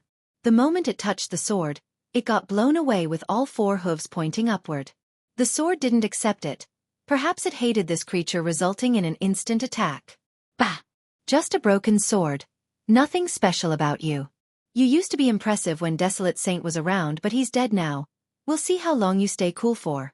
Come, get out of your sheath and I'll teach you a good lesson by stomping you into pieces. No, I'll refine you into molten metal too, then pour the rest down the abyss so that you will never see the sun again. The bull jumped up and angrily shouted. Why bother arguing so much with a broken sword? Li Qie gave it the side eye. Right, the bull found this logical and stood up straight to look down at the sword. Yeah, I won't stoop down to its level, it can't get into my sight at all. Go ahead and stay at a crappy place like Repentance. No one wants you anyway. Clank. The sword hummed back in an imperious manner, seemingly looking down on the bull too. These two must have had a prior feud unknown to outsiders. Li Qie chuckled and told Wenrui. Leave it to a fateful one in the future. Wenrui hesitated for a moment. Student Li, since the sword has accepted you as a master, it is yours now. He could tell that the sword was very happy to follow Li Qie if he were to bring it along. I was only testing. It is a good sword though, and a gentleman doesn't take someone else's treasure. A gentleman I'm not, but I still won't take your academy's treasure. Li Qie smiled. Then I'll have to shamelessly accept it, thank you. Wenrui pondered for a bit before bowing and accepting the sword. Clank. The sword quietly hummed this time, expressing its unwillingness. Go now. This world will be changing soon. Academy of Light is your real home and you will meet a suitable master eventually. Li Qie stroked it and said. The sword calmed down after hearing this, allowing Rue to put it away. He bowed towards Li Qie once more. This sword was the defining treasure of their academy and extremely precious. Of course, Rue had no problem with Li Qie taking it away. This didn't mean that he didn't appreciate Li Qie's generosity by giving it back. This was a kindness similar to Desolate Saint leaving it there. This sword was powerful but not to the level of absolute necessity. Li Qie had several similar weapons, some even more powerful. He only took it along out of sheer curiosity and boredom, not to take it away from repentance. Students, let's thank young Nobly for taking care of us on this trip. Rue told the students. They bowed respectfully towards him with utmost sincerity. Li Qie had indeed taken care of them along the way and gave them many fortunes. I pray for your success in the future, Student Li. Rue became slightly emotional and told Li Qie. Yes, and I'm sure the light will shine on repentance one day too. Li Qie chuckled. Rue then took the students away. They waved non-stop at him until they disappeared past the valley entrance. Hee, sir, where are we going now? The bull was ready for more fun. Should we go on a rampage and defeat everyone? No, we'll head deeper inside for a look. Li Qie glanced at the far reach of Sacred Mountain. Shit, really going to that place? The bull was slightly afraid. The truth is the area past Beast Garden is not under the jurisdiction of Sacred Mountain. I believe it is a prison, a terrible place for all intruders. The praises about the light and conversion are all lies. It will put shackles on people to strengthen the Tao Foundation. I thought you were fearless, Li Qie said.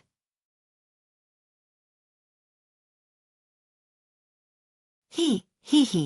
I just don't know that much about that place, you know? It's not that comfortable there either. The bull had an awkward smile. I know you're afraid of that tree demon, Li Qie casually revealed. Nonsense. The bull jumped up and put on a haughty posture. How can I be afraid of that old geezer? Humph. I simply respect elders enough to go easy on him. In a real contest. Yes, you will win if the contest is about boasting. Li Qie chuckled. Sir, it's really not like that. The truth is that we only have a minor misunderstanding between us. The bull said. Minor understanding? I'm sure you've done something despicable. Li Qie looked at the bull with contempt. Hee. It's nothing, I only ate a few leaves of his. The bull seemed to be bragging. Judging by its past, it must have done more than just eating a few leaves. Humph. He's just too stingy, you know? What's the point of getting angry at a neighbor over nothing? The bull's expression quickly shifted to one of annoyance. It must have suffered quite a bit to be looking like this. What's in there? Li Qie ignored its rambling and got to the point. I don't know since I've never really cared. The bull shrugged. To put it simply, I avoid having anything to do with Desolate Saint and what he's trying to do. Hee. I only want Sacred Mountain. But the old demon should know. I believe that he will go all out very soon. He has been waiting for a long time now. Let's go so I can end this trip. Li Qie concluded. Then I won't be accompanying you, sir. I just remembered that I got other stuff to do, see ya later. The bull ran out of the valley before finishing the sentence. Alright, if Desolate Saint left some crappy stuff in there, please stomp on them for me. That hypocrite definitely didn't leave anything good. The bull blabbered on after being so far away. Li Qie started leaving too with the crab and the two birds sending him off. The latter didn't want him to leave since he had saved them twice. Can't follow me forever, we're about to leave the ancient courtyard now, go back. Li Qie eventually told them. The three bowed towards him and returned to the valley. A while after he left the courtyard, it started to close. The seniors told the students to leave. The place closed entirely and disappeared from sight after all the students have left.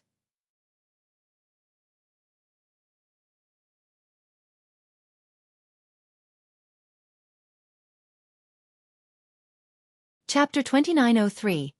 Vast Plain. Li Qie didn't leave Sacred Mountain after leaving the ancient courtyard. He directly cut through Beast Garden to reach an area not under the jurisdiction of Sacred Mountain. Nevertheless, it still belonged to the Academy of Light. This was a route less traveled due to the danger within. During the opening of Sacred Mountain, the Academy had warned all students to not risk passing through Beast Garden. Of course, they wouldn't stop the suicidal ones from trying either. Ordinary students heeded this warning. Plus, they have never heard of anyone coming back alive after going there. The strong ones didn't want to take the risk either. The light power there was too strong and made it virtually impossible to leave after entering. As time went on, one would stop thinking about leaving too. It culminated with death and truly returning to the system. Of course, this was a nice way of putting it. To be frank, it was a brainwashing process. At the last stage, those affected would be willing to offer themselves to be part of the system. As the Black Bull put it, dying there was akin to strengthening the Tao foundation of the Academy, adding another support brick. Or to put it inelegantly, they would become fertilizer for the Tao source. A vast plain came after Sacred Garden. The weak wouldn't notice anything special here. However, after a certain power level, some would see that this entire plain felt like an illusion. The grass swaying to the wind and the mountains scattered about were fake. With a supreme gazing technique or enough power, they would see that they were standing on a planet of light. Light emanated from the bottom and has manifested into reality. They turned into the various entities seen here. There might be an unbelievably powerful heart of light at the bottom of this place. Its beats derived everything here. Walking on this plane meant walking on the surface of this light planet. This was the reason why the bulls said it didn't belong to Sacred Mountain. They were indeed two separate worlds. However, if one couldn't see this reality, they would just think that they were walking on a peaceful plain. The breezes were so pleasant and comforting as well. Something out of place was the presence of bodies. However, there was no fear or astonishment. Some kneeled on the grass.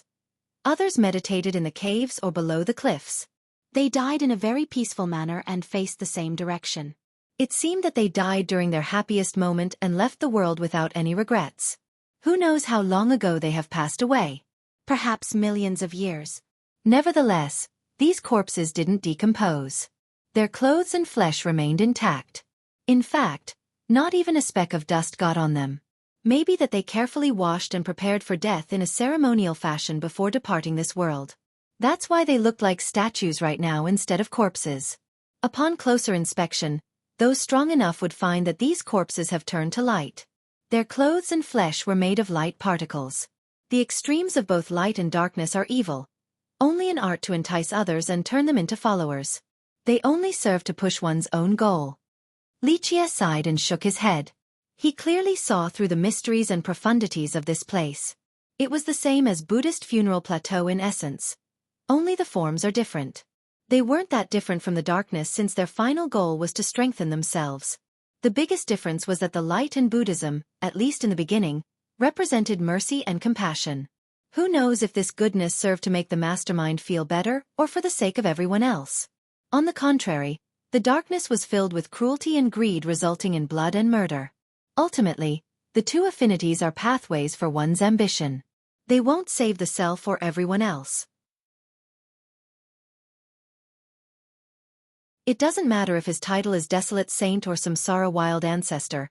He is still fundamentally the same. Lichie murmured. Finally, confirmation about this. Looks like there was an error with my raw then which created a lot of confusion. The long trek on this plane didn't move Lichie at all. The illumination of the light was ephemeral compared to his Tao heart. A peak eventually appeared before him, not that majestic and grand in appearance. Strangely enough, its very presence diminished the qualities of everything nearby. The great mountains and lofty rivers around this place didn't matter at all. This peak was the real master of this world. It could look down on the ages despite its humble height. It seemingly experienced millions of years of torments while being strengthened by immortals. This was the toughest peak of them all. The sky could fall down and it would still pierce through the firmaments. The strongest merit laws and sharpest treasures couldn't leave a single dent.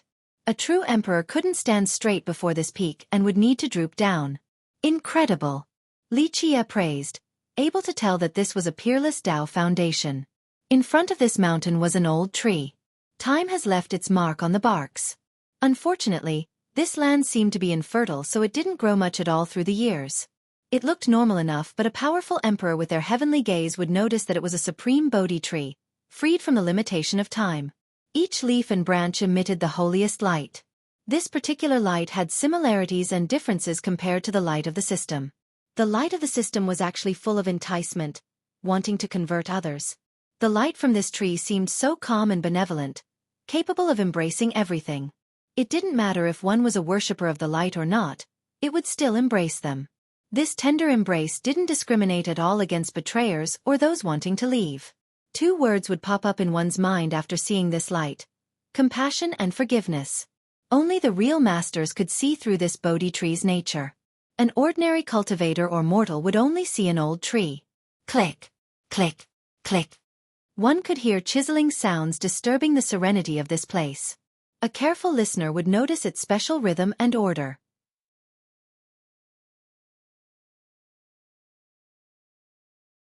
Chapter 2904. Old Man. The repeated knocking was actually very pleasant and calming. It became a natural sound to decorate this serene place, making it less boring and dry and instilling a sliver of life into it. The sound came from an old man on top of the cliff. He wore a cheap robe with wrinkles covering his face. Time has left its mark on his appearance but not his determination. His eyes were bright and spirited, not muddled like an old man at all. They were profound and visionary after having seen the ups and downs of the world. Seeing his eyes would give the impression that they could encompass everything. His hands were filled with calluses and wrinkles. Alas, their grip on the hammer and chisel seemed so firm and strong. Nothing could stop him from grinding it down. He slowly knocked on the peak, and despite the slow speed, he was still making clear progress with words. Click, click, click. The rhythmic sound seemed to be eternal as it echoed across the plain. Remember, this peak was unimaginably hard, capable of piercing a falling sky. No weapons could leave a single mark on it. However, the old man was successfully chipping off pieces from the top with his chisel. He was carving ancient and inscrutable runes. From their markings, one could see that the earlier ones had been done very long ago.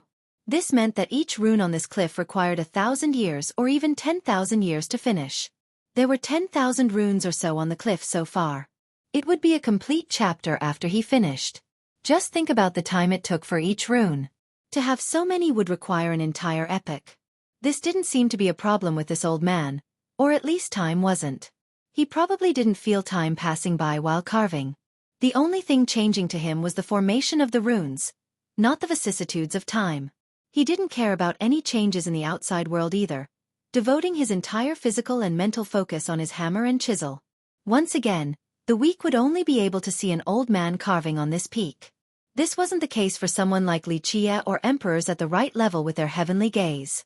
They would be able to see that the carving process and the runes weren't that simple. Furthermore, only progenitors and up would be able to see through the fundamental mysteries.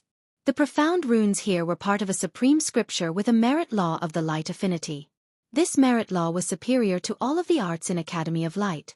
Each rune was carefully chosen, and upon closer inspection, the runes themselves encompassed various scriptures. In other words, numerous scriptures existed here. They have been polished and perfected throughout the years. Moreover, they weren't just carved on this particular peak. A master could see the Tao source of the system right now when looking down. They would notice that these runes were actually carved on the system's Tao source, meaning that this old man was adding his various scriptures to it. Remember, a system's Tao source was refined by the progenitor's own arts. It shouldered their supreme grand Tao. Thus, this carving process meant that his runes were erasing and replacing desolate saints' runes in this Tao source. As time went on, Academy of Light would change, and one day, the old man would finish carving his supreme Tao into this Tao source. The system would become his as a result. This has been ongoing for millions of years, yet the inhabitants of the system knew nothing about it. This was quite illogical. A powerful master, especially progenitors, wouldn't find it particularly difficult to destroy a system. Plus, they could create their own systems after reaching this realm. However, changing the ownership of an established system was an arduous task, if not impossible. It required an incalculable length of time and enough power to change the merit laws. No one would want to do something like this even if they were capable of doing so. Masters of this level had other things to do, things of greater importance. There was no need to waste their time and effort on this nonsensical task. The old man reached a state of zen and total focus while carving. Nothing else existed in his mind. Xueqi leaned on a tree nearby and watched the whole thing, not seeming to be in a hurry. He forgot about time itself while the old man continued on with his task. After a while, the latter finally took a break for a drink beneath the same tree. The runes are beautiful. Li Qie casually sparked up a conversation. Indeed. The old man seemed to be appreciating his own work and recognizing their perfection as a smile appeared on his wrinkly face. If I have the chance against an enemy, I would definitely destroy him and turn all of his legacies to ashes. Li Qie said. This is a bet. The man took a sip of water. If I win, his light Dao is the incorrect path while mine is the orthodox path. But his path is more direct and effective with faster cultivation speed.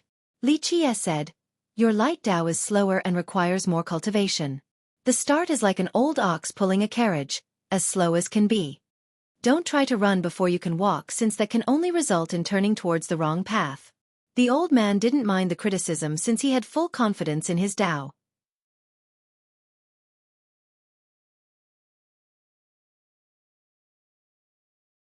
Chapter 2905. The right Dao, taking the wrong path yet is the most loved by all. The common men, none of them would be willing to carve this rock. They believe they are smart and that the lofty grand Dao is what they should seek. Wasting time on this rock is foolish. Li Qie chuckled. That's why only a selected few can last despite the abundance of geniuses. The old man smiled. Only an immovable heart can become eternal. Li Qie smiled. It has nothing to do with light and darkness, the orthodox or wrong paths. If one's Dao foundation isn't true, then how can they have an immovable heart? The old man sincerely replied. Li Qie nodded in agreement. Sounds correct. People only gaze at the horizon and forget what's beneath their feet. Can't even take half a step forward while still thinking about the destination. The old man nodded and said, why are you here, fellow Taoist? Only to take a look at what desolate saint left behind, but after seeing you here, I guess it doesn't matter anymore. Li Qie smiled. Might as well take a look since you're here already to have peace of mind. The old man was amicable like a kind senior. True, let's go take a look then to see what the saint was like back then. Li Qie said. He came from the darkness, so even though there is a spark of light in his heart, he is still darkness all the same and will return there. The old man said, that's why I told him that he can't represent the light. Unfortunately, my Dao was shallow back then and couldn't beat him. Light and darkness can be created with a single thought of his. Li Qie shook his head. He's not like you who is devoted to the light and will end with the light. I see. The old man agreed. I also told him that his search for the light is an attempt at self-consolation. Greed still loomed deep in his heart and the light was nothing more than just another technique to him. He couldn't escape the shackles of greed. To be exact, he couldn't escape the shackles of fear. Li Qie elaborated. He still remembered the fear during the moment of destruction and the defeat suffered. Thus, he wanted nothing more than to survive or have a move strong enough to fight back. That's why he continued wanting to grow stronger. Eventually, after reaching a certain power level, greed overwhelmed him and influenced his plan. He stopped caring and wouldn't mind burying his own world and epic to prepare the right strategy. Finally, when he wanted to return to the light and find his own time once more, he realized that he was only trying to make himself feel better while apologizing to the lost souls and those disappointed in him. Li Qie sighed after finishing. The only thing I seek is my own Dao. The old man pondered before replying. Simplicity is good. Li Qie smiled. And you? Are you trying to comfort the lost souls too? The old man asked. No, I don't need that for myself or for anyone else. Li Qie had a firm gaze. From beginning to end, I have nothing to do with the light and darkness. I walk forward without caring about the prosperity of the world. It doesn't need me to shoulder or to bury it. Same with the living beings. They shouldn't place their hope in me. Right, a savior doesn't exist. The old man said. Exactly. There is no savior in this world. If there seems to be one, then that person is actually a devil in disguise, more often than not. That's why I will only be me. Li Qie chuckled. Well, your path won't be easy then. There is still a long way to go. The old man sighed. This is all I've accomplished after so many years, only a Dao comparable to a progenitor.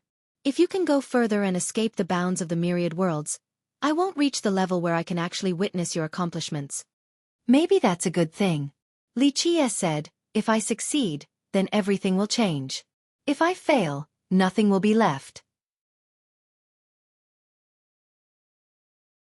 People might not be ready to accept this and rather maintain the status quo. A capsized nest won't have an unbroken egg. The old man said, "My Tao is limited, so I can't see the full picture. However, Desolate Saint told me that it is inevitable. Not a single world will be able to escape. It's only a matter of time. Insects only live in the present. One summer and one fall, and that is it for them. Thus, they don't give a damn if a world-ending tsunami happens right after their death." Li Qie said, "Same with people. 1,000,000 years later is so long after. They only live in the present while wanting to grow stronger. True, regular people can't understand the aspirations of a saint." The old man commented, "It's a good thing that I'm not a saint, since that loneliness is unbearable." Li Qie said, "Is that so? Only the future will tell if you're a saint or not. Or on the contrary, you may suffer eternal infamy." The old man smiled. "It won't be the first time." Li Qie answered, "From the ancient past, plenty of people have cursed me for being evil as a dark hand behind the curtain. If one wants to have a good reputation, then don't do anything. If one wants to be loved by all, then copy Desolate Saint. But you don't wish to be either type." The old man smiled. "I'll just be me. Who cares what the world thinks? That has nothing to do with me." Li Qie chuckled. "That has nothing to do with me. I didn't have this mindset when I was younger, always worrying about gains and losses. Now, I realize that all of that was completely insignificant. How ridiculous. Just be yourself, let them say whatever they want." This was Li Qie's style. Unfortunately, I realized too late. If I was only one step faster, Desolate Saint might not have existed. The old man nodded. "No, it is not too late. One day, your light will shine in this world. No Desolate Saint in the future, but you will be there." Li Qie remarked. "I hope so." The old man gazed at the horizon. "The Black Bull said that you have a particular idea." Li Qie looked at him. "That little one is too shameless and stubborn." The old man laughed and shook his head. It embodied all the fortunes possible, good background and incredible bloodline. Boundless potential. It could have become an incredible sage. "That's not who it is," Li Qie said. "It wouldn't be able to sit still on a supreme throne and rather just run around in the wilds. Freedom is its aspiration, to be unshackled and not care about its reputation or anything else. It needs sharpening and a few chains or it'll flip the world over." The old man said, "That's why you didn't kill that Night King Phoenix. An attempt at keeping the bull down a notch." Li Qie smiled. "That little one would dare to do anything. It came asking me before but couldn't hold back from eating, so I sent him flying." The old man revealed. Li Qie could easily imagine what had happened. It wasn't as simple as the bull put it, just sneaking in a few leaves. It must have done something really bad to warrant the old man taking action. No wonder why it was afraid and didn't dare to come here, clearly having a guilty conscience. Leave it up to fate. I'm sure something good will happen to it eventually. Li Qie said. The old man chuckled in response. He didn't look like a petty person. Otherwise, he wouldn't have let the bull play around in Sacred Mountain and only taught it a little lesson. All right, let's go take a look now so you can understand, fellow Taoist. The man said. Okay. Li Qie nodded and got up. He looked forward and took the first step. The old man continued sitting beneath the tree, seemingly asleep. Are you prepared for what's coming? Li Qie stopped after a few steps and asked. Those stronger than me in the past still couldn't escape, so I can only do my best.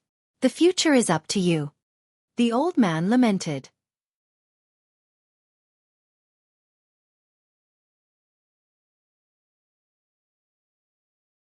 Chapter 2906. Ocean of Light. The next location consisted of a seemingly bottomless abyss. No one could climb out after falling inside. This didn't stop Li Qie from jumping down there and turning into a free-falling meteor. This descent had unbelievable speed. After an unknown period of time, he finally landed on both feet and reached his destination. This place was the nethermost area of Sacred Mountain and the system. Even powerful emperors couldn't necessarily reach this place. A pulsing light greeted him near the entrance. After entering, he saw a boundless ocean ahead. It hid deep beneath Sacred Mountain. There was no way for one to reach the other side. The most shocking thing was that this ocean contained all the light of the entire system. It was the Tao source of Academy of Light. No one would believe this at first sight due to the sheer ridiculousness of the whole thing. A Tao source of a system could grow to this size? In reality, this wasn't only the light power left behind by Desolate Saint. It consisted of millions of years of accumulation from the sages, experts, and all living beings in the system. Normally, most systems would start to decline after years of prosperity. The power of the Tao source would also wither as a result. This was not the case for the Academy. For the inhabitants, it didn't matter if they had cultivated a light merit law or not as long as they believed in the light. The stronger their faith, the more light power would be within them. After death, this light force would return to the earth. Those who were completely converted would send this power to the Tao source without wasting any. This was the reason why those who died in Sacred Mountain looked so peaceful. They were fully converted and thought that they were one with the light and would live on with the system. Thus, death wasn't that scary. This served as the scariest part of the Academy. Its inhabitants toiled for a lifetime, and after death, their everything would become the light and join the Tao source. In other words, the Tao source would take everything from them: their vitality, energy, and all of their fortunes. It was no wonder why the bull mocked the saint as a hypocrite, thinking that he was nothing but a dark existence. Most would share this thought after finding the truth about its Tao source. Of course, one couldn't refute the saint's amazing abilities for doing something like this. It's just that those on a similar level would look down on his choice. Just imagine how many lives have lived in the system through the ages. They worshipped the light and continuously strengthened the Tao source after death. This number was simply incalculable. This eventually culminated in the great ocean of light before Xueqi. He smiled and started flying over it. Most would never be able to reach the other side despite trying for a lifetime. Moreover, this ocean wasn't calm either. It had tidal waves and dangerous gales in all places, some reaching far enough above to knock down the stars. These light storms were truly frightening.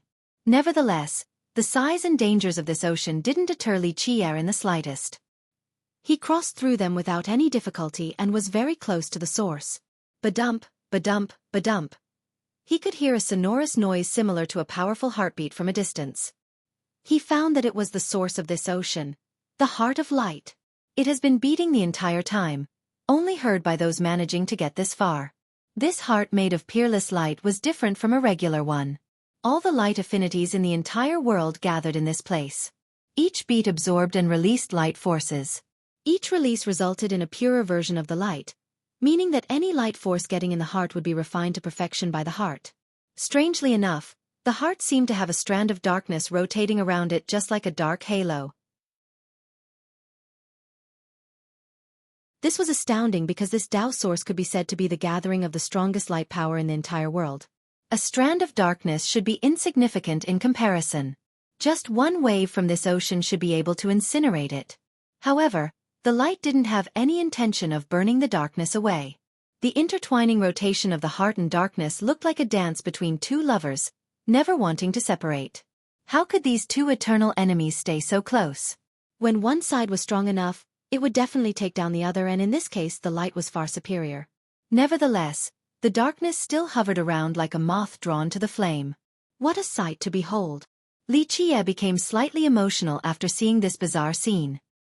He opened his eyes and his gaze crossed through the ages in order to look at the past of this heart. The heart of light also felt his terrible gaze and shrank slightly.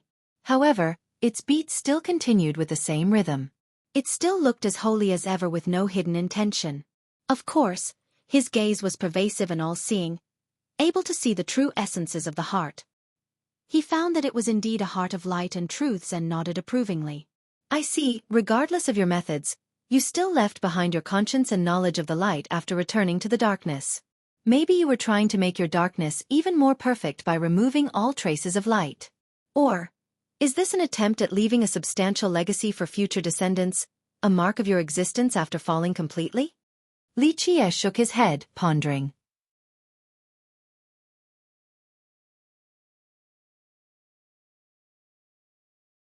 Chapter 2907.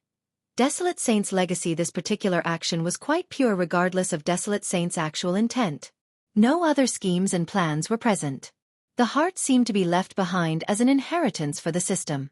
Maybe the old carver was right, that desolate saint chose the wrong path.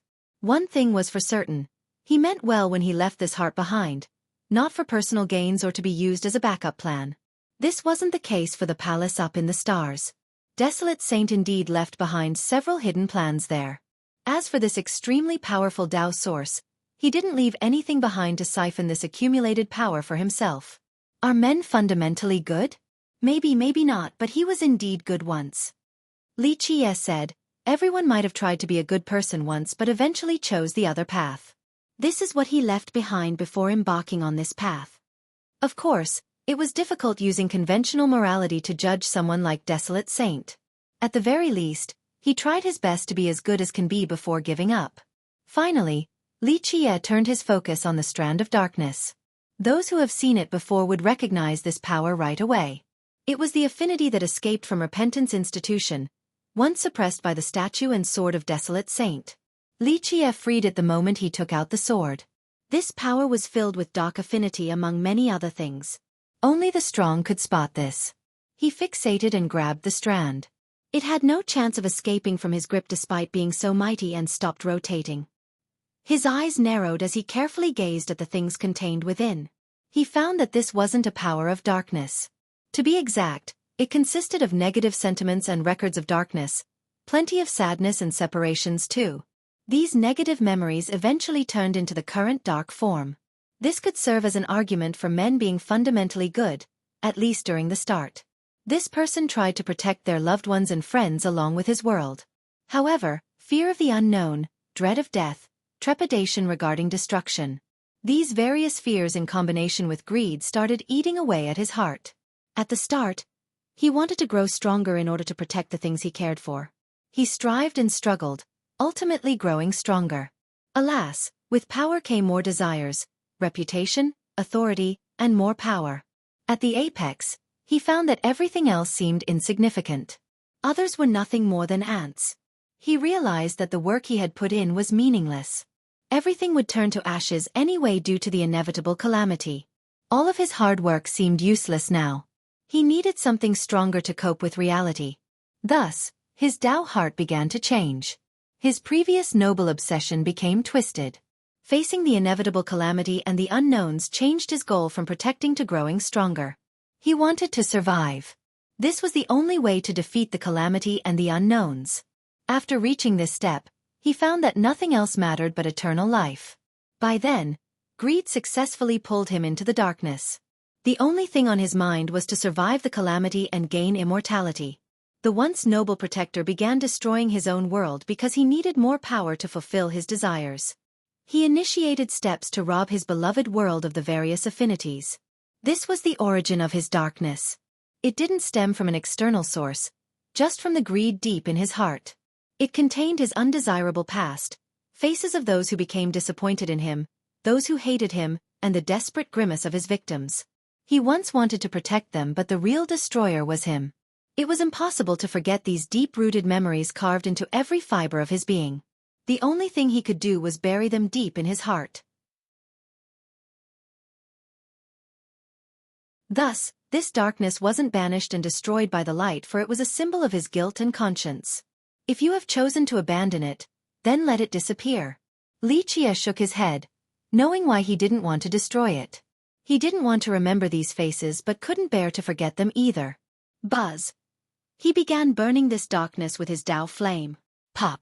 The burning process went on for a while before a very familiar face appeared in the flame. Desolate Saint. You wish to erase my legacy? His voice echoed. No, you still have another one, the light. Li Qie smiled. You tried to erase it as well, but you couldn't. Forgetting these faces would mean a true death to your heroic self in the past. Desolate Saint didn't reply. You made your choice the moment you left them at Repentance Institution. However, you didn't do it thoroughly enough. Let me help you erase them completely. Li Qie said. Fine, they're ephemeral anyway since nothing can escape. The saint sighed. As long as my heart stays the same, I am eternal. Li Qie smiled. I had such thoughts once, but unfortunately, you will find one day that this is just not true. Only immortality is eternal. The saint chuckled. And that's precisely why you're you. Your highest level will only be this desolate saint while I will be me, Li Qie. Li Qie answered. I hope so. The saint sighed once more. Buzz. The flame finally finished burning this dark power and desolate saint's ethereal face turned into smoke. Li Qie turned towards the heart of light and said, success because of the light but also failure. Light and darkness, both are the same, interchangeable from a single thought with a wavering Tao heart. He then left the Tao source. This was the end of his journey here after seeing the heart of light and the memories of darkness. Nothing else at the academy warranted his attention. He climbed up the abyss and returned to the plain. He saw the tiny peak in the distance. Click, click, click. The old man continued the arduous chiseling process, inch by inch. This would go on even after the seas run dry and the stones go soft. It was the eternal melody of this world.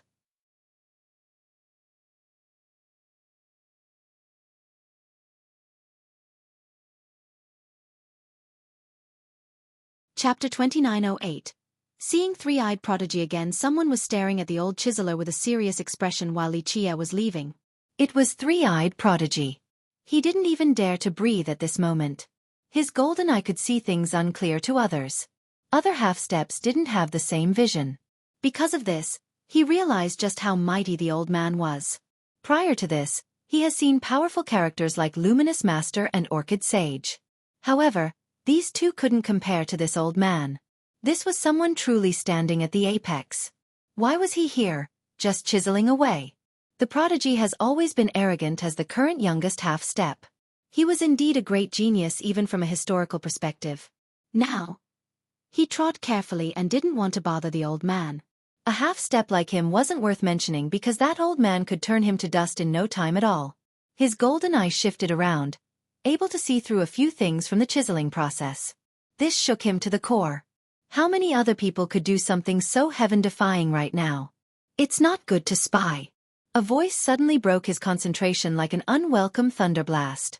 He became startled and instinctively jumped back to keep a distance.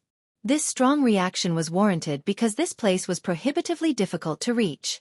He had numerous treasures allowing him to infiltrate this place, albeit with extreme caution.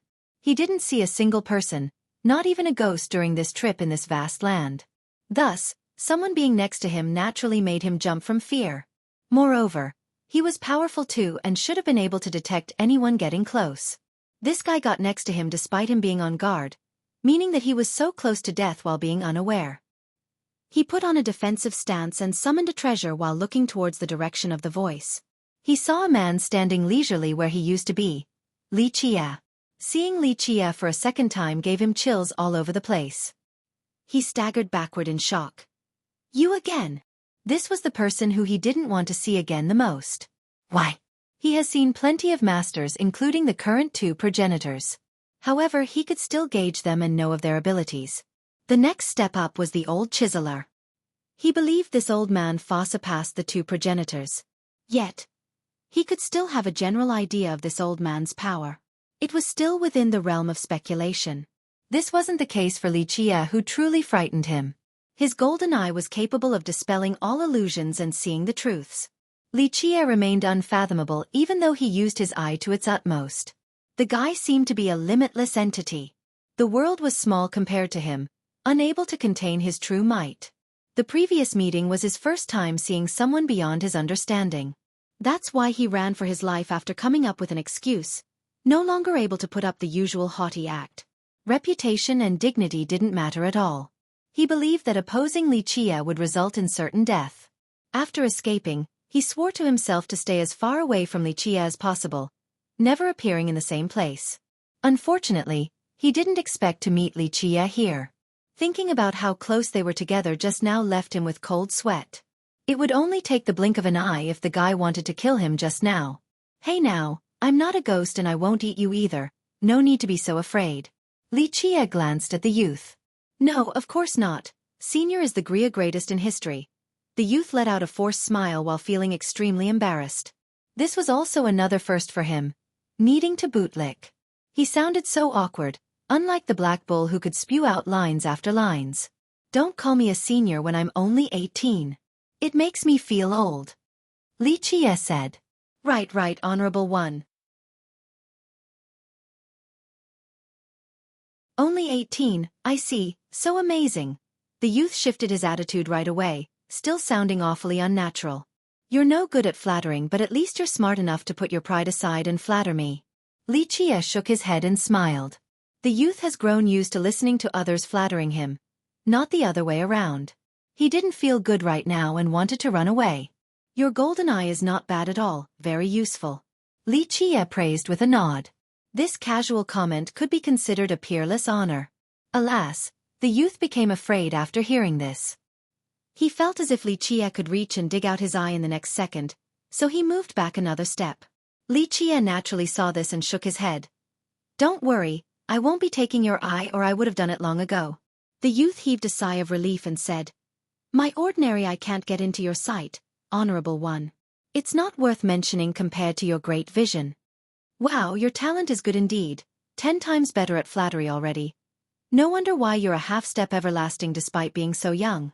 Li Qie chuckled. The youth didn't appreciate the empty praise, but there was nothing he could do outside of smiling along.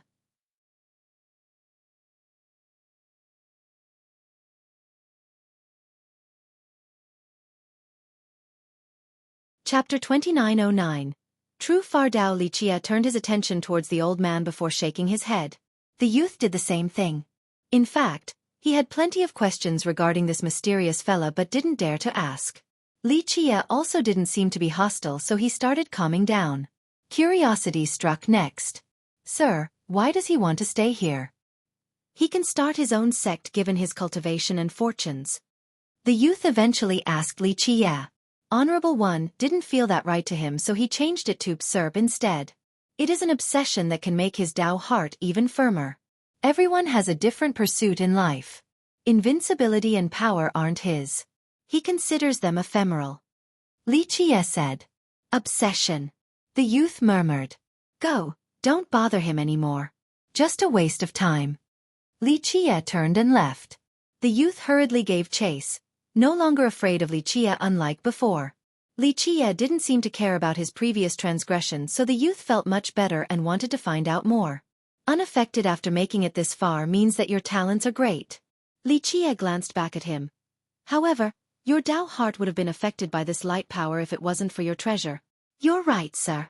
The youth smiled wryly, putting his pride aside and recognizing this truth. Your Dao heart needs more sharpening before it is a match for your great talents.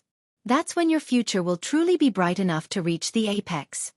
Li Qie said, wasting more breath than usual since he appreciates the youth's talents.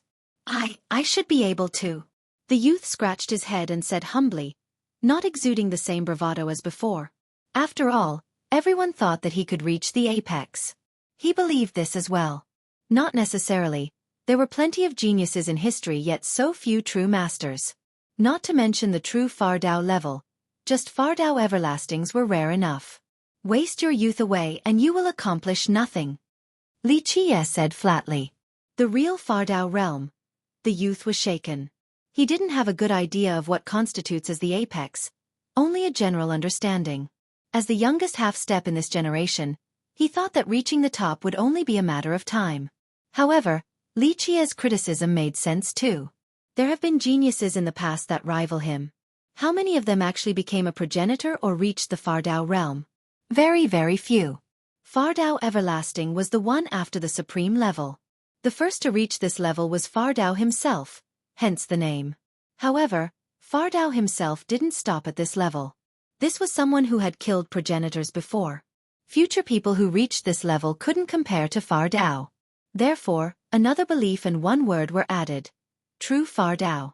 The youth only had a general outline for his future aspirations. Now, Li Qie woke him up and gave him a concrete goal, becoming a true Far Dao. This realization left him out of breath. Though his talents were amazing with few peers in history, one could count the number of true Far Dao with their fingers.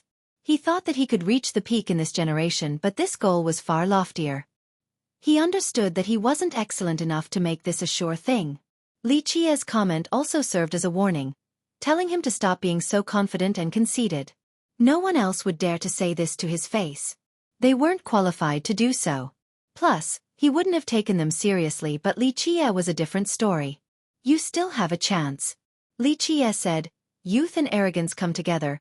You just need to stabilize your Dao heart and then you can be arrogant all you want. A firm Dao heart will take you to your goal, and as for your style, that doesn't matter. Just act as you please. The youth listened carefully and memorized the sound piece of advice. It greatly affected him, seemingly coming from a teacher or a good friend.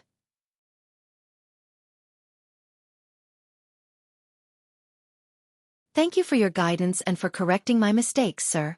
The youth eventually bowed towards Li Qie. Good boy. Li Qie accepted the gesture. The youth was in a great mood right now after getting a clear goal and becoming enlightened. Li Qie didn't say anything else and moved on with the youth right behind him. Sir, my golden eye witnessed your boundless grand Dao, but there's one thing. I don't know if I'm just seeing things, but it seems that there is a dark existence inside you. The youth thought about something and hesitated for a while before asking. He wasn't sure of what he saw since he was scared out of his mind during the observation process. That darkness could easily crush the firmaments and all else.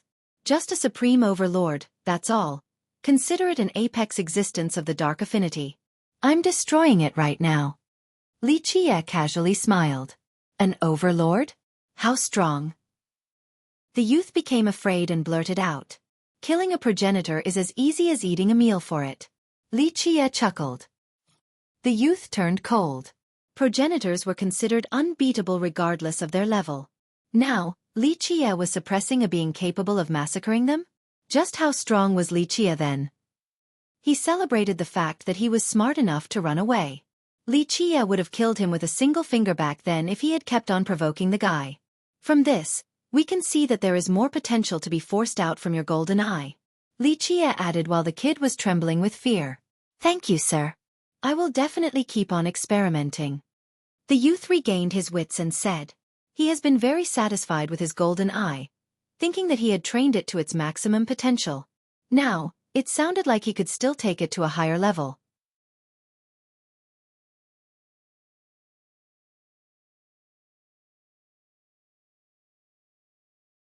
Chapter 29:10. Disaster. The youth followed Li Qie and left this vast land before he knew it. When they got back into Sacred Mountain, Li Qie suddenly noticed something. He looked up towards the deepest part of the sky with an all-seeing gaze. Meanwhile, the prodigy didn't know what was going on. Nevertheless, he realized that it should be a big deal and used his golden eye as well. Rumble! Loud explosions detonated. In the beginning, everyone didn't care too much, thinking that it was just another battle. As time passed, the explosions became increasingly louder. Immortal lineage started shaking and the atmosphere had ripples. Something seemed to be assaulting the realm. Powerful beings took note of this. Everlasting Eternals, powerful progenitors, and living fossils started looking towards the source of the explosions. Their eyes lit up like divine lamps. Rumble! The world could hear this next set clearly. A calamity seemed to be coming after numerous earthquakes. Boom! Something broke through the world barrier and made it to immortal lineage. A ray cut through the deepest crevice of the sky and started heading for the other side. Rumble! The sky quaked as a result. This ray was massive, just like a falling planet. Numerous broken pieces started falling down along its trajectory. Broken pieces sounded small, but they were as large as meteors. Boom! Boom! Boom! The explosions emanated across the entire world now, no longer limited to the upper atmosphere. Only the powerful existences with their heavenly gazes saw the ray at first. Later on, the blinding ray was too conspicuous and everyone else noticed. Look, is that a shooting star? Many yelled after seeing it. It was still too far away and others didn't realize its colossal size. Only the masters noticed this and were frightened. It could easily destroy numerous systems after landing. It came out from uncrossable expanse. A true emperor gasped in astonishment. How can this be? No one goes there and nothing comes out. What is wrong with this generation? A being old enough to be considered a living fossil has never seen anything like this before. Rumble! The ray drew closer, so the earthquakes intensified. Everyone could see the thing looming above them now, just like a monster ready to devour their world. Any system seemed tiny in comparison. It could instantly crush a dozen systems with one move and torn immortal lineage asunder.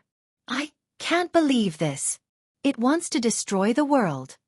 Numerous people became frightened. People brought up the old prophecy many years before. The heavenly change heralds a monster. It's close to the sky moat now. A master shouted while looking up. Can it handle this? An everlasting wondered. Go send a message to Tai Inchi. A true emperor ordered. Boom, boom, boom.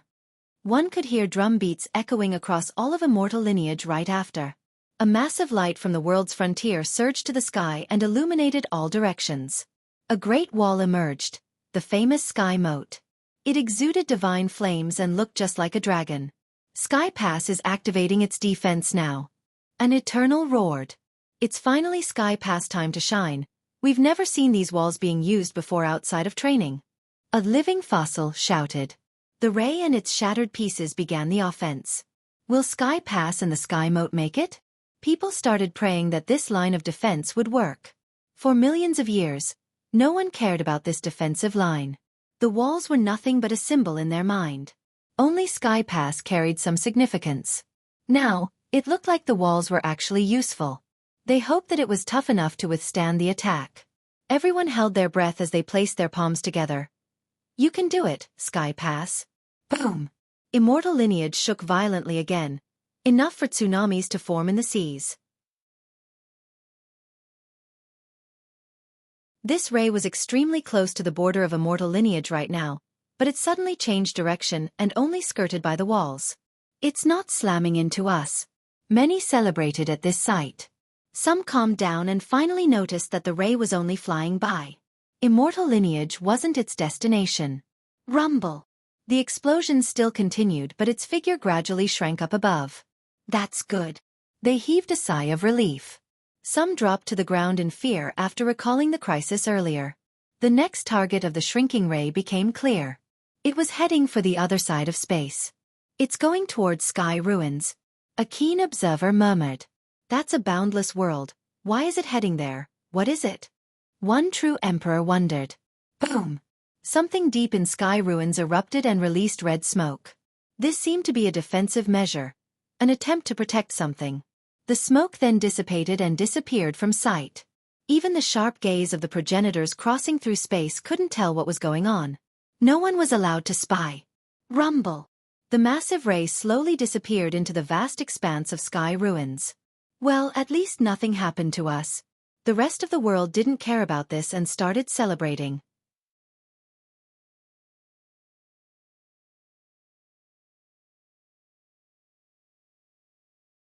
Chapter 29:11. It's coming. Three-eyed prodigy saw the entire thing and couldn't stay calm. A half-step like him possessed a world-destroying power. However, he knew that the ray earlier could turn him into a bloody mist. That offensive power was at the immortal progenitor level. He has never seen such a powerful ray before, so he became stricken with terror. He once thought that he had control of his fate after becoming so strong now, capable of dealing with any potential disasters. Today, he realized that if this ray were to hit his system, he wouldn't have been able to do anything. His system would have been turned to ashes along with him. What was that thing? The prodigy timidly said. What do you think it is? Xueqi answered with a question.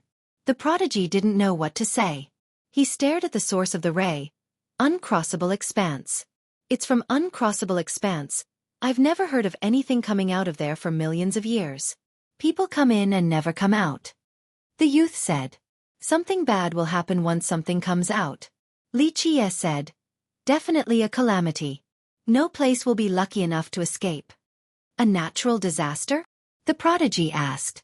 Three immortals have enjoyed peace for a long time. Of course, there have been wars at the progenitorial level, but that's it. No natural disasters or external enemies. With relative peace came waves of talents and experts. Today, this terrible ray came out of that ocean and broke the ongoing serenity. The unknowns frightened everyone. It's far more terrifying. One can at least try to resist or escape a natural disaster.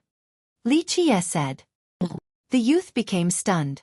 What do you think is happening when something is coming back from that ocean? Xueqi asked. The youth didn't know how to answer. For millions of years, progenitors have tried to cross the uncrossable expanse. None has returned. That's why everyone felt a strange sense of respect towards it. They treated the ocean as a tribulation. Only the real apex existences such as progenitors and everlastings could go there. What did it mean for something else to come out of it? The youth couldn't speculate this, for it was beyond his bounds. A heavenly change, he murmured. He understood that it didn't matter whether it was someone from their world or an unknown creature. This signaled a fundamental change. This era would be different from all the previous. Yes. Li Qie's eyes became profound while staring at uncrossable expanse. The heavenly change heralds a monster. The youth recalled the old prophecy, carefully trying to understand it. So this monster might be coming from the ocean. Jade Zenith progenitor is amazing for calculating this back then. Such a terrifying future rightfully brought down the tribulation. It's not good to pry into the heavens' machination. Li Qie smiled. Yes. The youth smiled wryly, remembering the terrible tribulation back then. True emperors and everlastings were scared out of their mind. Even progenitors started hiding. Worst of all, that invading darkness nearly turned all of immortal lineage into an evil realm. What will you do, sir? The youth asked. I'm visiting the Sky Moat and Sky Pass, then Sky Ruins and Uncrossable Expanse. Li Qie answered, stating his path. This was perhaps the last thing he needed to do in Three Immortals. If the Expanse didn't have an answer to his question, then no other place in Three Immortals did. You want to go into that expanse? The youth couldn't believe it. That's the only place with an answer for me, so I must. Li Qie answered. Uncrossable expanse, the final destination for masters. The youth repeated a line that has been circulating for years. Just earning praises about one's strength wasn't enough. The Real Masters needed to prove themselves by entering this ocean. No exception. Lankavatara Buddha and Gao Yang, two brilliant beings, have entered this ocean before. Fardao was rumored to be another one too. Entering this place was a testament of strength. If one didn't have the courage to go there, then they didn't have the power and courage to face the unknowns. That's why so many invincible everlastings and peerless progenitors went there. Alas, none ever returned, which started the popular phrase. Some even turned it around and said that those who didn't dare to enter weren't true masters. At least they didn't have the heart of one. All in all, the waves of masters continued to enter this expanse despite not knowing what lies within. The youth thought that Li Qie was absolutely qualified to try. The guy should be on the same level as the peerless Gao Yang. No one has ever returned from it, he said. I have no plan of returning. There's no point in staying here anymore. Li Qie smiled. The youth was completely shocked. Suddenly, he could feel the emotions of his ancestors. These invincible beings probably thought the same thing. They had nothing left to do in Three Immortals, so they needed to enter that expanse in order to prove their worth. I will accompany you to the Sky Moat, sir, he said, ready for the honor of being the person to send this man off on his journey. Very well. Li Qie glanced at him and agreed. Screech. A screech could be heard from above.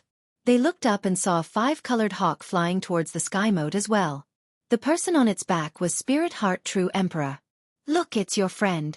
Li Qie teased the youth. The youth didn't know what to say back and awkwardly stood there. Let's go. Li Qie laughed.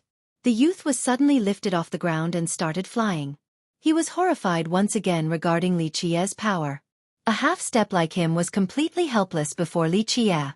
His body was no longer under his control.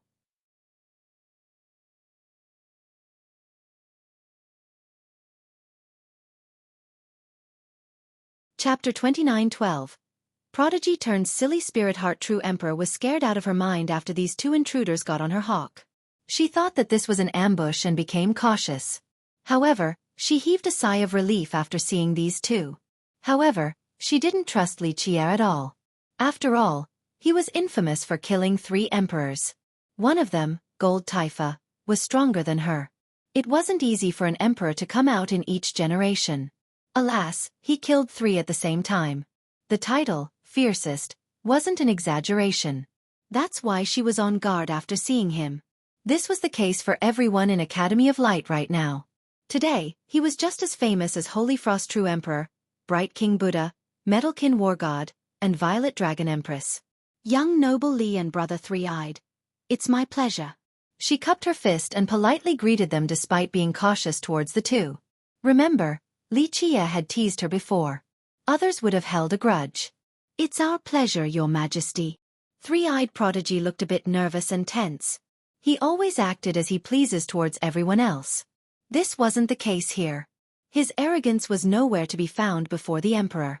"That's too much, brother Three-eyed. I do not dare to accept being called Your Majesty by you. It will lower my lifespan."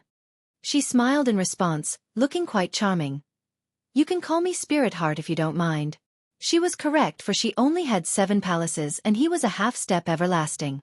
An everlasting was on the same level as a progenitor. A half-step was absolutely below that. However, he was definitely stronger than her, not to mention being more gifted as well. "I don't think that's proper." His carefree attitude was all gone now when speaking to her. This was someone who could learn the most profound things with a single glance or just by listening. He could then freely apply the concepts later on. Now, his talents were useless before Spirit Heart True Emperor. His brain inadequate. "It's fine." She smiled. "Your talents are praised by everyone and I'm a fan of yours as well. Please give me pointers when an opportunity arises." "Well, I don't think I'll be a good teacher and will only waste your time." He kept on stuttering and looking like a silly child. "You're joking, brother Three-eyed. No one can teach better than you since no merit laws can trouble you." Spirit Heart revealed a soft smile. Just this little smile alone almost robbed the youth's soul away. The youth became empty-headed after seeing her smile. She actually found his silly appearance rather interesting right now. "Where did your intelligence run off to?" Li Qie shook his head and elbowed the youth. The youth woke up and became embarrassed by his awkward act.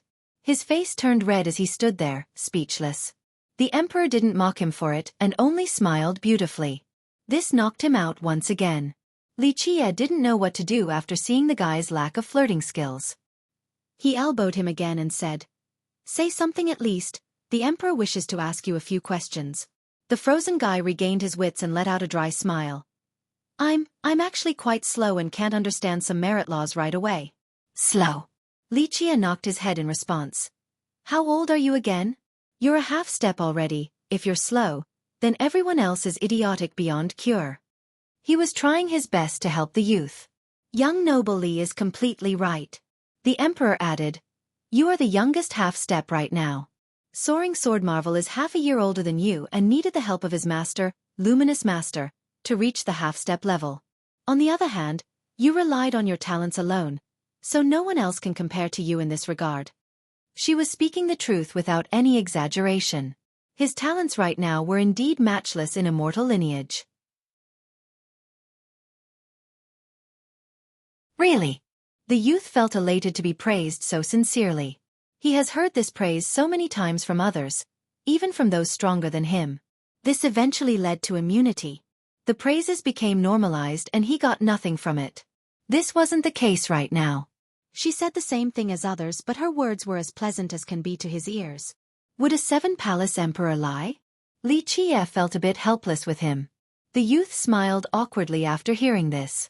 The path towards the Tao is boundless, so a meeting is a type of fate and fortune. The two of you are geniuses, so take this chance to talk about your experiences with cultivation. Perhaps you will gain something from it. Li Qie smiled and added, "I see." The supposedly smart youth looked anything but. "I recently have a few questions about the Tao. Please give me some advice if you don't mind." Spirit Heart was an open-minded person and didn't mind being taught. "Okay, we can discuss it." The youth gained some spirit since Tao conversations were his forte, not flirting. "I feel a fog rising on my path with confusion in my mind. Please use your golden eye to take a look," she revealed. "I'll try." He was happy to offer his assistance and opened his third eye. The two of them began a long conversation regarding their Tao knowledge, understanding of merit laws and cultivation methods. The boy was awfully reserved in front of his crush, but his confidence in the Tao allowed him to talk unceasingly. Moreover, he always got straight to the crux of the issues in a profound manner and managed to impress her.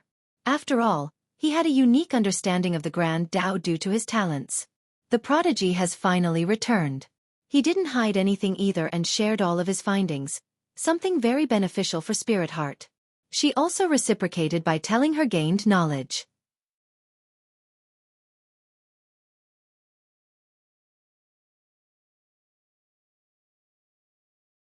Chapter 29:13. Flirting. The Emperor was clearly talented in order to have her current achievements, just slightly inferior compared to a historically brilliant genius like Three-Eyed. Thus, Three-Eyed also benefited from the conversation. He would excitedly shout and praise after hearing any profound parts. The two of them reached a state of complete focus and didn't keep track of time. After all, they weren't from the same sect and rarely had an opportunity to have a conversation like this. Each system and sect always wanted to safeguard their merit laws and Tao knowledge, not sharing it with others. Though the prodigy and the emperor couldn't discuss their sect's merit laws, just their Tao knowledge and cultivation experience were plenty. These pieces of information from them could already be considered precious merit laws. And since these were their personal findings, they didn't have any restrictions stopping them from divulgence. The conversation went on and they forgot about time and place. Meanwhile, the five-colored hawk flew towards the sky moat with lightning speed. Li Qie sat to the side with his eyes closed, seemingly asleep. The other two chatted for a long time before stopping. They noticed that they have almost made it to the sky moat. Keep in mind that the distance from Academy of Light to the sky moat was extremely long. Even though the hawk was fast, it still needed a considerable period of time. That's how long their conversation was. Alas, they found it to be very short. We're almost there. Spirit Heart smiled while gazing ahead. Three-Eyed only glanced forward for a second before turning his sight back on the Emperor. Time flew by. Not quite, we've been talking for a while now. She smiled. I see. I thought that it was just the blink of an eye. He chuckled in response. Time really went by too fast for him. The days seemed like the blink of an eye while talking to her. Nevertheless, this short moment was one of the happiest moments of his life. In the past, successful sessions of cultivation have also brought him joy. Alas, talking with the Emperor gave him a completely different feeling. He wanted this moment to last forever. Unfortunately, things didn't go as he wished, hence his disappointment after seeing the sky moat. It meant that they were about to separate, probably to never see each other again. I've benefited greatly from our conversation. Thank you for your guidance. Spirit Heart stood up and bowed. He hurriedly got up and returned the gesture. No way, you also taught me a lot, widening my knowledge regarding the Grand Tao. Spirit Heart nodded her head and smiled, clearly bidding goodbye to him. Invite her to your place, it's common courtesy. A voice resounded, interrupting the youth's daze.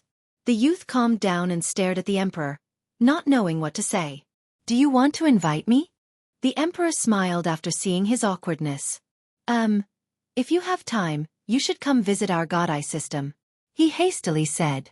He didn't dare to ask her to visit his actual home, only his system. How could I say no?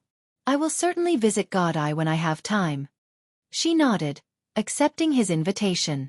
His heart skipped a beat after hearing this. This was the most pleasant thing he had heard so far, overwhelming him with happiness. Great, that's great. I will personally welcome you then. He nodded his head several times, wishing for that day to come as soon as possible. That's not enough. Li Qie jumped in again. She will be traveling so far to see you, so you need to play the role of a good host and a tour guide.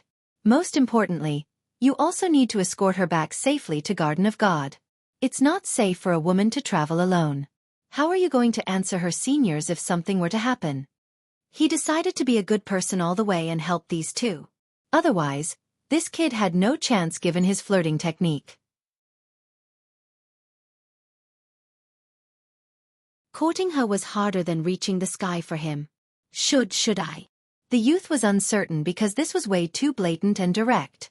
Everyone could see his intent by that point. Yes. A gentleman is responsible for protecting the ladies.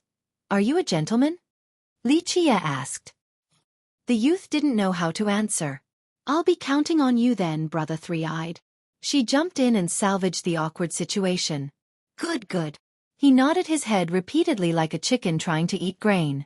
Just imagining their time together made him feel like he was floating on air. He also felt grateful towards Li Qie. He really wouldn't have the courage to invite her without him leading the way. We're here, Li Qie said. The other two looked forward and saw something resembling a massive monster. The sky moat resided at the frontier of immortal lineage. Taking one step past the moat meant entering endless space. This wall stretched through space for innumerable miles. To keep it simple, this place covered all of immortal lineage, serving as the frontier defense. At the center was the famous Sky Pass. While standing in this location, one gained a panoramic view of space. To the left was the endless uncrossable expanse. To the right was sky ruins with stars and broken battlefields. Because of these two things blocking the way, outside invaders needed to go through Sky Pass to get to immortal lineage. Thus, the Sky Moat was the ultimate wall while Sky Pass served as the ultimate fortress. The youth became disappointed after they made it to their destination. He knew that it was time to separate from the Emperor. This wasn't his first time visiting this place, but this complicated feeling was unprecedented. Gentlemen, see you again. The Emperor cupped her fist towards the two. See you again. The youth unwillingly cupped his fist. Li Qie smiled and nodded before leaping off the hawk. The youth followed him right after. Screech! The hawk roared and started flying towards sky ruins. The youth stood on top of the wall and continued gazing towards the Emperor's direction. She's gone already, stop standing there. Li Qie woke him up.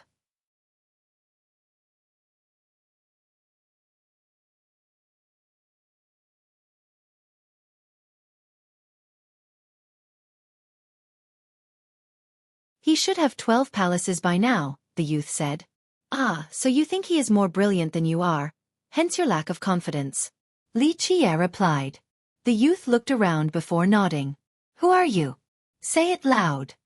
Li Qie shook his head and said. What? The youth didn't get it. Say it loud. Li Qie repeated. I'm three-eyed prodigy. The youth got the point. Indeed. You are the youngest half-step in the world, the most talented in immortal lineage. Are you all talk or do you live up to your fame? Li Qie looked him up and down. I can back it up. The youth said. Good. Then what are you afraid of? So what if he has 12 palaces? Even if he was a progenitor, it doesn't mean that you're less talented, right? Right. The youth remained confident in his innate gifts. So your talents are better and you're younger too. What's there to be scared of? Be persistent and move courageously forward with a firm Dao heart and your achievements will be even more amazing. Tell me, what is your ultimate goal? Li Qie asked. To become a true god like Far Dao. The youth took a deep breath. There we go. Far Dao is an existence that can slay progenitors. Not to mention that he's only a 12-palace emperor right now. You should still be confident in defeating him after he becomes a progenitor later on. To not have this little courage is an insult to your talents. Li Qie said. These words struck the youth hard, almost like someone knocking his head without holding back. Prior to this, he had this notion that her fiancé was stronger than him. This was indeed the case right now. A half-step everlasting was weaker than a 12-palace emperor. But now, Li Qie reminded him about his peerless talents. He needed to realize that he would surpass Metalkin War God if he were to become someone like Far Dao. His mind became clearer now after this conversation. You're right, I'll become someone like Far Dao in the future, and even immortal-level progenitors can't take me on. I can definitely do it. The youth clenched his fists, stating his determination and building morale.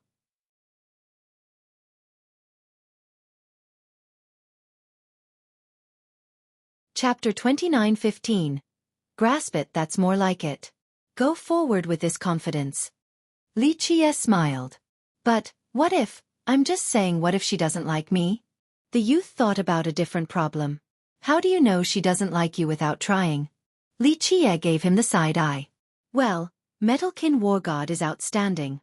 Plus they have been engaged since youth. He started losing confidence again. So what? Li Qie smiled. Does that have anything to do with your plan? You just need to court her, that's all. Plus, she doesn't hate you either because if she did, would she have talked to you about the Dao for that long? She clearly has a good impression of you, probably not like, but not hate either. Enough to be a friend right now. You're right. His confidence increased by a considerable amount. And so what if she doesn't like you? Just take her away anyway. Li Qie flatly said. I can't do that. He didn't expect this. Can't? Just do what you must until she likes you. Feel free to flip heaven and earth over to get something you want. The rest doesn't matter. Li Qie smiled. Such an overbearing and vulgar attitude stunned the youth. In his mind, Li Qie was a supreme master, but the comment just now broke this image. If you like a girl, you need to grasp all opportunities. Li Qie said, if you can't even do that, What else can you accomplish? Imagine one day you might have to fight everyone in the world and make rivers of blood or fight against the great dark existences. A fight where you might not come back alive. All of these tasks require immense courage, so if you can't even handle flirting, can you do any of these other things? No. It's too aggressive. He found this to be too straightforward even for someone as arrogant as him. Look over at uncrossable expanse. Li Qie pointed over yonder. In the future, as you step before that place and look back, you will find that what you have experienced before is completely insignificant, flirting included, not worth mentioning compared to entering that place. He looked over as well at the great expanse. Numerous progenitors and powerful true gods have entered that place. These beings have done incredible deeds in the past, but none could come out. Li Qie was right. Everything else seemed so trivial compared to taking on that place. He became lost in thoughts. He was young and had no plan of going there. However, since his goal was to become a second Far Dao, he would have to accomplish many things in the future. While standing at the apex and looking back, the things he had considered as serious and important probably didn't actually matter at all. I still can't do it. He smiled wryly, unable to accept Li Qie's view. Not everyone could put on this mentality. Maybe only a fierce person like Li Qie. Fine, you don't need to be this different, but pursuing your crush should still be fine, right? Have the courage to do so, whether it be something daring or chasing after spirit heart. Li Qie smiled. Maybe I should wait and grow stronger. There's a higher probability of defeating Metalkin War God if I were a peak everlasting. He pondered for a bit before answering. Fool. Extremely unwise. Your peerless brain must have run off somewhere. Li Qie gave him a cold glare. I just think that the probability of success is higher like that. The youth didn't expect the harsh feedback. How long is it going to take? 100 years? Li Qie went on. 10 years, that's all I need. He clenched his fist and powerfully declared, mustering courage out of nowhere. Forget it. You can't do this. Li Qie gave up. Why not? He felt as if Li Qie had just poured cold water over his head. I'm sure that if I work hard, I can become a peak everlasting within 10 years. This wasn't an exaggeration due to his incredible talents. If he risked his life and just trained, that should be enough for a miracle. Going from a half step to the peak level within 10 years would go down in the record book in 3 immortals. Nevertheless, he was willing to go for it for Spirit Heart True Emperor. What do you think will happen in 10 years? They will probably have a bunch of kids by then.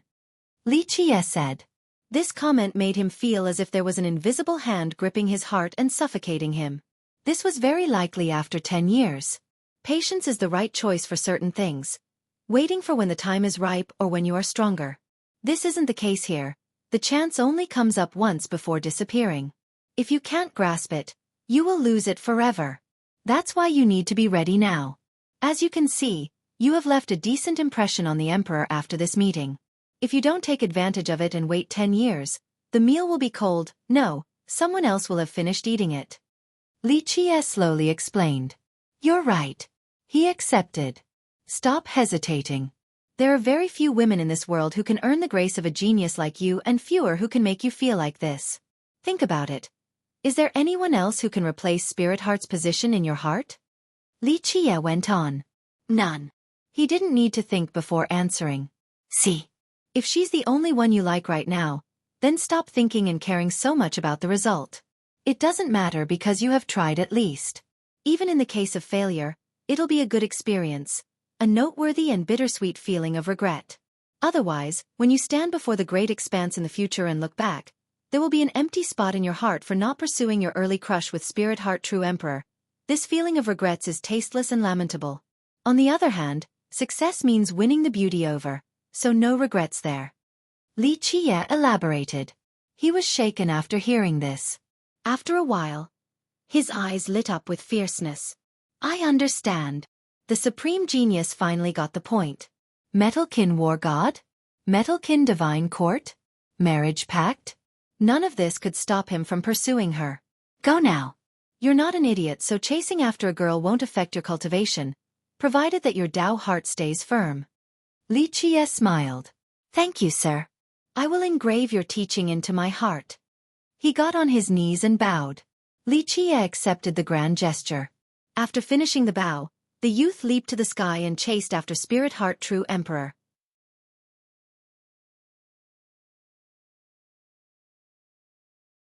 Chapter 29:16. Sky Moat. Lichia began traveling across the stone wall after the youth left. The size of this moat was unimaginable. While looking down, one could see white clouds beneath. It must span for millions and millions of miles, not to mention being high enough to reach the sky vault. This place separated immortal lineage from outer space, serving as a protective barrier.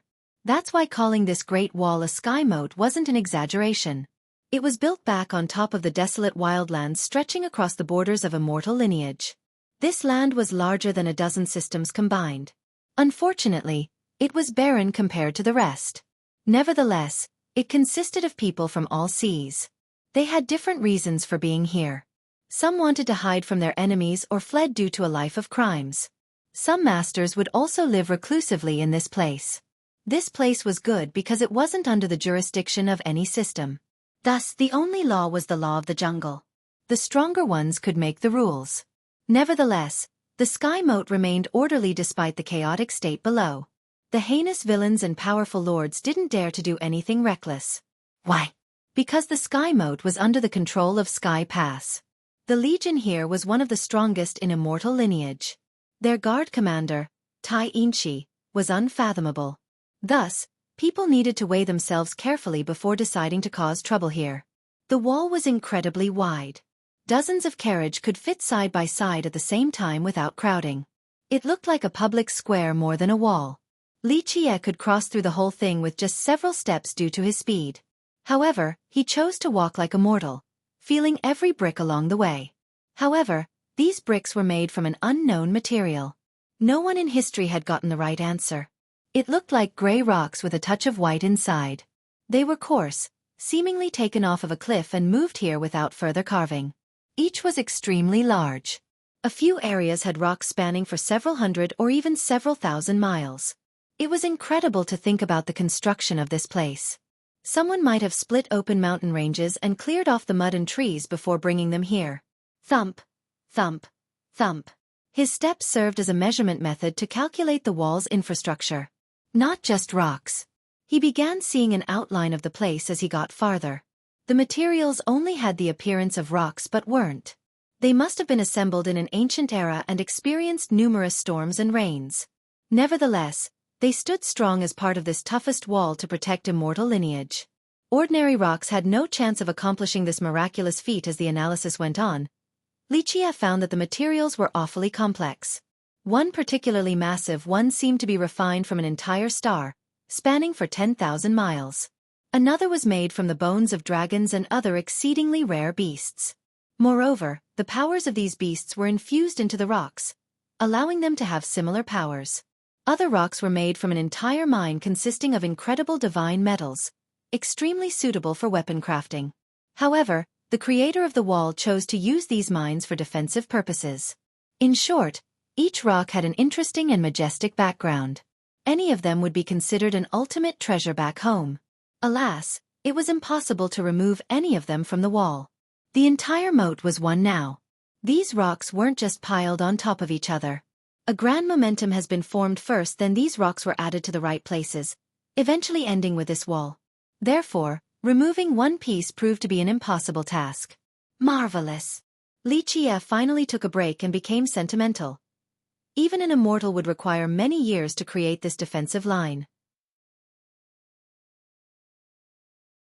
This isn't someone a progenitor can compare to. Clearly, a miracle like this couldn't have been created by any system or regular cultivator. One must possess the power to change the shapes of the world and pluck the stars from above in order to create this wonder. Strangely enough, no one had a clue when this wall was built. All in all, it has been here in everyone's memories as if it existed at the start of time. Records pertaining to the wall were sparse, only a few tales here and there. None of them ever talked about someone trying to attack it. Such meticulous preparation, 3 Immortals is lucky to have these ancestors, allowing it to escape numerous calamities and destruction. No, it has nothing to do with luck. This is due to the effort of its peerless ancestors. Lichia said. 3 Immortals could be described as a colossal fortress. Its inhabitants had no idea that they were living in one. Of course, it had a unique advantage at the start due to its location, but these ancestors must be praised for providing this protection. Unfortunately, previous epochs, the 9 worlds, and the 13 continents wouldn't be this lucky since they were outside of this realm. People usually knew the sky moat for its size, but they didn't know about the power beneath. This power turned into a grand momentum strong enough to shoulder this wall. Therefore, simply attacking the sky moat wasn't enough. They needed to take down the power below as well. Li Jie smiled and wanted to scout this miraculous power. His body became gradually transparent, seemingly melding into the wall. Pop! After he got low enough, the underground power could feel the presence of this invader. It released a bouncing force and blew him out. Really strong. Li Jie praised. It would be extremely hard to find something capable of repelling him while he was serious. This power far exceeded ordinary progenitors. The creators of this wall must have been something else.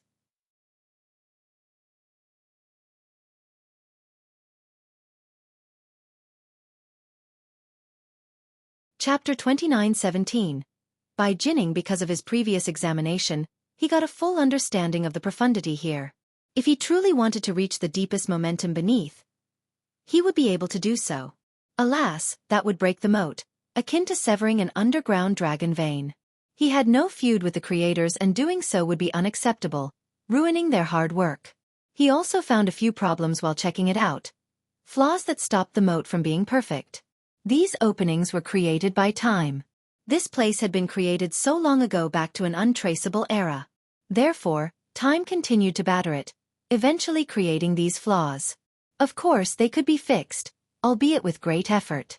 The place would be resplendent again and could protect for another 1,000,000 years or even longer without any problem.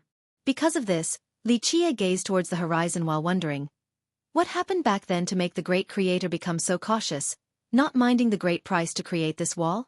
Something undoubtedly happened back then to warrant these powerful ancestors creating this miracle. Its existence made 3 immortals even safer. He turned towards uncrossable expanse to the left and sky ruins to the right. The wall was perfectly situated to stop them from being close to immortal lineage. Its location was obviously carefully selected. Perhaps the creators were wary of the expanse or the ruins, perhaps both. Strangely enough, no foreign invaders have attacked 3 immortals. The reason remained unknown. Due to the length of the wall, it wasn't easy to meet another soul here. Plus, most were in a hurry. He has been walking for a long time and only occasionally met a few cultivators. They rushed by him without halting. Some were actually bored enough. They got on the wall to look into space for a bit before leaving. In their opinion, there was nothing worth seeing here, just a wall made of rocks. Thus, just seeing one portion was the same as seeing the rest. No one walked like Li Jie the entire time either. Some flying above looked down and saw Li Jie, thinking that he was a fool. You'll never get to the end by walking. A kind cultivator reminded him before hurriedly leaving. Li Jie only smiled in response. He wasn't here to sightsee, only to gauge this miracle. Do you need help? He met a patrolling unit several days later. It only consisted of a dozen soldiers or so, each extremely mighty. The captain was a girl with neck-length hair, looking very direct and sharp. She looked quite heroic in full armor. Her slender waist stood in stark contrast with her ample curves. This contrast only accentuated her beauty. Of course, this unit wasn't walking like Li Jie, since they would never finish in that case. They rode chariots issuing loud noises as the wheels rolled through the rocky wall. They rode in a horizontal formation and looked quite cool. The wall was big enough to accommodate this. Moreover, anyone who recognizes their banner would instantly make way. This was the banner of Sky Moat Legion. Everyone knew that both the Sky Moat and Sky Pass were under the jurisdiction of this world-famous legion. The unit didn't stop Li Jie because he was in the way. He just looked very suspicious walking in this place. Bai Jinning, the captain, has joined the legion since youth. She proved her brilliance by becoming a captain at a young age despite not coming from a noble background. The group just happened to see Li Jie today. Normally, they were usually stationed in Sky Pass. There was no need for patrolling due to the peace in that area. Moreover, the Sky Moat only consisted of rocks. There was nothing precious to guard. However, something flew out of uncrossable expanse a few days ago. This made the commander of Sky Pass, Tai Inchi, become cautious and command for patrols to start once more. It has been many years since they needed to do this. Bai Jining immediately led her unit after receiving this order. These last few days have been just fine, but she didn't dare to slack. Now, Li Qie became the first suspect. Do you need help? Jining asked again as the chariots drew closer, intending on investigating him. After all, it was too strange to see someone walking on the sky moat. Even the spectators would fly. I'm good. Li Qie smiled, aware of her vigilance. She took a good look at him. The guy looked normal, like a passerby. No one would take a second look at him. Moreover, his smile made him look quite innocuous. However, she never judged someone by their appearance and added him to her list of suspects. Keep on going. She waved at her subordinates. The group acknowledged the command and moved forward, leaving behind their captain. Where are you from, young noble? Her chariot approached Li Qie. Immortal lineage. Li Qie smiled. Where are you going? She meticulously assessed him but couldn't find any clues. She was being very polite too, despite being a captain from Sky Pass. This wasn't an interrogation in the slightest. Just strolling. As the saying goes, walking 1,000 miles is better than reading 10,000 books, so here I am, trying to learn about this miraculous wonder called the Sky Moat. Li Qie answered. Ah, that's a great outlook. I didn't take you for a scholar at first. She said. I'm no big deal, just read enough books to know the past and predict the future. Li Qie said. Jining didn't know what to say. She only gave him a courteous praise, yet he bragged without showing any humility. Oh, so you're a gifted scholar. She added. You can put it that way. Li Qie smiled. Sages in the past say that no one can be the best at literature, but I'm pretty sure I'm number one. Jining was left speechless again, thinking that she had met an egoistic madman. She took another look, unable to see the number one scholar in him.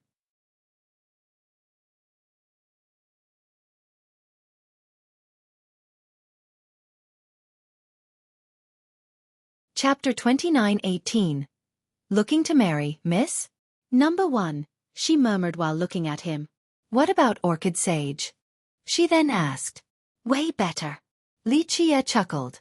You're definitely better at boasting. Jining glared at him. She didn't actually expect him to reply earlier, hoping that it would shut him up or that he would admit his inferiority. Who was Orchid Sage? An invincible progenitor on the same level as Luminous Master. All other scholars paled in comparison. Thus, Li Qie's confident answer astounded her. Even the biggest braggart had his limits because overdoing it wouldn't successfully convince anyone. Alas, this guy made it sound as if Orchid Sage was just another random scholar. She became frightened by his ridiculous audacity, not knowing whether he was telling the truth or not. Pah! He interrupted her glare by gently flicking the tip of her nose. What are you doing? She instantly moved back and put on an offensive stance, looking quite mighty. Has anyone told you that your eyes are very pretty? Spirited and bright. She became stunned again and didn't know what was wrong with Li Qie. Has he always been like this, or did something go wrong in his brain just now? They're strangers, yet he touched her nose as if they were very familiar. You must be ill right now. She became annoyed because he just took advantage of her and still acted nonchalant. You have a cure? He said. She glared at him and instinctively grabbed her sword, wanting to teach him a lesson. Unfortunately, she was under orders and didn't have time. He chose to ignore her exasperation. She took a deep breath to calm down and aggressively said, Do you know who Orchid Sage is? He's a progenitor, I know. Li Qie said, Just a progenitor, no need to tell me twice. Plus, we're not talking about fighting here. In terms of literature, I'm numerous times better. If he's a scholar sage, then I'm a scholar immortal. Her jaw nearly dropped to the ground. This was her first time seeing someone so insanely full of himself. I can't see it given your appearance, she eventually said with no intention of mocking him. It was simply the truth. He looked too ordinary, yet his words could scare people to death. He spoke as if he was the definite number one in all aspects. Can't judge a book by its cover. This phrase is perfect to describe me. Li Qie chuckled. You have a problem. She thought that he was asking for it by putting on this arrogant act. So many fools in this world. I'm telling the truth, but they all think I'm bragging. Oh well, there's nothing I can do about it. He shook his head in response. Black lines started to form on her forehead. Her above-average patience started running thin as she felt the urge to give him a good beating. His eyes, in particular, were infuriating. They seemed to be pitying her lack of knowledge. "You're talking about me?" She gritted her teeth and clenched her fists. "Take a deep breath and calm down. You can't accomplish anything big if such a little thing can trigger you. How are you going to be a general? More like a foot soldier for the rest of your life," he leisurely said. His pompous face became a frustrating sight to behold, but he was right. He didn't do anything to warrant a beating yet. If such a matter were to spread, it would be terrible for both her reputation and the legions. She had no choice but to loosen her fists and take a deep breath. "In spite of your flaws, I wouldn't mind marrying someone like you," Lichia added. "Why?" she immediately asked but regretted it right away. Ivory wouldn't come out of a dog's mouth. People from ancient times teach that a scholar can't reason before a soldier, but I'm the #1 scholar. My literary skill is enough to deal with any uncouth and violent girl. That's why I'm wondering if I should marry a soldier like you or not." He stroked his chin, seemingly contemplating while looking at her. She nearly vomited blood after hearing this and entered a crazed state. He was making fun of her for being violent and crude. She still had confidence in her looks despite not being a supreme beauty. Definitely not a brute in the army or a violent shrew found in the markets. "Say it again." Her fists were tightly clenched. "Forget it. No one in this world is worthy of someone as talented as me. I guess I won't be marrying then." Lichia waved his hand right before her explosion. His sudden change of mind left her in a bind again. She wanted nothing more than to kick him down and stomp him several times. "What's your name?" she aggressively asked. "Lichia," he answered with a wide smile. Though his appearance was mediocre at best, his teeth were perfectly straight and white. "Don't fall in love with me, I'm just a legend," Lichia said. "Trust me, hang around with me and you can't help falling in love with me while not caring about anything else." She was about to go crazy. He might be the most shameless egomaniac she has ever seen. Scram. She eventually erupted, unable to hold back. Being around her more would end with her beating him up. "You go your way and I go mine. There is plenty of room for both of us on the path towards the Grand Tao. Don't tell me to scram." Lichia shrugged. "Fine." She trembled with rage before driving her chariot to get away from this man if he didn't want to leave. "Hey, why are you leaving so fast? Don't you want to interrogate me some more? Maybe I'm up to no good?" Lichia shouted in the back. "Shut up." She didn't turn back and kept on moving. At this moment, she believed that he was just a crazy egomaniac, not a villain or anything. That's why there was no point in infuriating herself any further by lingering around. "What a shame, I really thought about marrying you earlier. You are giving up the chance to become a queen respected by all with a throne above the firmaments." His voice sounded in her ears. She nearly fell from her chariot after hearing the last line.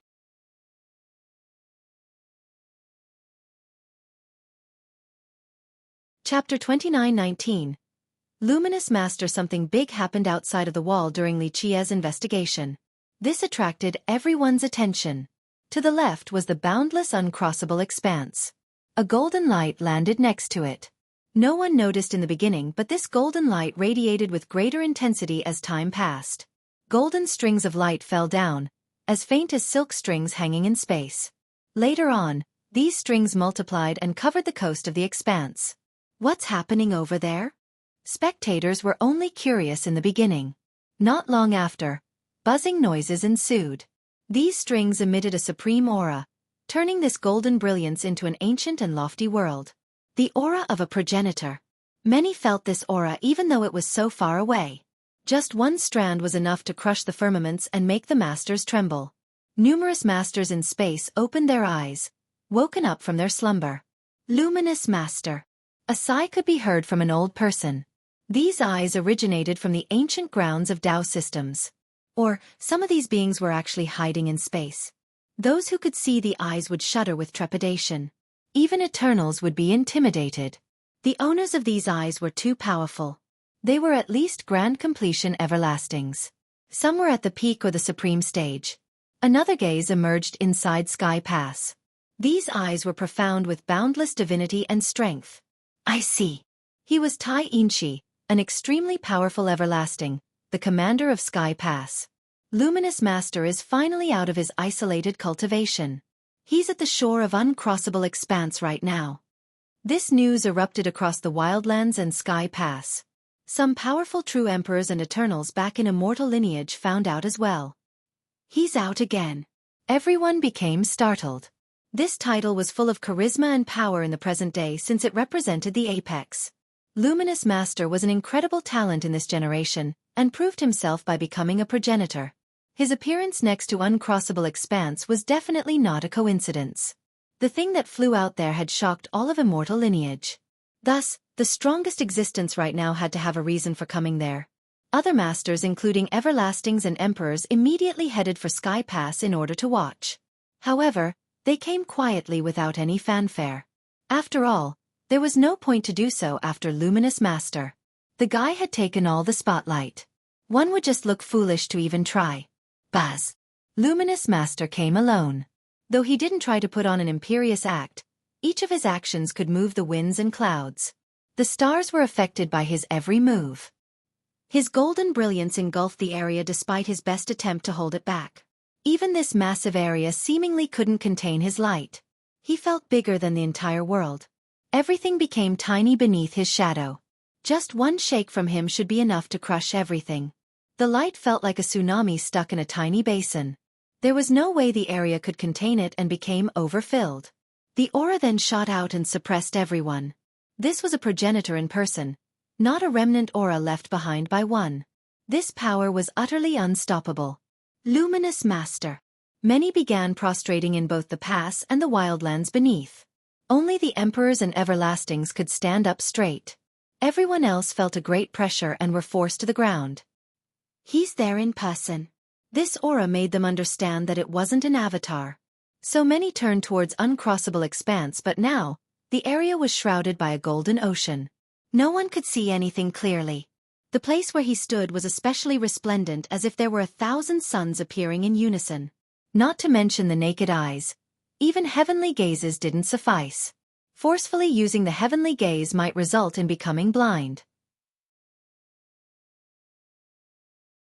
The ones strong enough to resist the property of the light were repelled by something else. Another form of power. Luminous Master clearly didn't want anyone to spy on him. Even the eyes in space restrained themselves. The owners of these eyes were strong enough to break through the various barriers. However, there was no need to do so. The guy clearly showed that he wanted privacy. To do otherwise meant offending Luminous Master. A very unwise move. Thus, no one saw what he wanted to do by the expanse. The other masters only noticed a powerful and majestic figure at best. He turned his back on the rest and faced the expanse, standing as still as a statue. The spectators felt as if time had stopped. Luminous Master turned into the ruler of the realms. If he didn't move, neither would time. This affinity became frozen and subservient to his whim. What does he want to do? The powerful masters wondered since Luminous was only standing there.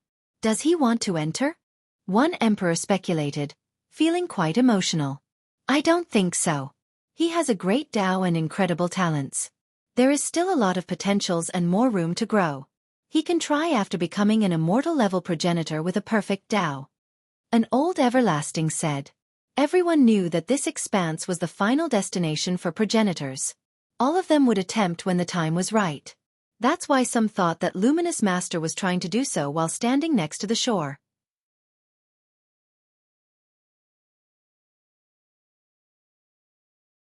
Chapter 29-20. Uncrossable Expanse. Luminous Master's aura engulfed all the wildlands even though it was very far away from the expanse. All existences trembled in fear since they were nothing more than specks of dust that can be wiped away. The spectating emperors had no choice but to watch quietly. The sensation of time being frozen only magnified everyone's curiosity. Of course, Li Qier on the wall also saw this whole thing. He only smiled and continued his task. Luminous Master stopped by the shore for a long time. His intent remained unknown to the spectators. He eventually left and the golden world of light also disappeared from sight. This departure was swift and caught everyone off guard. Once they calmed down, they started pondering and exchanging glances. The entire thing felt like a dream. Nevertheless, they knew that he was actually there. It's a shame that none could see him. Only a few were lucky enough to see his back. No one where he came from or where he was going. That was the style of a progenitor. The eyes in space also closed with him gone. Maybe something big is happening. Someone murmured. The powerful beings could see that this was only the prelude. It might have something to do with uncrossable expanse or luminous master wouldn't have come here.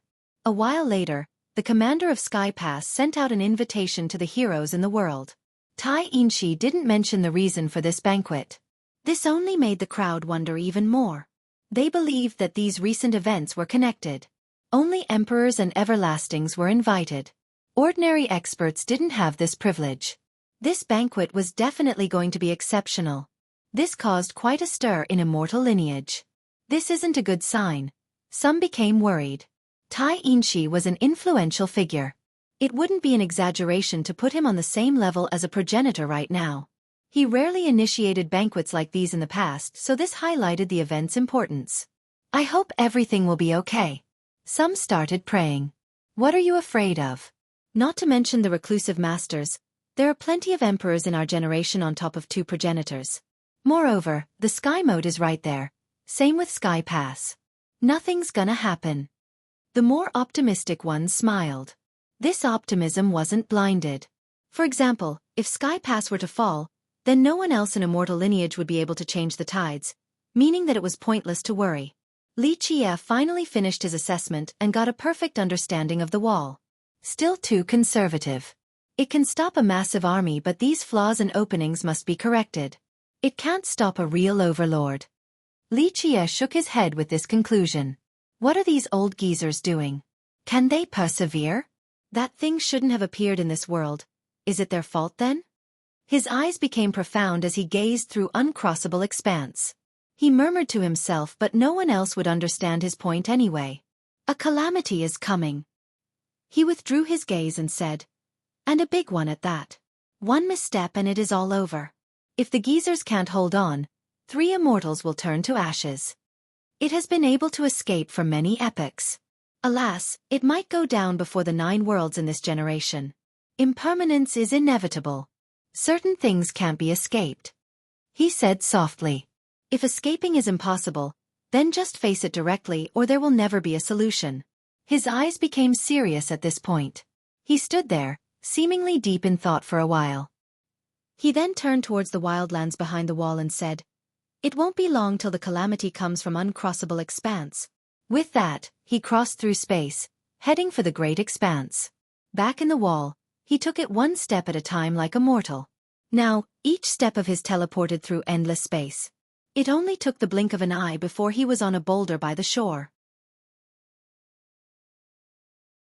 Uncrossable expanse has always been mysterious.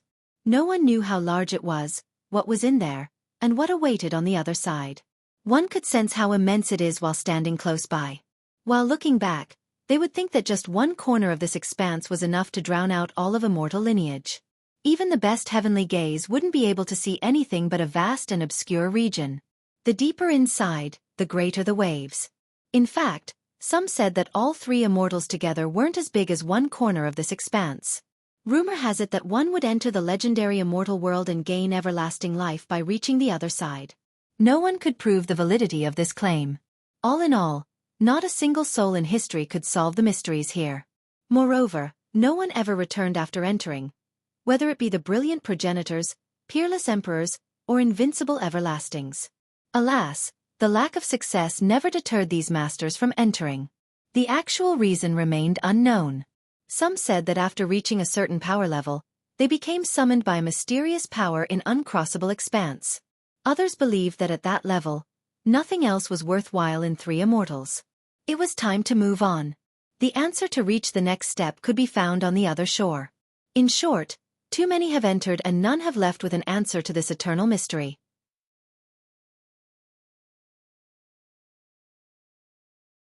Chapter 29-21.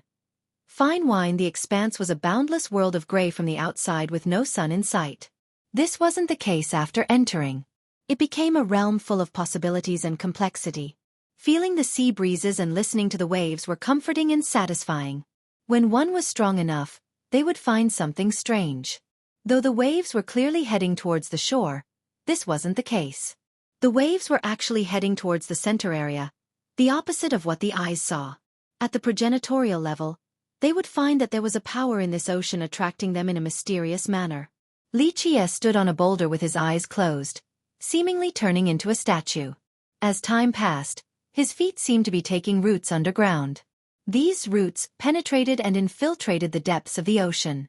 Eventually, he slowly opened his eyes and said, "The calamity is really here. Someone has opened the way so others will ride the winds to get here. Alas, those returning won't be the same. Those who could hear and understand this prophecy would be scared out of their mind." He shook his head, not really giving a damn. 3 immortals didn't need his protection. Others were up to the task. He withdrew his gaze and walked along the shore, letting the waves hit his ankles and erasing his previous footprints on the sand. He made it to a gulf and saw a person sitting on the promontory nearby. "Dao brother, care for a drink?" The person immediately raised his cup as Xueqi was passing by. Few people came to this place. Even if they did, they would only take a quick look before leaving instead of staying here for a drink and enjoying the scenery like this person. The person was young and had a jade table in front of him with a stove heating up wine. A boiling sound indicated that the wine was ready. He opened the lid and let out the steam and enchanting fragrance. He was only 20 years of age or so, choosing to wear a hemp robe instead of an expensive one. Nevertheless, the needlework was quite well done, clearly made by a master. The buttons were decorated with ancient symbols. He had long hair tied up with a black bamboo hairpin, very simple while looking quite scholarly and unrestrained. His natural demeanor would remain unchanging even if Mount Tai collapses before him. Nothing oppressive came from him, only an air of literature. People would feel as if he had 1,000 scrolls hidden in his chest. Just one look at him gave the impression that he was a walking encyclopedia of knowledge. Xueqi looked up at the inviting youth. "To meet you here is a great honor, a touch of fate. Will you bestow me the honor of having a drink together with you?" The latter instantly stood up and said enthusiastically. Xueqi smiled and walked over. The youth saw this and took out a jade stool and wiped away the leaves nearby. He prepared a full set of appetizers for Xueqi while looking very humble. Xueqi took this as a matter of fact and sat down. The youth picked up the wine pot and poured a full cup for him. When the wine streamed into the cup, golden energy emerged along with draconic roars and an earthly momentum. This fine wine contained the power of the dragons and the essences of this earth. Drinking this for a regular cultivator had the same effect as training for several millenniums. "I brewed it recently using the core of a star. The taste isn't too bad, please try." The youth smiled. Xueqi took a sip first before drinking the whole thing. He softly breathed out, letting out the strong fragrance with magnificent starry light. "It's good," he praised. The water from a lofty gold star fermented with old ancient cliff grains and boiled using autumn moon wood, to be poured on an era-looping cup. Not overly strong nor astringent, just perfect. To earn such praise from Xueqi meant that this wine was indeed special. Few in this world had the privilege of tasting it. "You know your wine." The youth was happy to see a fellow connoisseur.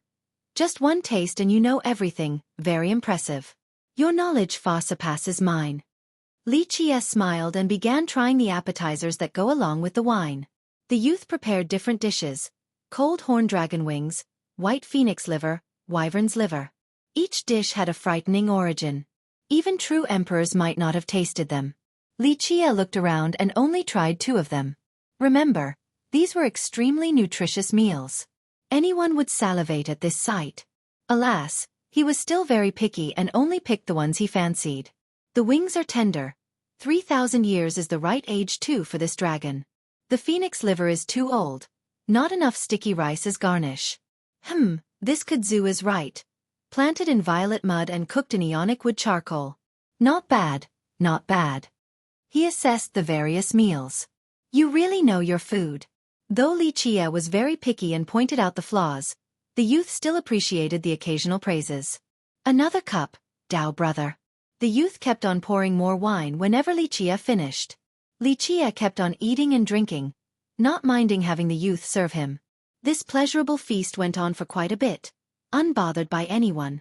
It's a shame you're not a cook. Li Qie said with a smile. A third person would be shocked to hear this. No one else in this world would dare to make this comment. I was a glutton during my youth and have thought about it. The youth said, unfortunately, the seniors didn't let me, threatening to have my head. He didn't put on an act at all nor thought that he was superior to others. Everyone has their own problems. Life doesn't go the way we want all the time. Li Qie shook his head. Right, only an immortal can claim to have all their wishes fulfilled. The youth replied. I disagreed. Immortals might not be happier than mortals. Becoming an immortal is already hard enough, but what comes after is just more suffering. The nobility in the mortal realm is the right way to live. Li Qie smiled. Then you're saying that cultivators who seek immortality are all idiots? The youth said. No, they're very impressive and commendable. To know the difficulties yet still keep on going? That's the first step. The pursuit of immortality shouldn't be about fulfilling one's wishes. It's about searching for insights and more determination. The former results in falling into the wrong path. Why? Because the endless years of immortality will also instill boundless suffering. A greedy heart will give birth to resentment, eventually culminating in a heart devil. Therefore, immortals do not exist. Li Qie stared implicatively at the youth after finishing. The youth became emotional and stood up to bow. Dao brother, your comment alone is more beneficial than 10,000 years of Dao search. Li Qie was one of the few who can accept the grand gesture from this youth. When the youth sat down again, Li Qie stared at the horizon and said, everyone seeks immortality, but no need for that. Why do you say that? The youth curiously asked. Immortality will only breed calamity. Li Qie explained, if such a being were to exist, they are not one of us and do not belong to our world, definitely shouldn't come to visit either. Makes sense. So what if some immortals decide to visit us? The youth said. Then they're not immortals. Why would they come down again after having ascended? Do you want to dig a hole and lay in the mud all day? Li Qie shook his head. I don't know. The youth said.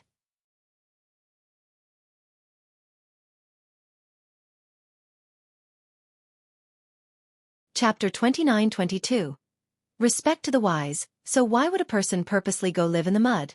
Li Qie smiled. There must be a reason, some sorts of plans for gains. The youth's eyes narrowed. Indeed. A mortal world shouldn't have immortals, so when they come, they're coming with an agenda. Li Qie said. What you're saying is truly frightening. The youth smiled wryly. All cultivators yearn for immortality. Emperors and progenitors believe that immortality is the true apex. He paused for a bit before continuing. But, you are saying that immortality is the wrong and certainly evil path. This perspective offends the whole of society. Not necessarily evil but definitely different. This world doesn't have immortals. This phrase is certainly true. So when some claim to be immortals, whether true or not, they are not part of this world.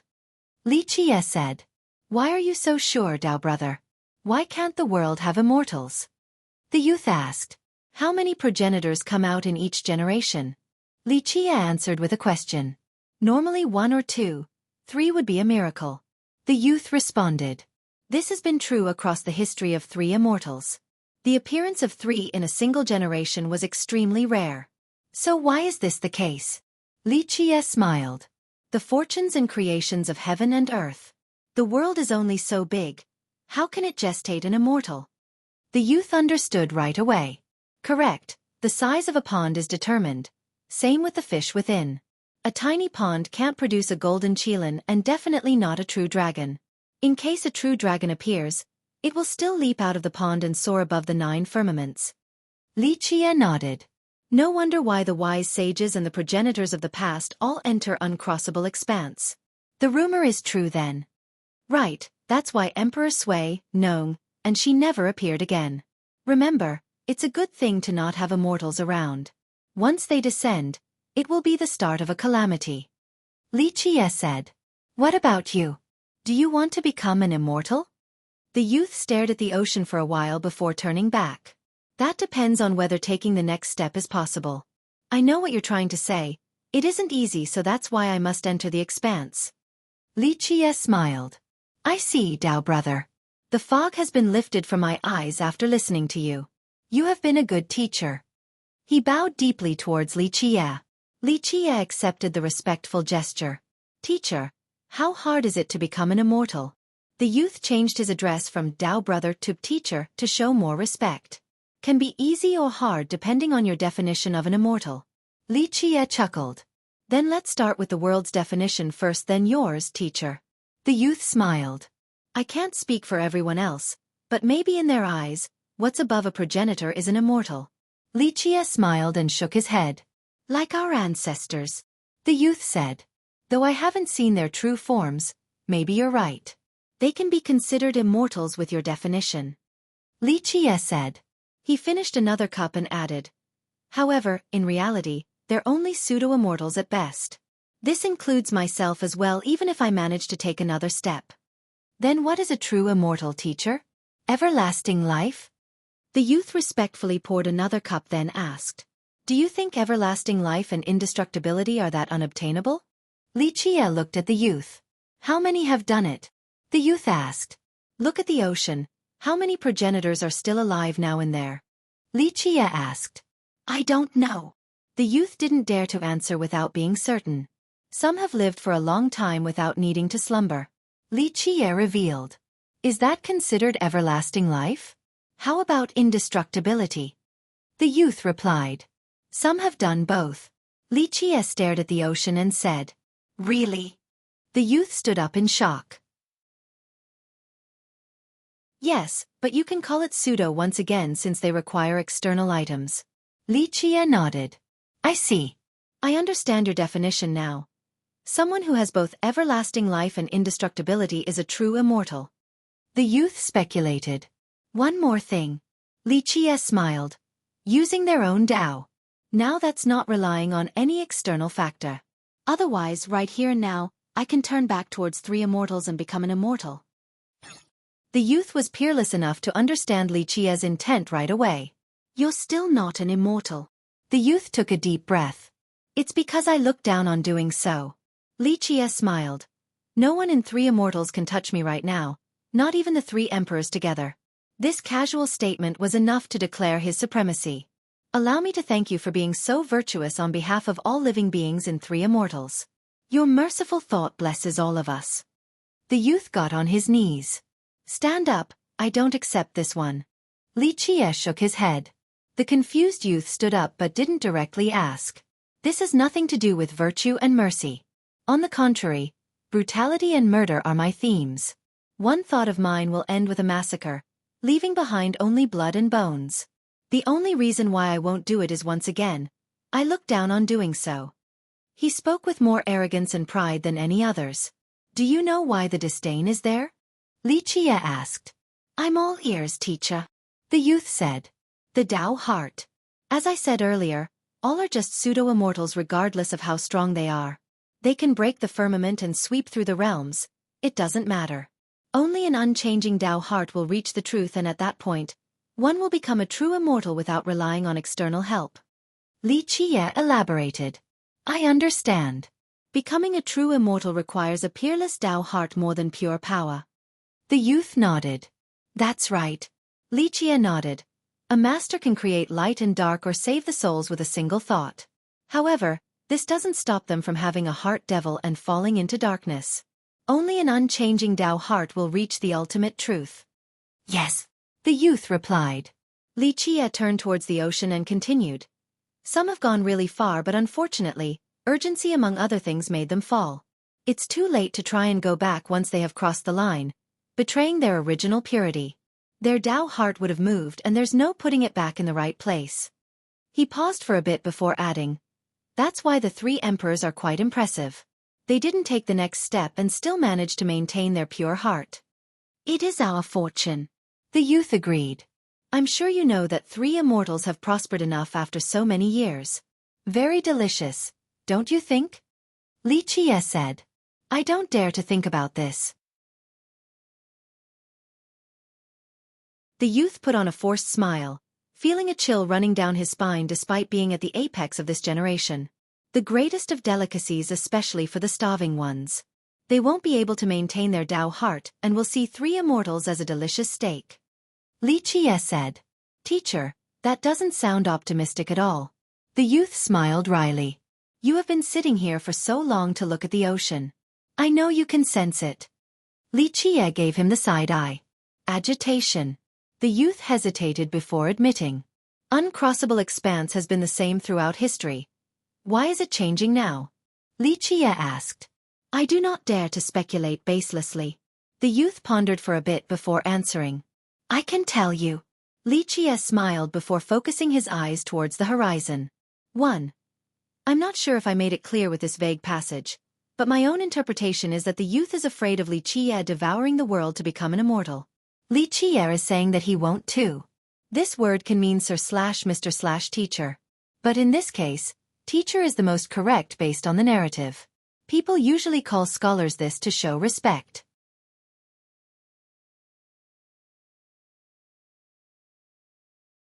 Chapter 29-23. Can't say no after taking the bribe. Someone has gotten very hungry now after the long years. Li Qie withdrew his gaze and said, what actually caused this? Fear spawned in the youth's mind. He was strong enough to have a pretty good guess, just nothing concrete.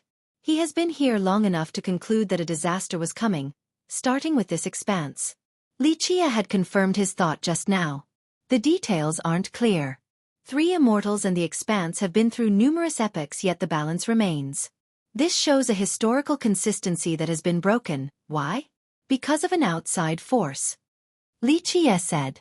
Evil is invading. The youth thought about the heavenly tribulation back then along with the evil engulfing the entire world. That's one way to put it. Who knows if you can classify them as evil? It depends on the definition once more. Li Qie smiled. The youth smiled wryly and got the point. Will we be able to escape? He respectfully asked. It's hard to say.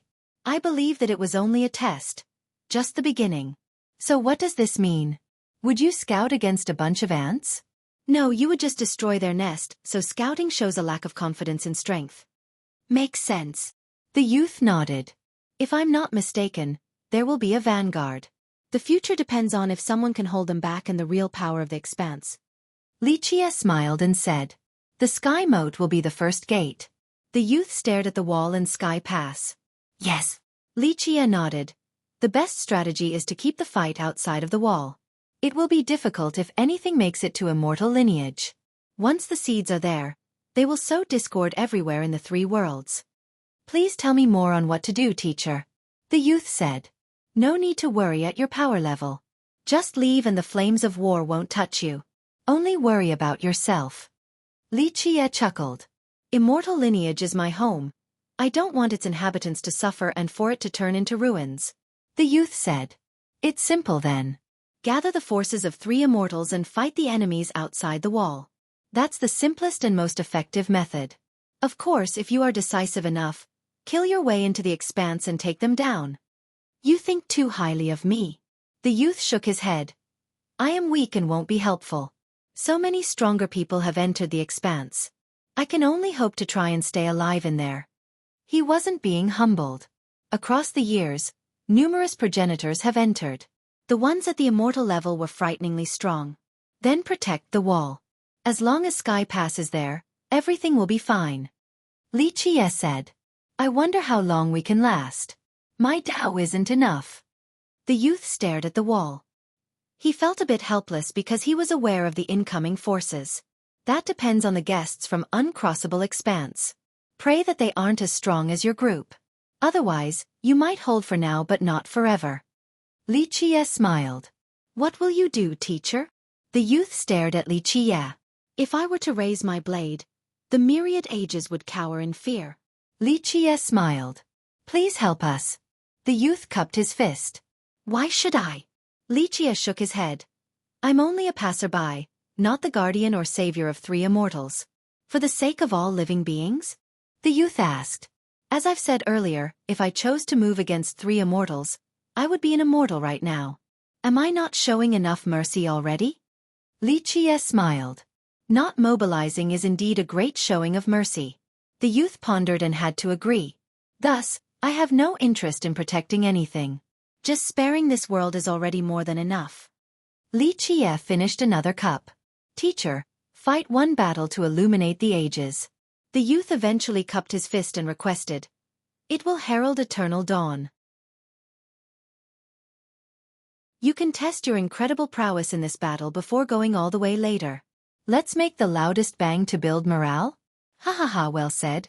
Very well, I guess I can test my blade with this battle to start things off." "So be it." Li Jie laughed in response and patted his thigh, seemingly quite amused before finishing another cup.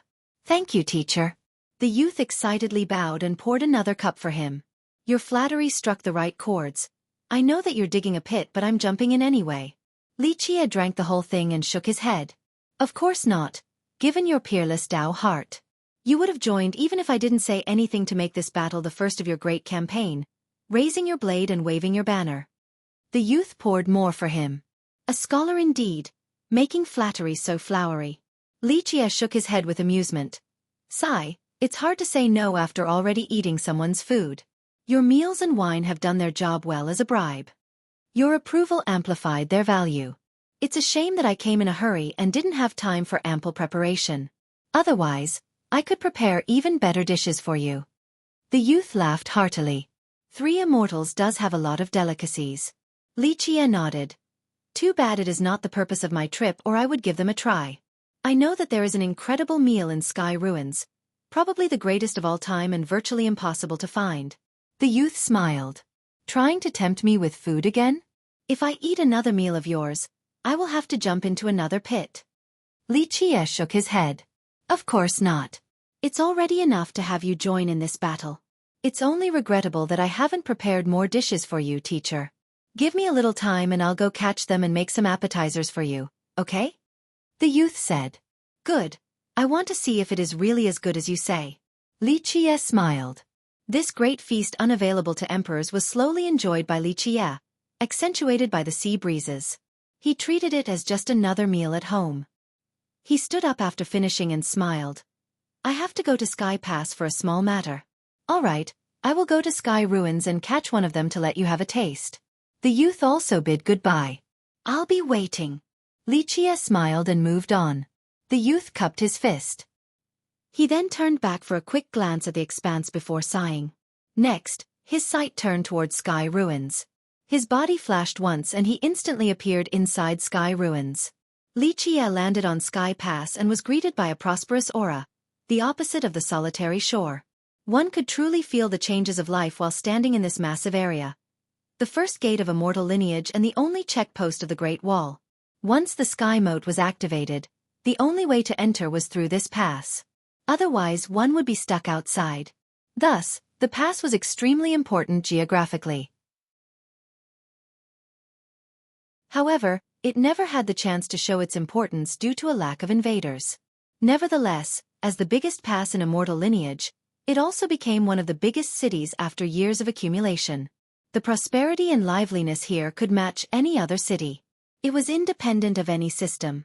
The only entity in charge was the Legion of the Wall. One would be hard-pressed to find a more powerful legion in immortal lineage. The members consisted of the natives in Sky Pass, along with men recruits from the wildlands. Moreover, other cultivators in the system could also join as long as they met the requirements. Thus, the actual composition of the legion was relatively complex. 1. The I here is student. He refers to himself as a student to show respect. You're tuning in to the Xueqi's Martial Arts Saga YouTube channel. Don't forget to subscribe and join us on this journey to catch the most captivating stories.